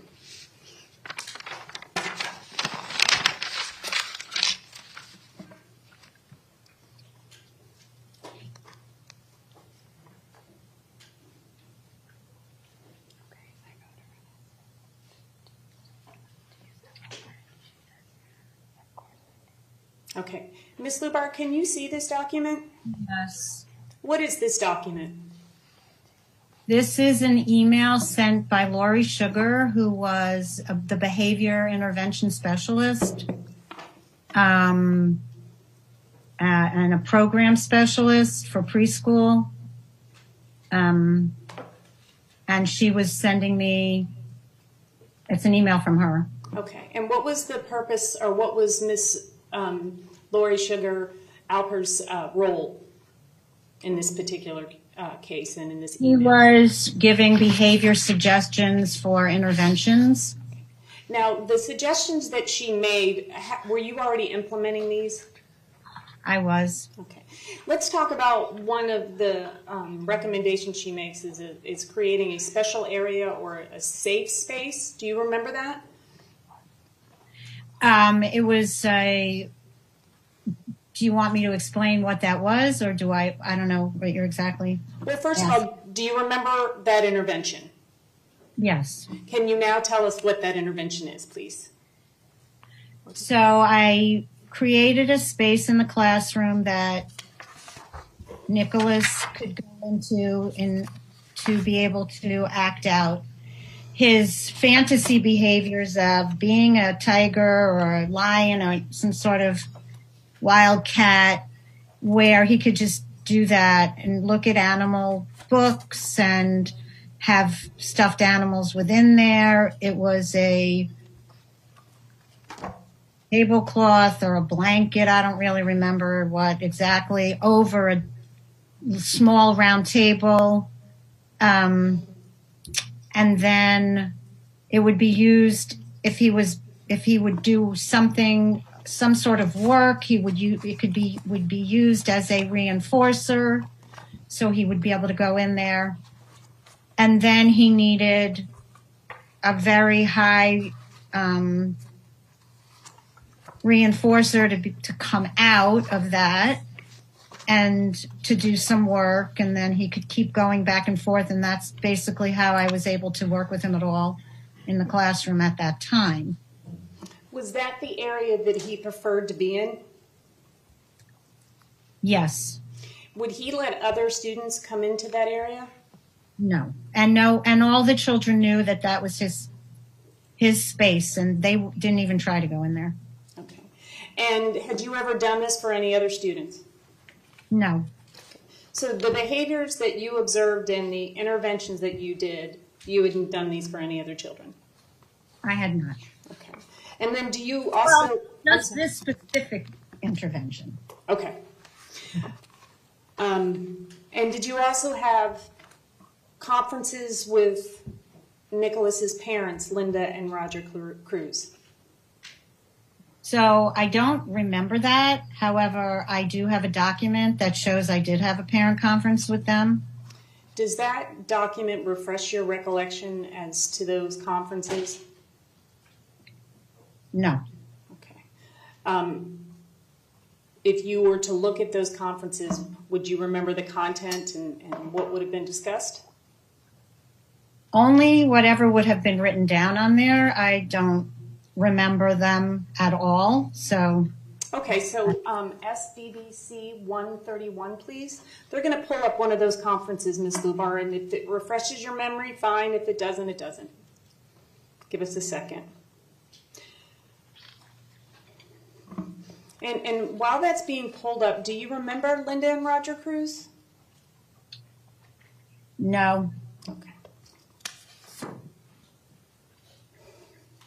And ultimately, collecting all of this information, this data, the teacher conferences, and the intervention, what was your goal?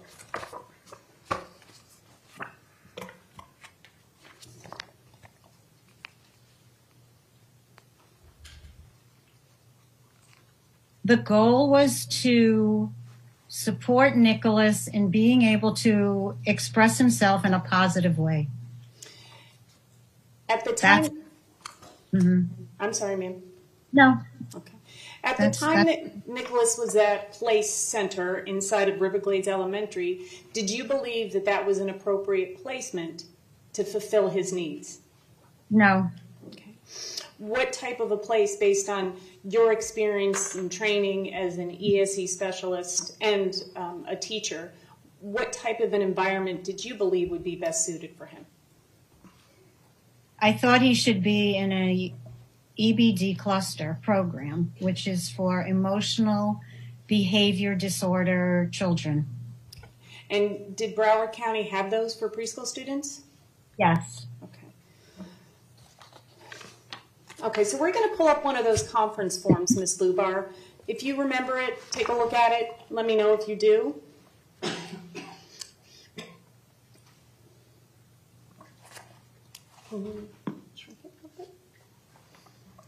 I mean, it's there, so.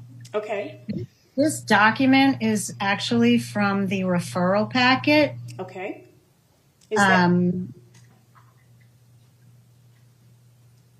Is this your handwriting, ma'am? That's my handwriting. Okay, so it looks like there are two different conferences, right? Conference 2 is dated. There's actually 3 conferences because I have another one. Okay, and there is one, but there's 2 on this form, right? Yeah. Mm-hmm. So let's look at the one that's dated November 17, 2003. Looks like both mom and dad would have been present? Yes. Okay. And the purpose of that conference, tell me if I'm wrong, was for you to explain the behavior you're observing and what the school is doing to try and reinforce positive behavior. The purpose of this conference looks like that I'm discussing having a reevaluation by a school psychologist to see what other data we could find. Okay. You also indicate in that November 17, 2003 conference that Nicholas worries a lot. Do you have any recollection of that, him worrying a lot? No. Okay. And then the December 3rd conference note, you're discussing his aggression and his animal fantasy behavior, correct? Yep. And correct me if I'm wrong, but whatever in positive reinforcement that you are trying to implement at school, it's also helpful if the same positive reinforcement is implemented at home, correct? Right. So I discussed, as it says here, that how to use a token system in the home, because the parents noted that there was aggression in the home as well, and also the animal behaviors, and that they were going to attend classes for behavior. Do you know if the parents ever attended parenting classes? I don't have any idea. Okay. Now, I'd like to talk to you about the psychological evaluation that was done, and I know that it was done after you left Riverglades, but your input, you have information that was put into that document. Do you remember that, ma'am? I'm looking, I have a copy of that. And I filled out I filled something out for that as well. And that information was, you said something about a referral packet. What is a referral packet? So when you are requesting a new psychological evaluation, there's a packet of information that has to be filled out by the teacher and the parents. And it's called a comprehensive problem solving grading form. That's one of the ones. You have to fill out those parent conferences. You have to add that in there. You have to put all your data together that you've collected. And that's what the referral packet is. And did you in fact do all of that, Ms. Lubar? Yes. And would you have had access to the document that would have been done by Ms. Linda Cruz, that same social and developmental history in the parent information form, or would that have just been provided? that form, the filled out form would have been turned into me or the ESE specialist. Either I gave it to her or the parent would have directly given that form to the ESE specialist, and then it would have just gone together with all of the other documents to so that the psychologist would have everything at her hands prior to doing the evaluation. Do you remember if you reviewed the social and developmental history that Linda Cruz filled out? I don't remember. Okay. So let's talk about the information that you provided. Okay. You had to answer some questions about Nicholas's social skills. Is that correct? If it says so, then I did that. Okay. And just very briefly, when you're talking about social skills, explain to us what that means. How a student interacts with adults and peers. And do you remember what you said about Nicholas's social skills abilities? I don't remember what I said in the document unless I read it.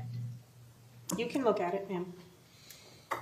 If you just want to tell us what you're looking at so the record can accurately reflect. It would be 170. Okay. And that's information that would have been inputted into the psychological evaluation, correct? From the data you collected. Correct. And what do you want me to read it? Well, you want to read it and then just summarize it. Basically, how were Nicholas's social skills as you observed them? Rarely makes friends easily or cooperatively works with his peers. When redirected or reprimanded, he almost always overreacts. Thus, he needs excessive praise, reassurances, and encouragement. These are taken from a checklist. Yep. Okay. And you want to tell us what page you have that at? The checklists are on page 127. Let's see, 127, 128, 129. Those are the 3 pages of checklists. Okay. So that's from the comprehensive problem solving and evaluation student rating form that you just referenced, correct? Yes, ma'am? Yes, and then the psychologist puts it in a narrative. Okay. So do you have the comprehensive problem solving document in front of you? Yes. Okay. So let's quickly just go through some of those areas. You don't have anything checked under academic skills on 126, is that correct? Correct.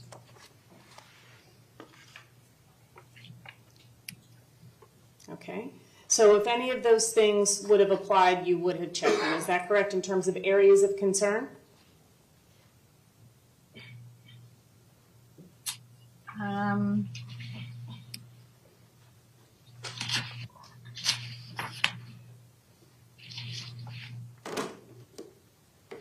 It's also on the screen, Ms. Lubar, if you want to look at it there.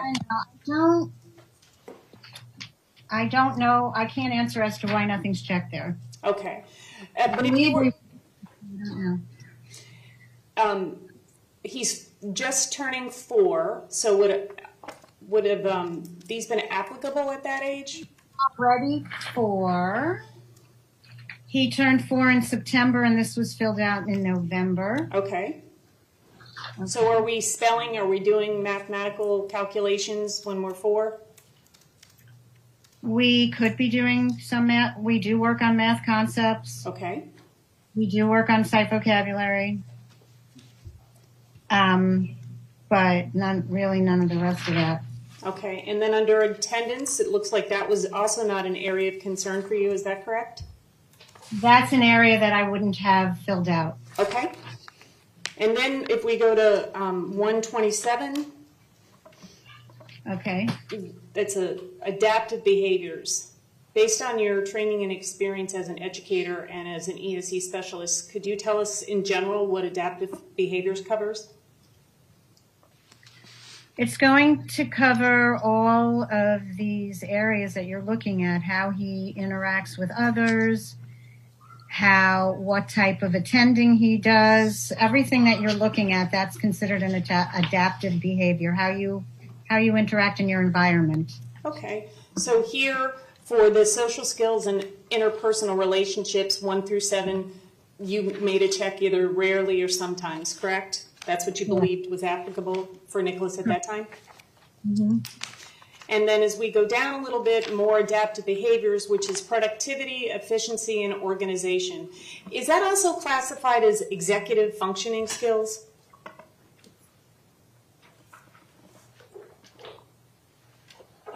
I can't answer that. That's fair. So here you make indications as to whether or not he rarely engages, sometimes or often, under those 13 things, correct? Correct. And then the emotional adjustment on the next page, and this is under behaviors of concern. So is this an area, obviously based on the things that you've told us here, that would be most applicable for Nicholas at the time in 2003, 2004? Is that correct? All of the information on here is applicable. Whatever I checked is how he behaved. Okay. Lost you. Hold on. I don't know if you can hear me. I can hear you. I don't know what happened. That's okay. Okay. When a child needs excessive praise, reassurance, or encouragement, does that mean anything in particular for you?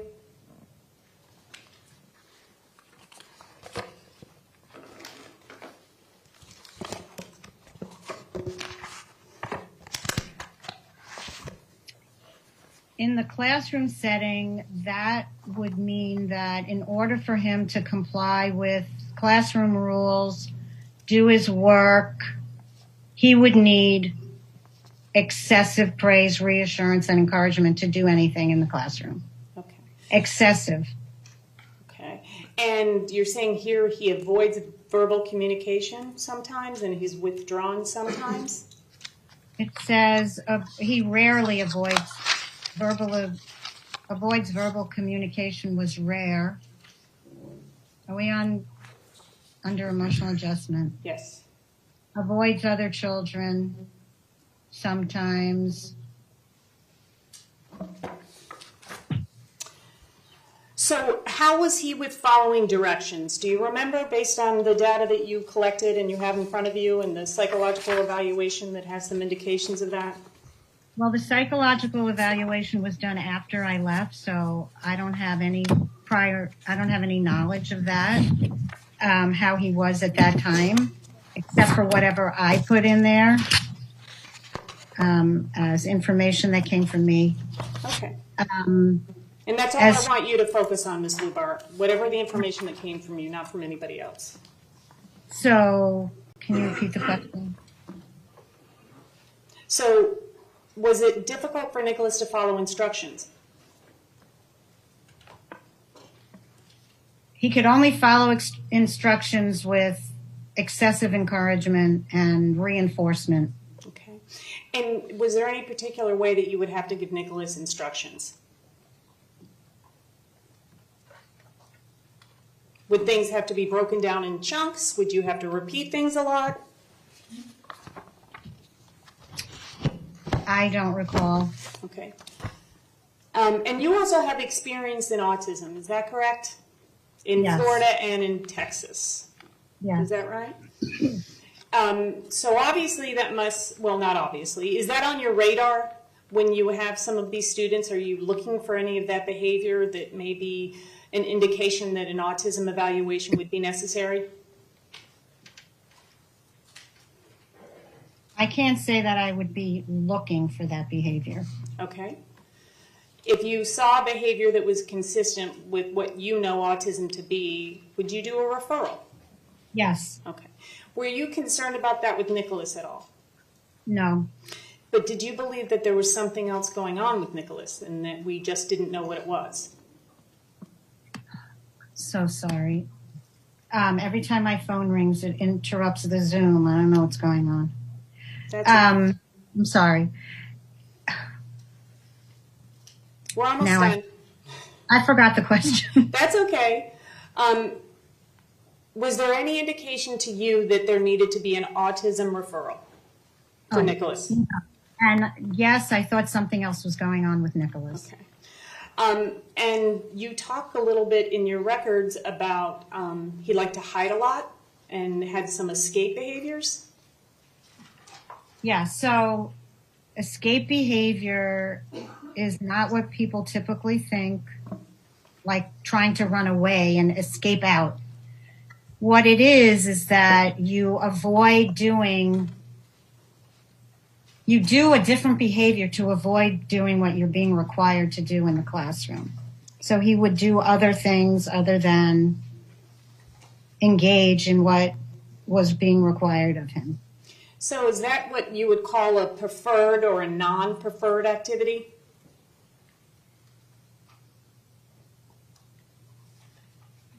No. Okay. Help me understand what you meant then. So escape behavior is not a preferred or a non-preferred activity. It's a behavior that you do to get out of doing something that you don't want to do. Okay. Is what you don't want to do a non-preferred activity? Yes. Okay. Okay. Thank you for clearing that up. So if Nicholas didn't want to do what you were instructing him to do, then he would exhibit this behavior. Or I'm sorry, this escape behavior. Sometimes. Okay. Would he participate sometimes as well? It would just depend on how much reinforcement he would be given at the time of an activity. So for Nicholas, you would have to break up an activity into very, very small increments and give him a lot of reinforcers and then a lot of downtime in between, and then he would work. So is it unusual for children that age to, let's say you're playing Play-Doh and that's a preferred activity, right? They want to do that, and then you want to teach a math concept. Not a preferred activity for some kids, would have been for me. Pulling them away, that's not unusual for children in general if they don't want to do what you want them to do, correct? So most children would transition easily from one activity to the next because everything is exciting when you're 3 and 4 years old and you just want to do everything. And you would build into the classroom transition activities to move from one activity to the next. So children are aware that there's going to be a change. And that makes transitions more smooth. And so that's how you would do that. Would be typical for most children to be able to easily transition from one activity to the next. So Nicholas didn't do very well with transitioning from one activity to the next? No. Okay. Based on your many years of experience in special education, back in the time that you had Nicholas as a student, what did you believe would be the best environment for him? After taking all the data would prove to me that he needed to be in a highly structured behavioral center with a very low teacher-student ratio, like 1 to 2, something that's not provided in the place classroom. Ms. Fubar, do you believe that you did everything that you could do to help Nicholas be successful? Yes. Okay.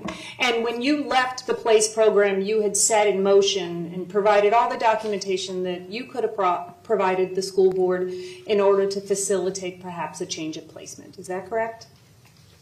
I did not fill out a change of placement packet. That's a whole different process. I did put together the data to look for a new eligibility, possibly a new eligibility in the area of behavior. And after that, I can't say what happened, but unless I look at, documents that are not really my information. No, but that's okay. I'm just asking what, by the time you left, you had provided all the information that you could possibly do so that the school board could make the decision where the appropriate educational environment would be for Nicholas, right? Yes. Okay. And in your opinion, that wouldn't have been placed? No. Okay. Thank you very much, Ms. Lubar. State.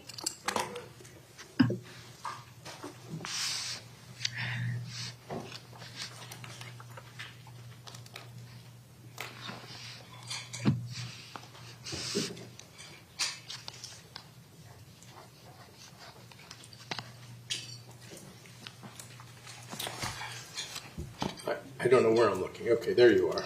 You're not in the witness box where I was expecting you. Hi, Ms. Lubar. You may remember me, Jeff Marcus. How are you? Yes, hello. Ms. Lubar, you were just asked, I think the last question, about what your opinion was regarding placement for Nicholas Cruz, correct? Yes. Okay, I want to ask you about the process of how decisions are made in the ESE environment at schools, okay? Okay. So there's a team that makes the decisions, correct? Correct. Okay, so the team would have to gather data, correct? Yes. Okay, and there would be what's called an IEP meeting, individual educational plan meeting? Yes. Okay, and there's certain people that the law requires to be at these individual education plan meetings, correct? Correct. Okay, and have you been to those IEP meetings? Yes. And were you one of the required people in the past when you were in Florida that you would help make the decisions regarding placements? Yeah. Okay. Were you involved at all in Nicholas Cruz? Not in his initial placement, no. He already came with an IEP to my classroom. Okay. And you were already gone, so you didn't get involved with the next year's IEP, correct? Correct. Okay. So there are sometimes disagreements regarding placement among the IEP members, correct? From time to time, yes. Okay. And they try to work out what's in the best interest of that child, correct? Correct. Okay, and that applies all the way from 3 years old all the way up until they leave the school, leave the public school, correct? 22. And up to 22 if they're still in the school, correct? Right. Okay. You were asked about autism, and you have an extensive background in autism with autistic children, correct? Right, children with autism. Can you tell us again what your experience is with autistic children? I worked with children with autism from 1993 all the way through probably when I left Charter Schools USA. I had a couple of kids with autism in that school, so I think that was 2016 maybe. So I have a lot of training in it, and I had classrooms that were specifically created for children with severe autism all the way up to children that had Asperger's syndrome. And that's my experience. And you told us that you didn't think, in your experience, that Nicholas Cruz was autistic. Can you tell us why you believe that?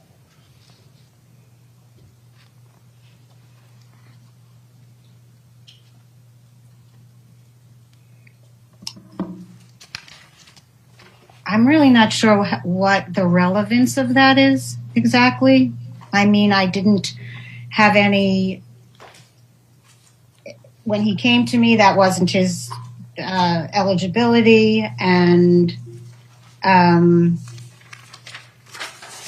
not really sure what the relevance of that is. Ma'am, do me a favor, please. If you can answer the question, you can go ahead and answer. If you can't answer it, you can just tell the attorney you can't answer it. Okay, I can't answer that. Okay.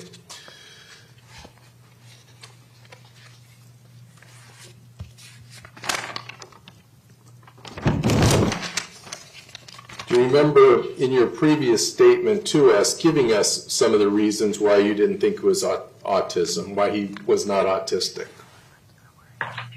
I mean, I could look back in the deposition. I don't know what page. If you look at page 36, line 3.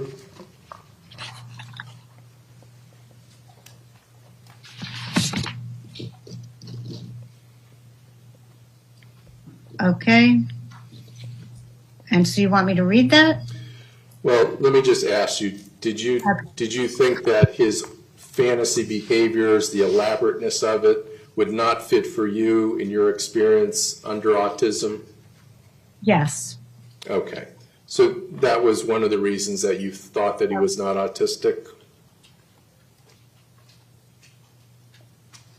I thought that his fantasy behaviors did not fit into any, it's all individual. Every child acts differently, even in the field of autism. But I didn't see that behavior. I didn't see that as a behavior that would have made me feel that he had autism. Okay. Would you please put up page SBBC 80? Thank you.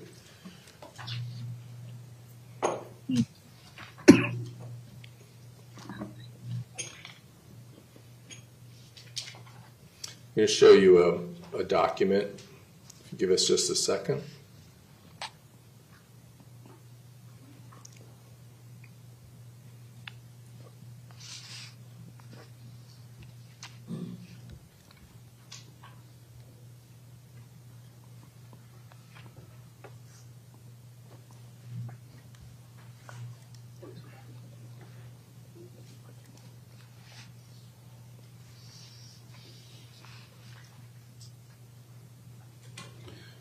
Ms. Sly, would you mind showing them the jury the SBBC number on the bottom, just so that they know what we're talking about, because I don't know that we showed it to you. So you can see on the bottom it says SBBC 80 or 00080.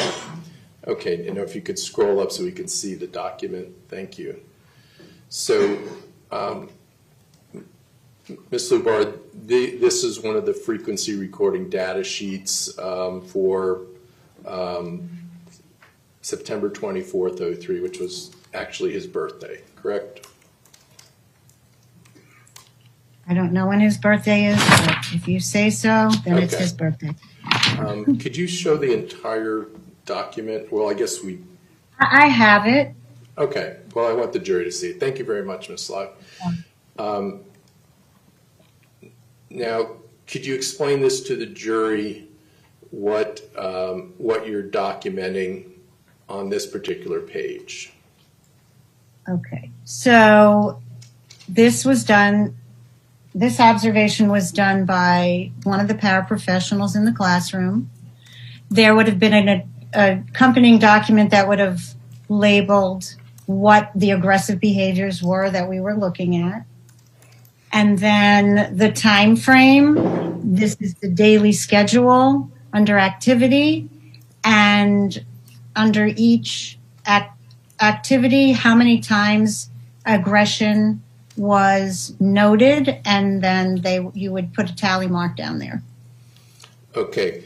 Now, actually, I'd like to look at the areas where there are no notations, such as the work area, that there is no notations of aggression during the work time, lunchtime. It looks like large group, snack, rest time, and end of day. So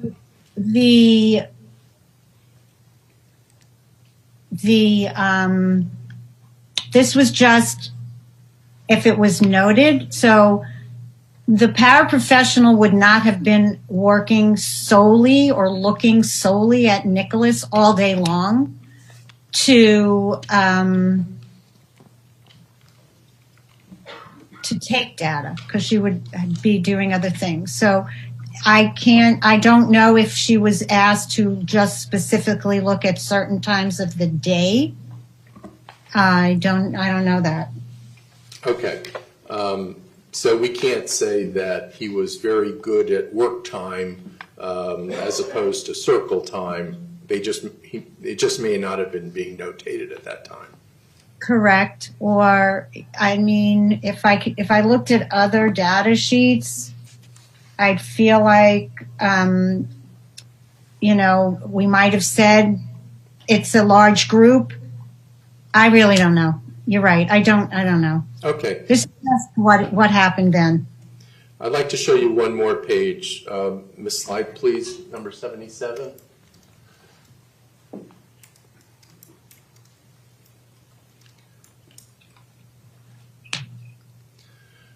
Okay, so on page 77,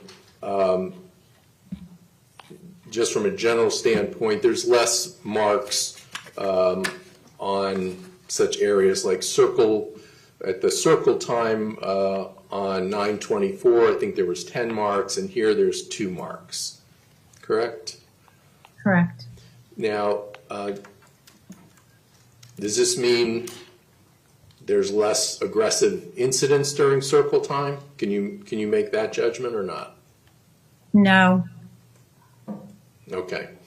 Were there times that Nicholas was in these activities in the proximity of children and not being aggressive? Yes. Okay. So it wasn't at all times he was aggressive, was it? No.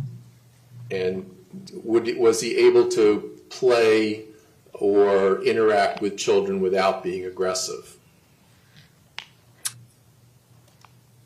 I don't recall. Okay. And I know this is a very long time ago. It's almost 19 years ago, so I don't think anyone could fault you for that. And this also was when he was 4 or 5 years old, correct? He was 4. Okay. Well, I don't want to argue with you, but I think he was born in 98. So would that make him 5 if he was born in 98? That would make him 5. Okay. All right, Ms. Lubar, thank you very much. Appreciate your time. Is there anything else? No, Your Honor. Okay, thank you, ma'am. You're excused. We're going to go ahead and end the Zoom session now, okay? Thank you. What are we doing? We're done. Oh. Thank you. Okay, ladies and gentlemen, we are going to break at this time for the evening.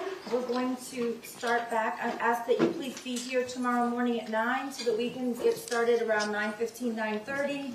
I know it takes a while to get everyone up here, and we are starting a bit later so that you all don't have to be here at 8:30.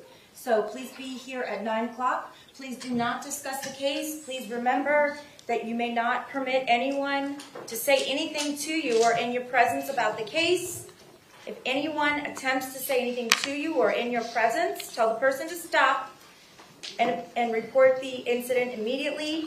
Do not conduct any investigation or read newspaper articles, watch television, or use a computer to get information about the case and the people and places involved.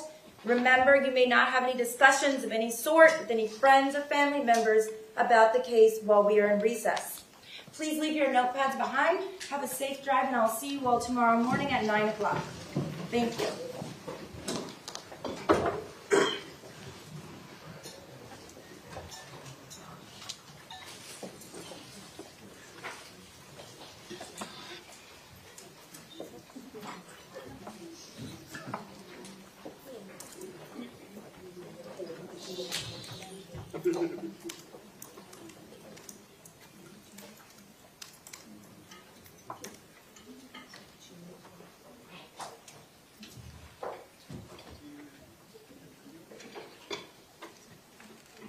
Okay, the jurors have been excused.